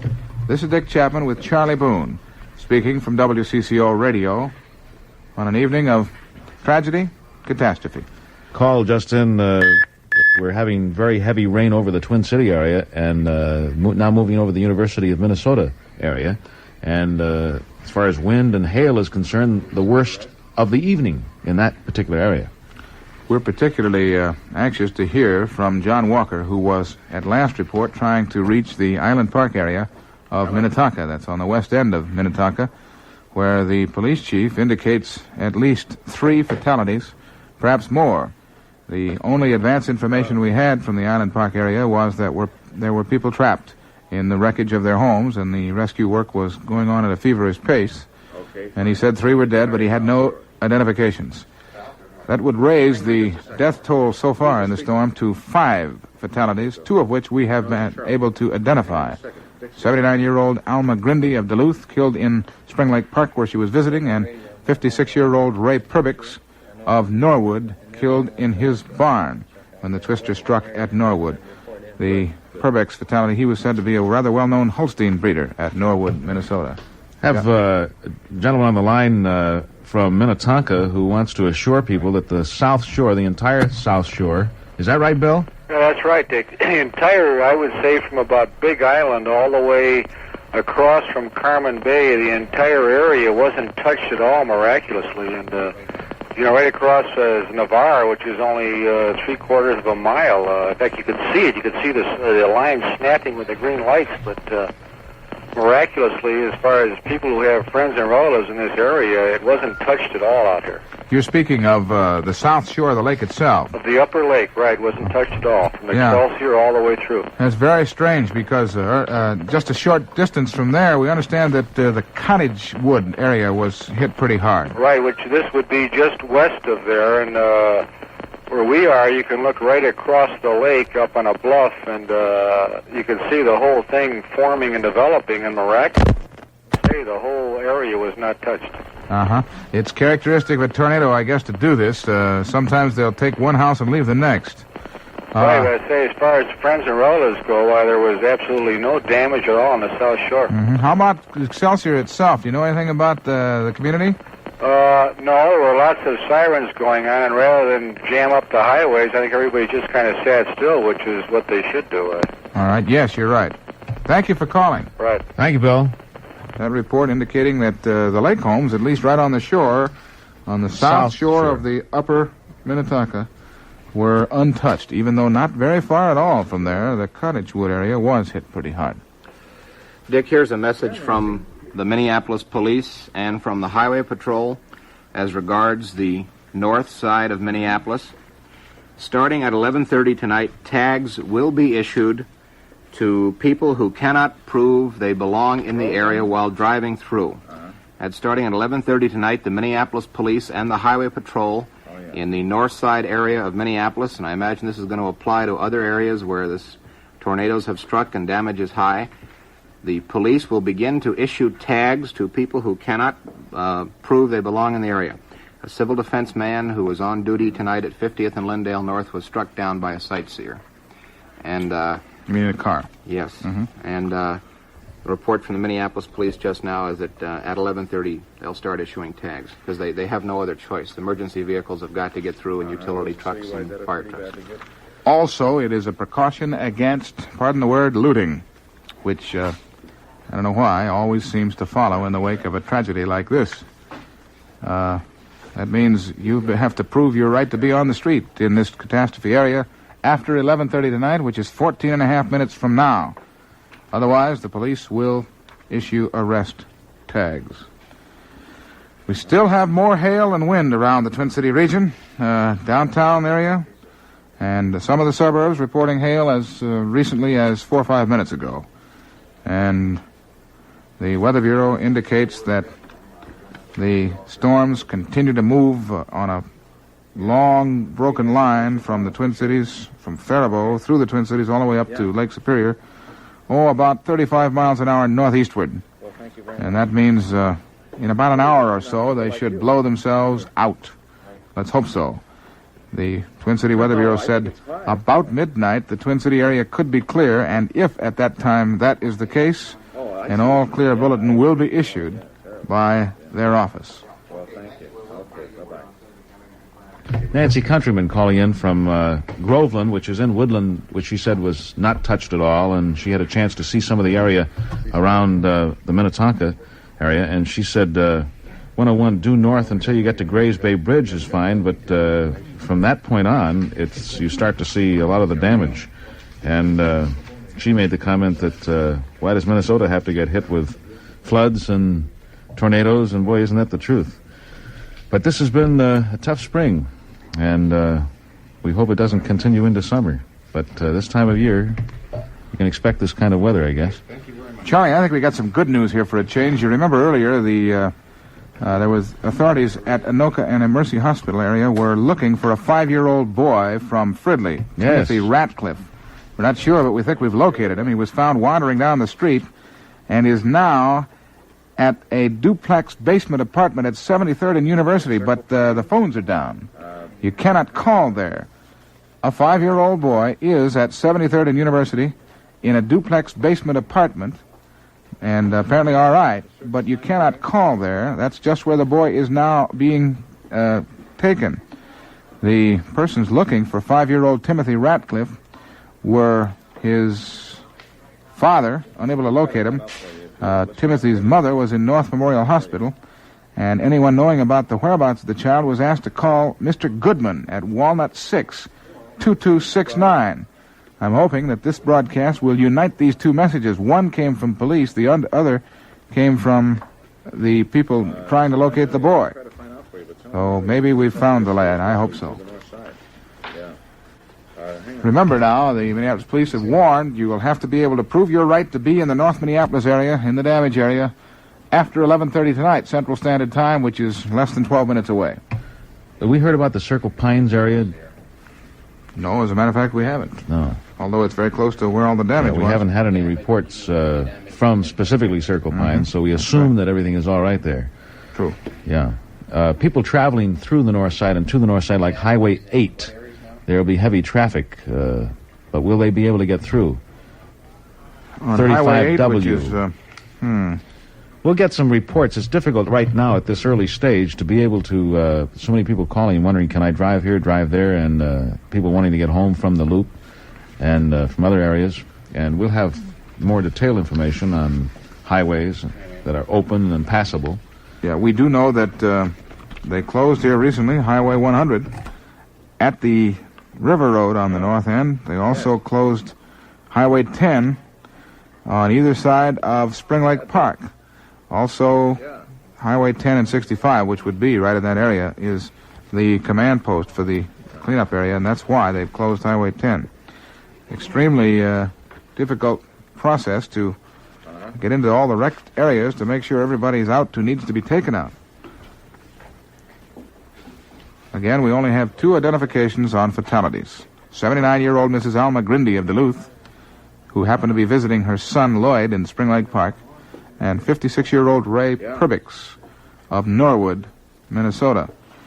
There are indications that 3 others have died in the west end of Lake Minnetonka at Island Park, but identifications have not been made available in that location. The police chief was the one who advised us that there were 3 fatalities there. Total of 5 so far to report. Right. Hillview Apartments? Thanks, Duke. Thanks for calling. Okay. Oh, Duke Farrell just calling, saying wish the judge would give him 100 days or $100, sightseers who are unnecessarily in the storm-damaged areas. Is that right? Because it's that's tough for people to get through, and for especially emergency vehicles. Well, this is crisis law enforcement, and you have to do it. Here's a police report from Excelsior. No damage in Excelsior. The damage in the Christmas Lake area. Houses blown into the swamp, semis turned over, and storm going into Cottage Wood and Deep Haven. All right, very good.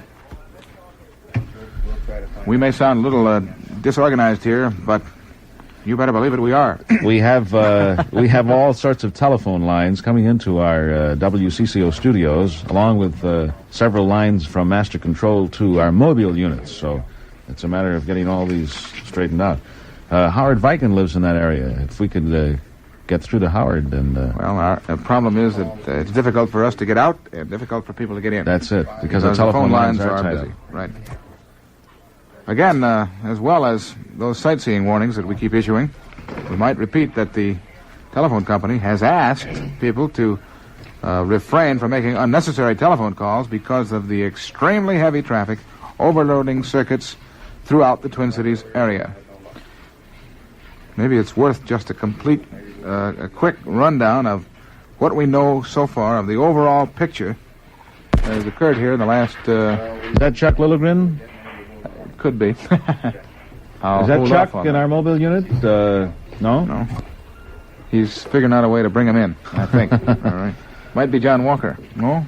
No. Hello? Hello. Yeah, who's You better find out off the air, Charlie, and I'll keep I going. got no line in. Oh, It must be a mobile unit. Is this Kano? No, is this Charlie? Yes. Oh, Charlie, this is Bob Potter. Bob Potter? Where are you, Bob? I'm standing right at the moment, Charlie, in the room where all the firemen have just returned from the Golden Valley Volunteer Fire Department. Yeah, go ahead. Well, they had quite a bit of damage. Did you have any report on it going by here at all? In the Golden Valley area? You're on the air, Bob.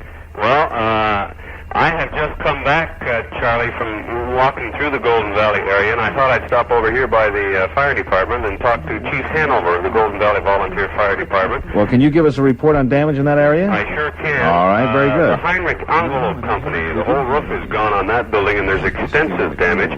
Where is that located, Bob? Well, probably the easiest way to locate all of these buildings is by the Payco Photo Building that's sitting right on the corner of Highway 55 and Douglas Drive. And that's extensive damage at that building. That's very close to Highway 100, the Belt Line. Very close to Highway 100. Starting from that point and then moving northeasterly across the Golden Valley area, Feinberg Meat, the corner of the roof on that building is gone.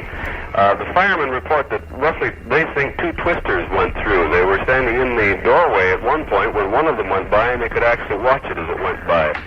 They have several $40,000 and $50,000 homes in the Golden Valley area with the roofs gone. The Copacabana apartment building, the garage on that building, the roof is gone on that.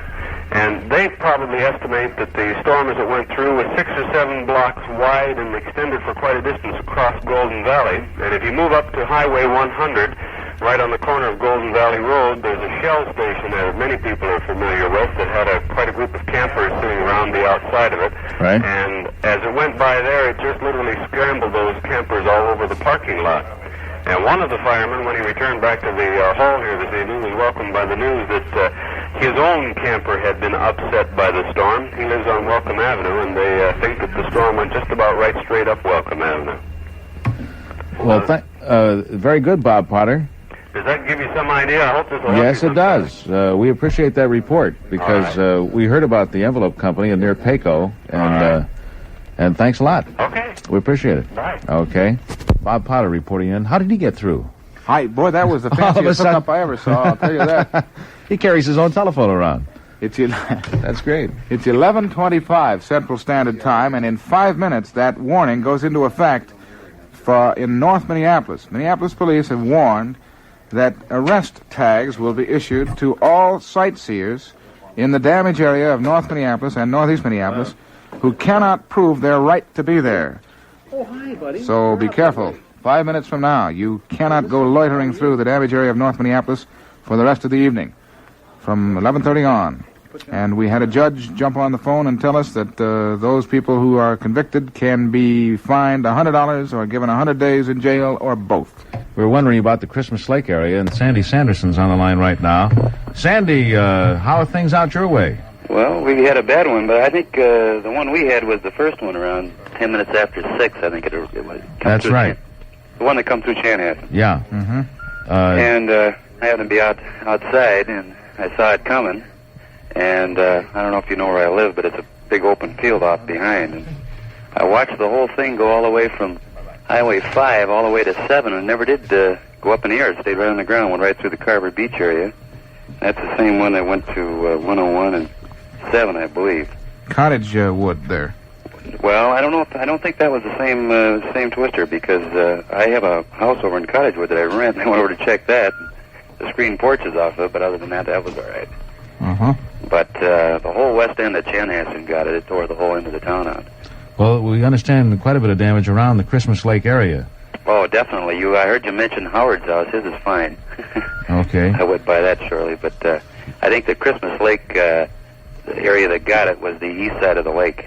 Uh-huh. Just on the very east side of Christmas Lake, and then it went right through on the west side of Lotus Lake. Were there quite a few houses concerned there? Oh, yeah. There was, I happen to know one party in Chanhassen that has a hardware store there. He has about a $50,000 house, and that was just completely obliterated. And there was quite a few homes right behind the mileage station in Chanhassen, there as you come in on the west side, that were all destroyed. Right. That's where the path of it went through, which would have been, from where I live, was about, I'd say 200 yards east of us. Did it give you much warning, Sandy? No, I tell you, the only warning I got, I can recall as a kid, the tornado in Anoka. I lived there at the time, and we had all this hail and rain at first, and I heard the noise. It was what the first thing I heard was. Did it sound like a jet or a freight train, as most people say it sounds? It sounded like 100 semis coming right through the backyard. Yeah. And it never once, all the time that I watched it for a good, I must have watched it 5 minutes, and never once went off the ground. It just kept going right through this woods and right through Carver Beach, and there was trees, houses, everything flying. Well, we appreciate your calling, Sandy. Okay, buddy. Thank you so much. You bet. Thanks. Okay. Bye-bye. Yeah. Sandy Sanderson calling from the Christmas Lake area, right there in Excelsior. I have some new information from our WCCO Radio News Bureau, Charlie. The death toll has now risen to 7 in the entire area, but we only have the identifications of 3, and this is the only new identification that we've broadcast for the first time. 26-year-old Robert E. Clark of Anoka is added to the fatality list, along with 56-year-old Ray Perbix of Norwood and 79-year-old Alma Grindy of Duluth. Now, here's something from the Minnesota Highway Department just in. Here are the highways known to be closed due to tonight's storm. 10 in Spring Lake Park, Highway 10 at the junction of 65, Highway 12 is closed through Minnetonka, Highway 100 is closed north of the Twin Cities at the East River Road. Many more highways and roads are closed due to either fallen trees or downed power lines. As of yet, there has not been enough time to survey the total effect of tonight's storm on highways. Motorists are strongly urged not to travel at all tonight, especially in the rain, when live power lines and debris are almost impossible to see. Right before we bring in Chuck Lilligren, I understand he's standing by on our WCCO radio mobile unit at Spring Lake Park. Let's remind you that this tornado coverage coming to you from the station that serves the nation, with studios in Minneapolis and St. Paul at 830 WCCO. Now, here's something from the Minnesota Highway Department just in.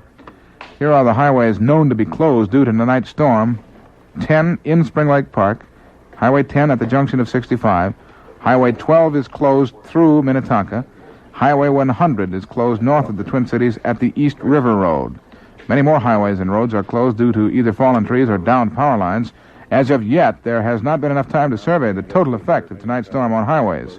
Motorists are strongly urged not to travel at all tonight, especially in the rain, when live power lines and debris are almost impossible to see. Right before we bring in Chuck Lilligren, I understand he's standing by on our WCCO radio mobile unit at Spring Lake Park. Let's remind you that this tornado coverage coming to you from the station that serves the nation, with studios in Minneapolis and St. Paul at 830 WCCO. It's 11:30 Central Standard Time. Dick Chapman, Charlie Boone, Jurgen Nash, Rob Brown, Arv Johnson, the whole gang here standing by with coverage for you, and Chuck Lilligren is standing by on our mobile unit. Chuck? Just a couple of minutes ago, Charlie, another little storm passed through here with heavy rain. We were holding, up until it got too cold to hold, a piece of hail the size of a ping pong ball. Several of those came down. That's gone by again now. You didn't mention Highway 8. We received word that Highway 8 is closed around County Trunk J because of wires down. As we mentioned before, this area here is a shelter, an emergency shelter area. It's a roller rink, and they've set up command posts here. They have a temporary morgue with the 2 fatalities we mentioned earlier. There are doctors on hand here to treat the wounded. They're being sent from here as they're found to the hospitals in the area, which we understand are full now, and they're now sending them to the Twin Cities. This is by no means a cleanup job as yet. There's no question of any cleanup job as yet, but crews are going out to search for people who may be trapped in their homes in the hardest hit areas.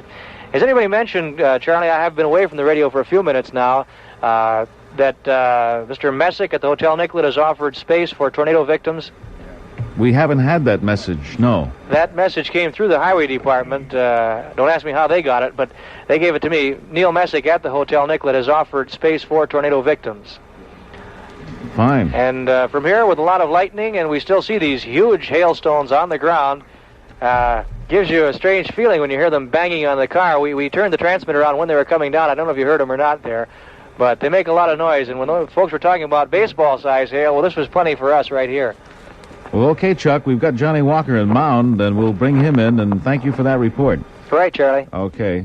Chuck Lilligren reporting from our WCCO radio unit in Spring Lake Park. Tremendous damage there. Dick?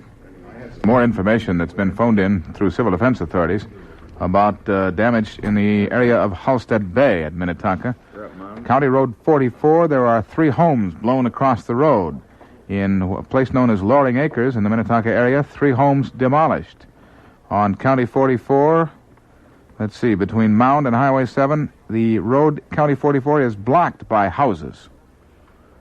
That's something weird. Let's switch now to WCCO's Johnny Walker at Mound, Minnesota.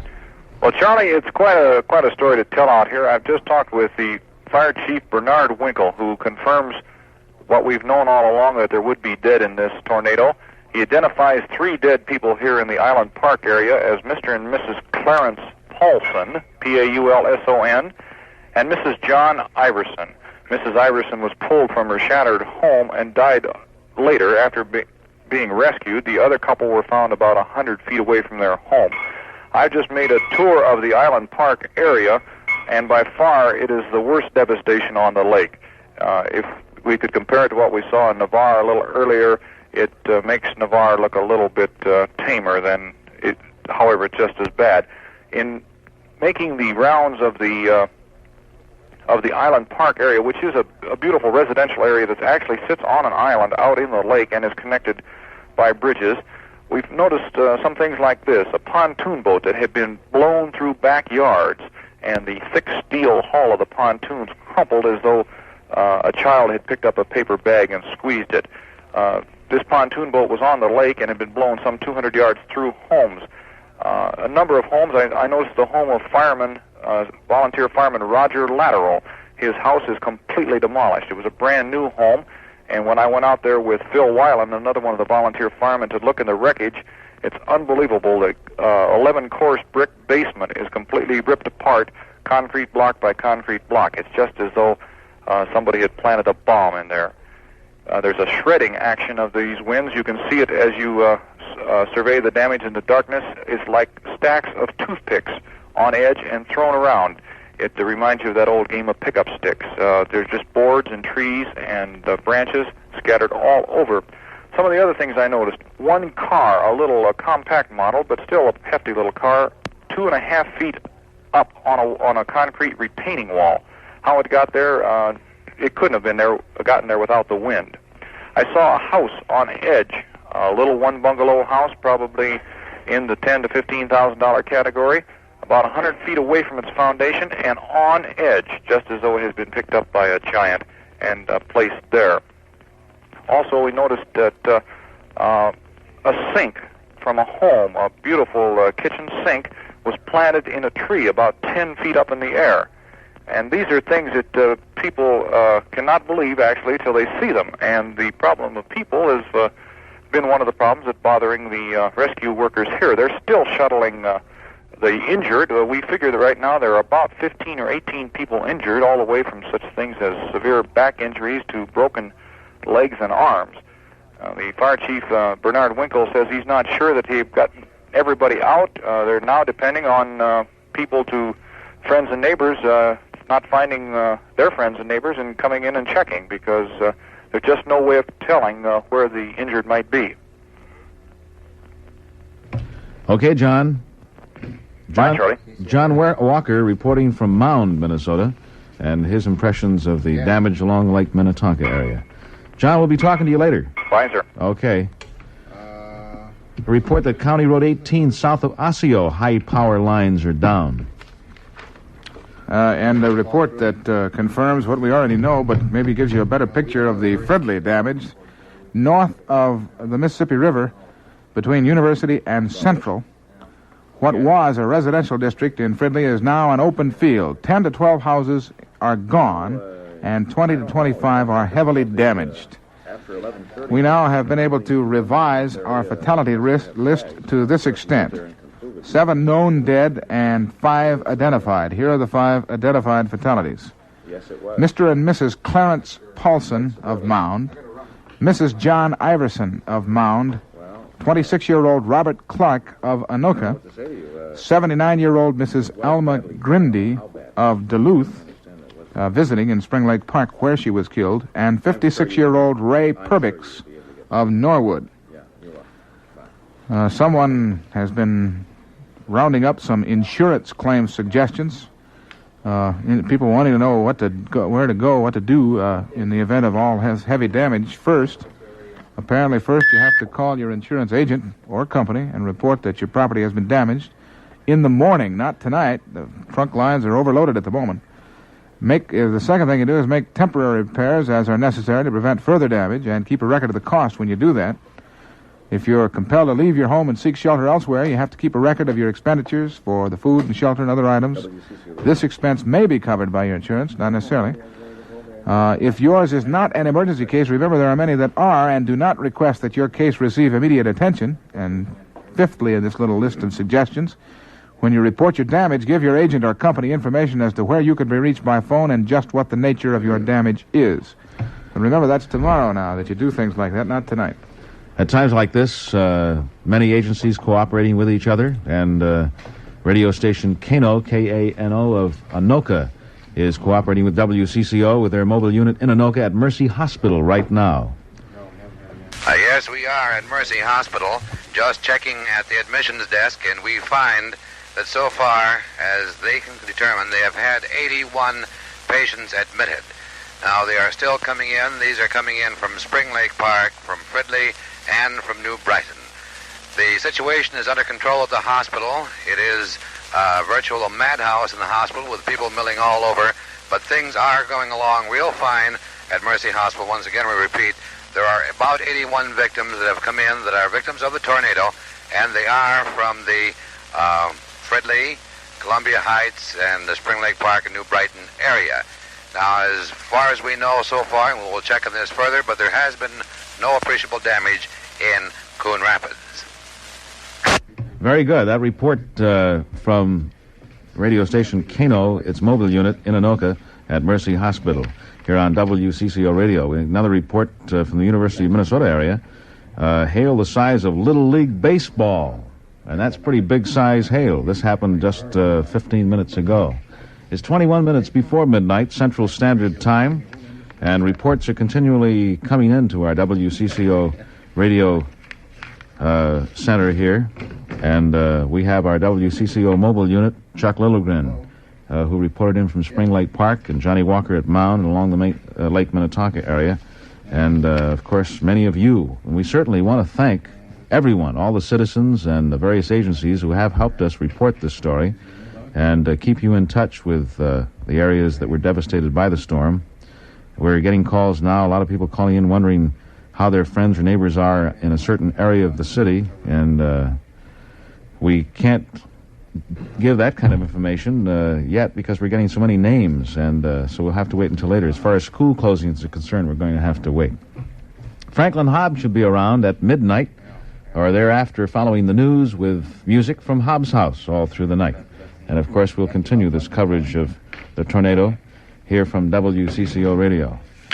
Mentioned that County Road 18 south of Osseo, high power lines are down, and we'll be waiting for more reports on that. We having points of coverage all over. Dick Chapman here with me, Charlie Boone, and Jurgen Nash, and Rob Brown, and Bob Tibbetts from WCCO Radio News, all reporting on the damage of the tornado. Charlie, remember we didn't have any definite information on the Circle Pines area, which is kind of bracketed right between two severe damage areas in Fridley and Spring Lake Park. And Circle Pines, a man called in just to inform us that all he could see wrong was power lines down on Highway 8 around the speedway there, right, on County J. And we're informed by Chuck that Highway 8's been closed because of those power lines. And he said, this was just a few minutes ago, he said there's heavy hail in Circle Pines at the time he called in. Boy, it's amazing that such severe weather can continue for so many hours. I just don't understand it. We thought that as night came on, it would dissipate. Why, of course. It's continued, and new storm areas are cropping up all the time. I'll tell you true, I've lived in what is known as Tornado Alley all my life, all the way from Tornado Alley actually is mostly Kansas, Missouri, Oklahoma, up that way, although I think they consider it stretching into Minnesota and through Iowa. And generally, when tornadoes hit, they come in singles or at most pairs. It's not to say that occasionally you don't get a cluster like this, which is obviously what we had, but I never knew that, I don't recall in my experience or the talking to other people who have lived in this area, the Midwest, all their life, that what is turning out to be a 7-hour span of severe weather can last that long, punctuated with so much damage and so many continuing storms. I was in Fargo when the storm happened there. I think it was 57. That's right, yes. And something like June 20th, 57. And that was a bad storm which hit that north side of Fargo. But it was quick. I mean, you know, came through and it was over with. That's right. And nothing like this. And it cleared up after that. We remind you that the Weather Bureau indicates they are still continuing the severe weather and possible tornado warning in a long 50-mile wide stretch from Faribault, below the Twin Cities, through the Twin Cities, to Lake Superior. That would be, looking at your map, right up through the Twin Cities along the Minnesota-Wisconsin border to Duluth Superior there at the corner of Lake Superior. And in Wisconsin, this means everything in northwestern Wisconsin north of a line from Alma to Iron Mountain, Michigan in the Upper Peninsula. And that's quite a section of northwest Wisconsin, and that warning is expected to continue until midnight Central Standard, until 1 o'clock Central Daylight Time. And right now we have 17 minutes before midnight Central Standard, 17 minutes before 1 Central Daylight Time. We're trying to pinpoint some of the damage in Island Park, and we have a Mr. Berquist on the line who can tell us about some of the damage in that area. You live right there, sir? Yes, we're on the south side of the island. And have you had a chance to survey some of the damage in Island Park? The neighbor lady's husband came from Excelsior, which took him nearly 2 hours to get through. How far is that?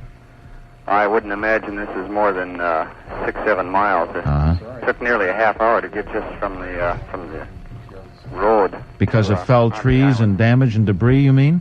Yes, he said it was very badly damaged. Of course, you've gone over Navarre already, the damage there. Yes.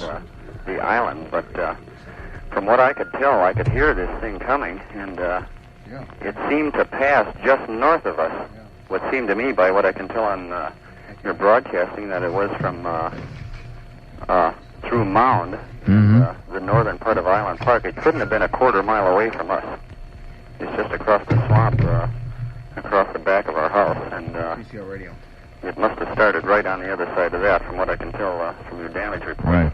Well, we appreciate your calling in. We weren't hit here at all. Thank you. Okay. Charlie, maybe we can help here with another youngster. Now, we're not handling very many of these personal messages, but in many cases, in the event of a small child, we have to help and should, of course. And this is one of those cases. This is a 4-year-old boy that is missing that we'll try and help contact, and we'll need help from listeners.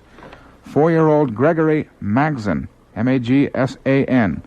Gregory Magsan, 4 years old. He's missing in the Mounds View, New Brighton area. And he's blond, blue-eyed, had a red and white fine-checked shirt on and blue trousers. And this lad has a hearing defect. He doesn't hear well. If you spot what may be him, you may have to go up close to him and talk loudly to him. 4-year-old Gregory Magsan. Now, they're trying to locate him, and if he is found, he should, the person finding him should call Mercy Hospital in Anoka, the information desk, and the number is 427-2200. Mercy Hospital, 427-2200. Mercy Hospital's in Anoka. 4-year-old Gregory Magsan, young lad with a hearing defect that is being sought now. Dick, we've been talking about this long storm for 7 hours, and a gentleman called in from Bloomington, and he says, well, there's some good news to report. In that area, he can see the moon in the west, which is coming up. So maybe this bad, turbulent weather and hail and wind is starting to move out of our area. We certainly hope so. I'm sorry, I was busy talking to someone else. I know you were. The moon is shining over Bloomington, over the Mets. Beautiful. Boy, that's a friendly sight, I'll bet. I guess it is. The skies are starting to clear. Well, apparently we're getting people confused as to who they're listening to. That's what I was just straightening out there. Yeah. Unless I was missing something, we didn't have a call for a certain type of blood. No, we did not. Okay, not that I remember. And I would remember that, I'm sure. I was just sitting here trying to jot down the areas that we know of that have at least reportable types of damage. And I might run through them for people who've not been with us during the evening and don't know the extent of the storm so far. But we know that there's been damage of various degrees at Mound, Island Park, Navarre, and Cottagewood in the Minnetonka area. We know that there was enough damage, enough debris on Highway 12 in the Minnetonka area to close Highway 12 there. We know that there's been damage in North Minneapolis, Fridley, Columbia Heights, Golden Valley, New Brighton, specifically Spring Lake Park. We know damage in those areas of varying degrees now. We know that there was damage at least at the Anoka Airport, severe damage there.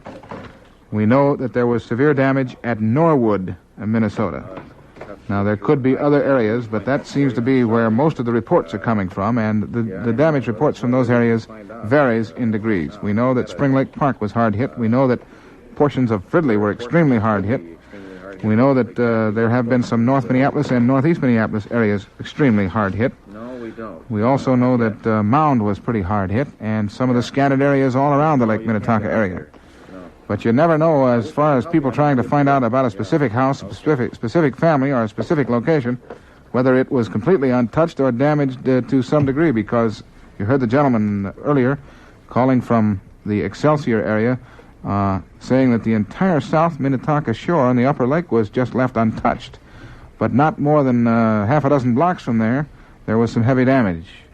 So tornadoes can hit one house, leave another standing.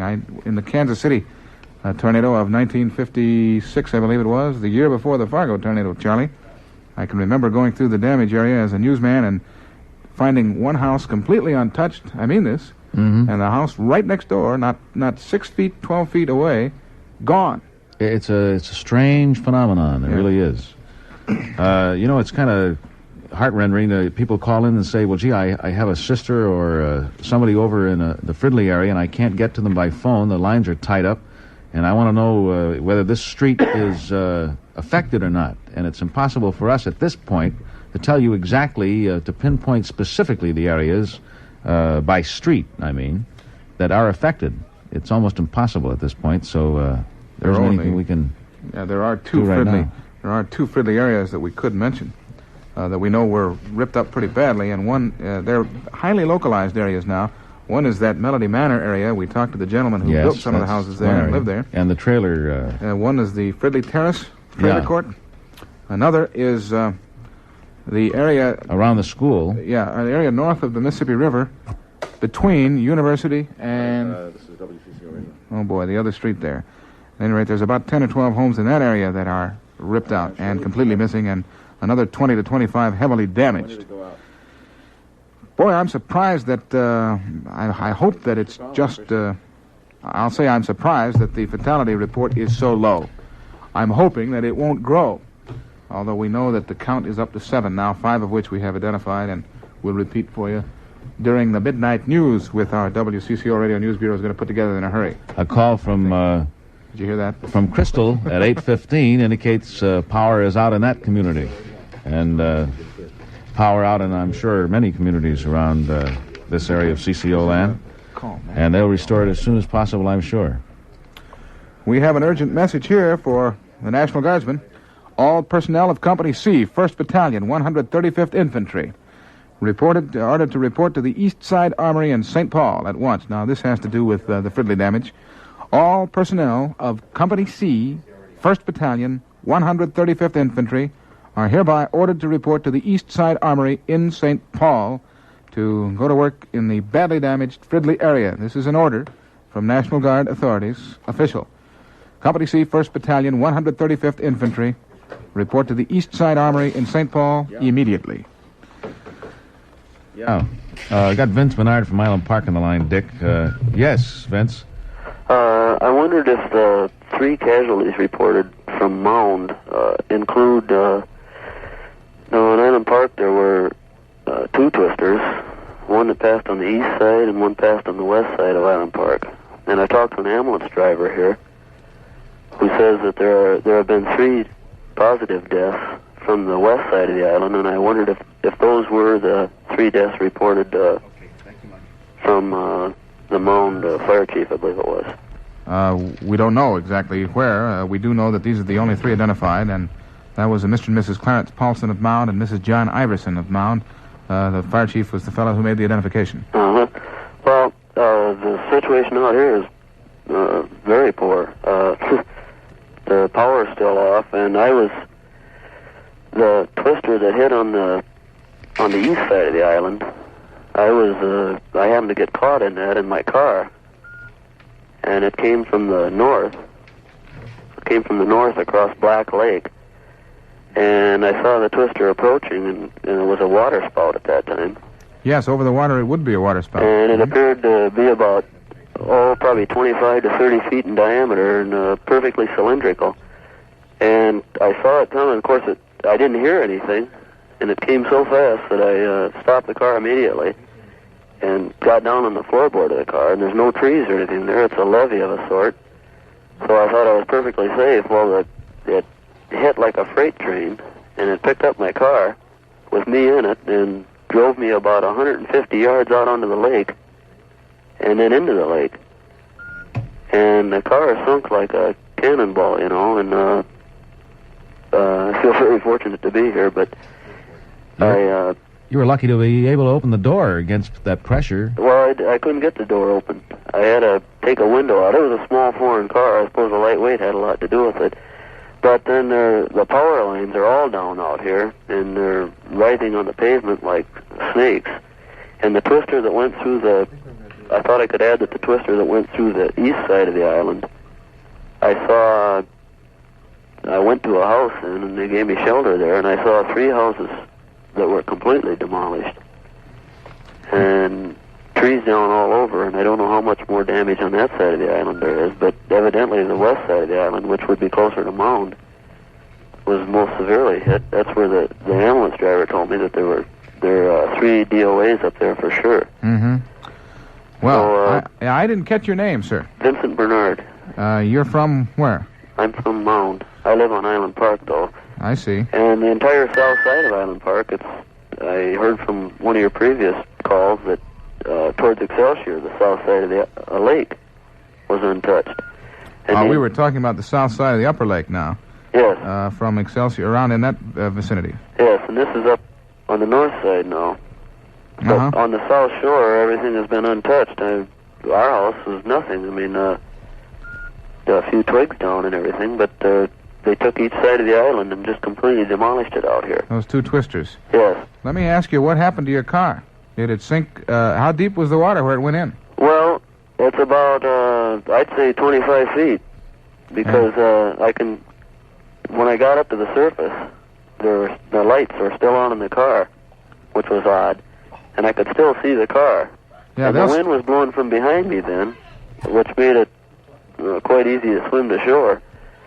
And I would say the car is in 20 to 25 feet of water. In other words, you waited until after it was deposited in the water, then you got the window out and got out of the car. Yes. There wasn't much choice to it, really. Pretty a wild ride, I guess, huh? Yeah. You pretty young fella? No, well, yeah. How old are you? 25. Uh-huh. But it was quite an experience. I feel very fortunate. You're a little gray right now, I imagine. Say, Vince, you know that when you've been in a funnel like this, you almost immediately become a celebrity and also a scientific object. Because, truthfully now, the people who study tornado funnels would like to talk to you. I'm sure that they'll get in touch with you after this is all over. And they want to know exactly what happens. Now, I want to know, did your car spin around in a circle or not? No, it rolled. Well, it rolled on a different axis to the tornado itself, the twister. And I've got a lot of bumps and bruises to prove it. But anyway, the car, which is surprising, but it rolled on an axis 90 degrees from the twister, so the car was rolling sideways, so to speak. But it picked the car up, and you could feel the car drop again, and then it picked it up again and dropped it. And this was, as far as I could tell, I was between 100 and 150 yards from the road itself. You couldn't tell how far in the air you got at one time? No. I don't suppose you were looking. So fast. There was no warning, no sound. I just saw it, and it was there. It was... Pretty good swimmer, are you? Well, I was in, I guess. I didn't... After you got out of the car, could you tell which way the water spout went? No, but the twister it's the same twister that went through the business district of Navarra. Mm-hmm. And I had my watch on at the time, and my watch stopped at exactly 19 minutes of 8. So I assume that's what time the twister hit out here. And, of course, Navarra is just completely level. It's unbelievable. There's just nothing left. So, and as far as the rest of the Minnetonka area, or the Phelps Bay around this area, I'm sure that there's even more extensive damage than they received on the island out here. Vince, you're a lucky guy to be alive. Well, I feel very lucky. And, Vince, you're a nice guy to call us and give us your experience. Well, I just would like to add that anyway, and say how sorry I feel for all the people that weren't as fortunate as I am. I know there's a lot of them, and I suppose that total will raise even higher yet, but... Okay, you betcha. Vince Bernard, thank you. Yes, okay, thank you very much. Mound, Minnesota. We've just received the all-clear bulletin for the Twin Cities and suburbs. Thank heavens. Weather Bureau radar now shows the main band of thunderstorms lying just east and northeast of the Twin Cities area, northeastwards towards Lake Superior, and moving northeastward still at 35 miles per hour. No further tornadoes or severe thunderstorms are expected in the Twin Cities and suburban area the remainder of the night. However, counties in Wisconsin, northeast of the Twin Cities, should remain alert for severe weather during the next few hours, as indicated in previous severe weather warnings. That would include about a dozen counties of northwest Wisconsin, from a line running from Alma, Wisconsin, on the Mississippi near St. Paul, all the way to Ironwood, Michigan, in the Upper Peninsula. Everything north of that line is included in the severe weather warning in Wisconsin. But repeating, the severe weather warning has now been lifted for the Twin City and suburban area. No further tornadoes or severe thunderstorms are expected in the Twin Cities area tonight. That's a great relief. We have on the line, Dick, Bob Chevalier, reporting from the Anoka Airport with an official report on damage. Bob? Yes, Charlie. Go ahead. How do things look out there? Pretty tough. The brunt of the storm apparently hit here about 7:20 when they lost their power. And we've had an opportunity to visit with Mr. Matheson of the Metropolitan Airports Commission, who's out here now, and Marv Schurt, who operates the Marvin's Aircraft Flying Service. The damage to the aircraft appears to be somewhere between $250,000 and $500,000. Fortunately, there are no injuries or fatalities known in the airport area. How many aircraft would you say were totally damaged? They're trying to complete the survey now that the power has been restored, and it looks like someplace between 40 and 50, Charlie. Boy, that's a lot of aircraft. And they really look pretty sad. There's aircraft over on their back, crushed up against the hangars. Aircraft have been smashed into each other, rolled up in a ball. There's even some larger aircraft up to 9 ton that were moved around and suffered severe to moderate damage. So out here, fortunately, there were no injuries, but it looks as if the damage will be very heavy, and it was compounded by a severe flash of hail that struck about 11:30 to clean up the aircraft that hadn't been previously damaged. Well, Bob Chevalier, we appreciate this report. You're certainly welcome, Charlie. Fine. Bob Chevalier from KSSM reporting to WCCO Radio on the damage at the Anoka Airport. One of the reasons that there was no damage to Anoka itself is that the Anoka Airport is quite a distance from there in Blaine Village, as I understand it. And that's why the damage was done mostly at the airport. Repeating that official order from the National Guard, all personnel of Company C, 1st Battalion, 135th Infantry, are hereby ordered to report to the East Side Armory in St. Paul immediately. This will be in connection with the tornado damage in Fridley. I'm sure there'll be lots of school closings as a result of this storm, and those will be compiled and given to you first thing in the morning. Right, and probably through the evening. I have some information from Northern States Power Company now, which will give us a much better picture as to where the damage lies and what to expect. We'll just kind of lump this up together in little news here, Charlie, before we let Frank Hobbs come in here with some pleasant sounds for a change. All right, and they will be most welcome sounds, too. The hardest hit in the Minnetonka area, these are the places which are what NSP calls out at the moment. In other words, electric power out. Wayzata, Spring Park, Island Park, downtown Navarre, Chanhassen, and the Christmas Lake area around Highway 7. Major feeder lines are out in these areas. In addition, distribution is tangled up with trees, houses, poles, etc. In some cases, complete lines will have to be rebuilt.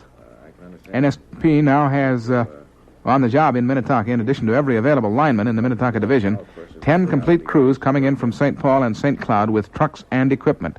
They expect to have crews from divisions farther out by morning. In the Minneapolis Division, 250 linemen are on the job right now.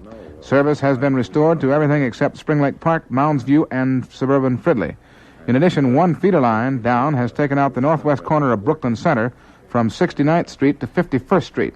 Another major feeder line down has taken out the area in Minneapolis from 48th Avenue North to 42nd and from Washburn to the river. Otherwise, all Minneapolis Division has the service except for occasional isolated pockets in northern portions of Minneapolis. In St. Paul, there is no trouble with electric service, according to NSP. The St. Paul Gas Service in Mounds View reports 25 houses flattened in a two-block area at Knoll and Lois. Some crews are shutting off valves in houses, but in some cases so much rubble is in the way they can't find the gas valves. More crews are en route, but they've had so much trouble with traffic that the sheriff is en route to meet them and lead the crews to the scene. The picture is complicated by missing street signs and ripped-up pavement. NSP says if necessary, they'll dig down to the mains and cut them off. Rigs now en route have capping tools for those gas lines. There's another warning there for the people who may be in the damage area. Leaking gas in the area of the damaged homes is extremely dangerous, of course. Fallen power lines everywhere are extremely dangerous. And a warning from Minneapolis police that for the past half hour or better, it has been illegal for any sightseers to be in the North Minneapolis damage area without proof of reason for being there.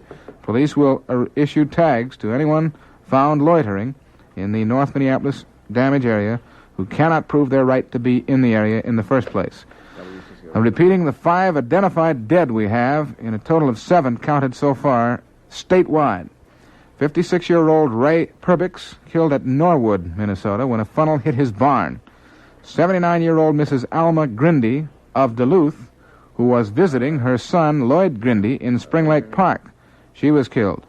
26-year-old Robert Clark of Anoka was killed, where or how not specified. In the Island Park area of Mound, 3 fatalities, Mr. and Mrs. Clarence Paulson of Mound and Mrs. John Iverson of Mound. 2 more unidentified dead known so far. The heavy damage areas include Norwood, Mound, Island Park, Navarre, Cottagewood, North Minneapolis, Fridley, Columbia Heights, Golden Valley, Spring Lake Park, and scattered other areas. But the Twin Cities Weather Bureau has just lifted the severe warning for the Twin City and suburban area. No further tornadoes or severe thunderstorms are expected in the Twin Cities and suburban area the remainder of tonight. However, counties in Wisconsin, northeast of the Twin Cities, should remain alert for severe weather during the next few hours, as indicated in the previous severe weather warnings. Now, that means in Wisconsin, everything north of a line from Alma on the Mississippi River to Iron Mountain, Michigan, and that effect continues in effect for the next few hours. Trying to pinpoint some of these areas, Dick, and the hardest hit in Spring Lake Park, apparently, Abel and Ballantyne Streets. People familiar with that area. And to give you evidence of casualties, North Memorial Hospital in Robbinsdale received over 200 persons for treatment, and this happened between the hours of 8:15 and 11:30 tonight. Patients simply were being numbered, mostly from Coon Rapids and Fridley. A lot of people injured from flying glass. 81 casualties treated at Mercy Hospital at Anoka. And we had a call from Dean Johnson, who is the pharmacist at Bacon Drug in Excelsior, who said that he'll stay open as long as possible to be able to provide people with medical supplies and flashlights and food and so on. And hailstones measured more than 3 inches in Coon Rapids. Shatterproof glass. And here's just in, Fridley Red Cross shelter is at the Redeemer Lutheran Church in Fridley. Franklin Hobbs is standing by. He'll have music for us from Hobbs' house in just a few minutes. Chuck Lilligren Is he on the line in our WCCO mobile unit? Chuck? Yeah, we're here, Charlie. Where are you now? We're out in Spring Lake Park. You're still at Spring Lake Still Park? here at the emergency shelter here. We're talking to a young gentleman who was driving through this. And your name? Dave Durant. Dave, what happened when the wind came? I was driving north on Highway 65, and suddenly my car was buffeted by the winds, and it was lifted off the ground and spun around several times, and then it skidded down the median of the highway. That was about 5 hours ago. Yeah, about that. Now, you've been helping out here. From what you can see, what's the situation here now? Well, I've seen several houses demolished. There's one that was lifted off the foundation and thrown into a swamp, and they're afraid people might be in it. You can't recognize it as a house anymore. And I've seen 2 dead people brought in here so far. Dave, you were mentioning earlier that we heard a truck racing its motor, and you kind of jumped. You said you're a little leery of all strange noises. Yeah. Well, it's a strange noise, the tornado was. I don't really know whether I was right in the middle of it or on the edge or what, but there was a great shriek and loud.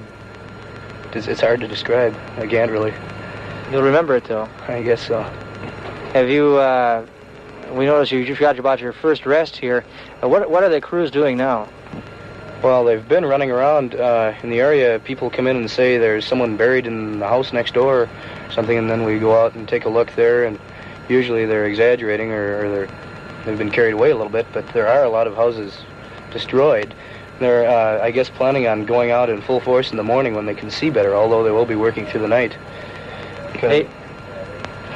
So, Dave, thank you very much. Charlie, we'll be back with you again from here shortly. We'll be trying to talk to the man who's in more or less control of the operation here when he gets a chance to take a break from his radio. Right. Chuck Lilligren reporting from Spring Lake Park with our WCCO radio mobile unit. Dick Chapman here, Charlie Boone here, Jurgen Nash, Bob Tibbetts, Rob Brown, Franklin Hobbs will have music for you in just a matter of minutes. John Walker has been our man. John Walker, our man at Minnetonka, right? Well, we'll continue our special coverage throughout the evening, but I think we can certainly stand some decent sounds now from Franklin Hobbs, and of course, Frank will be ready to receive these reports from all over the region throughout the evening, I think. Yes.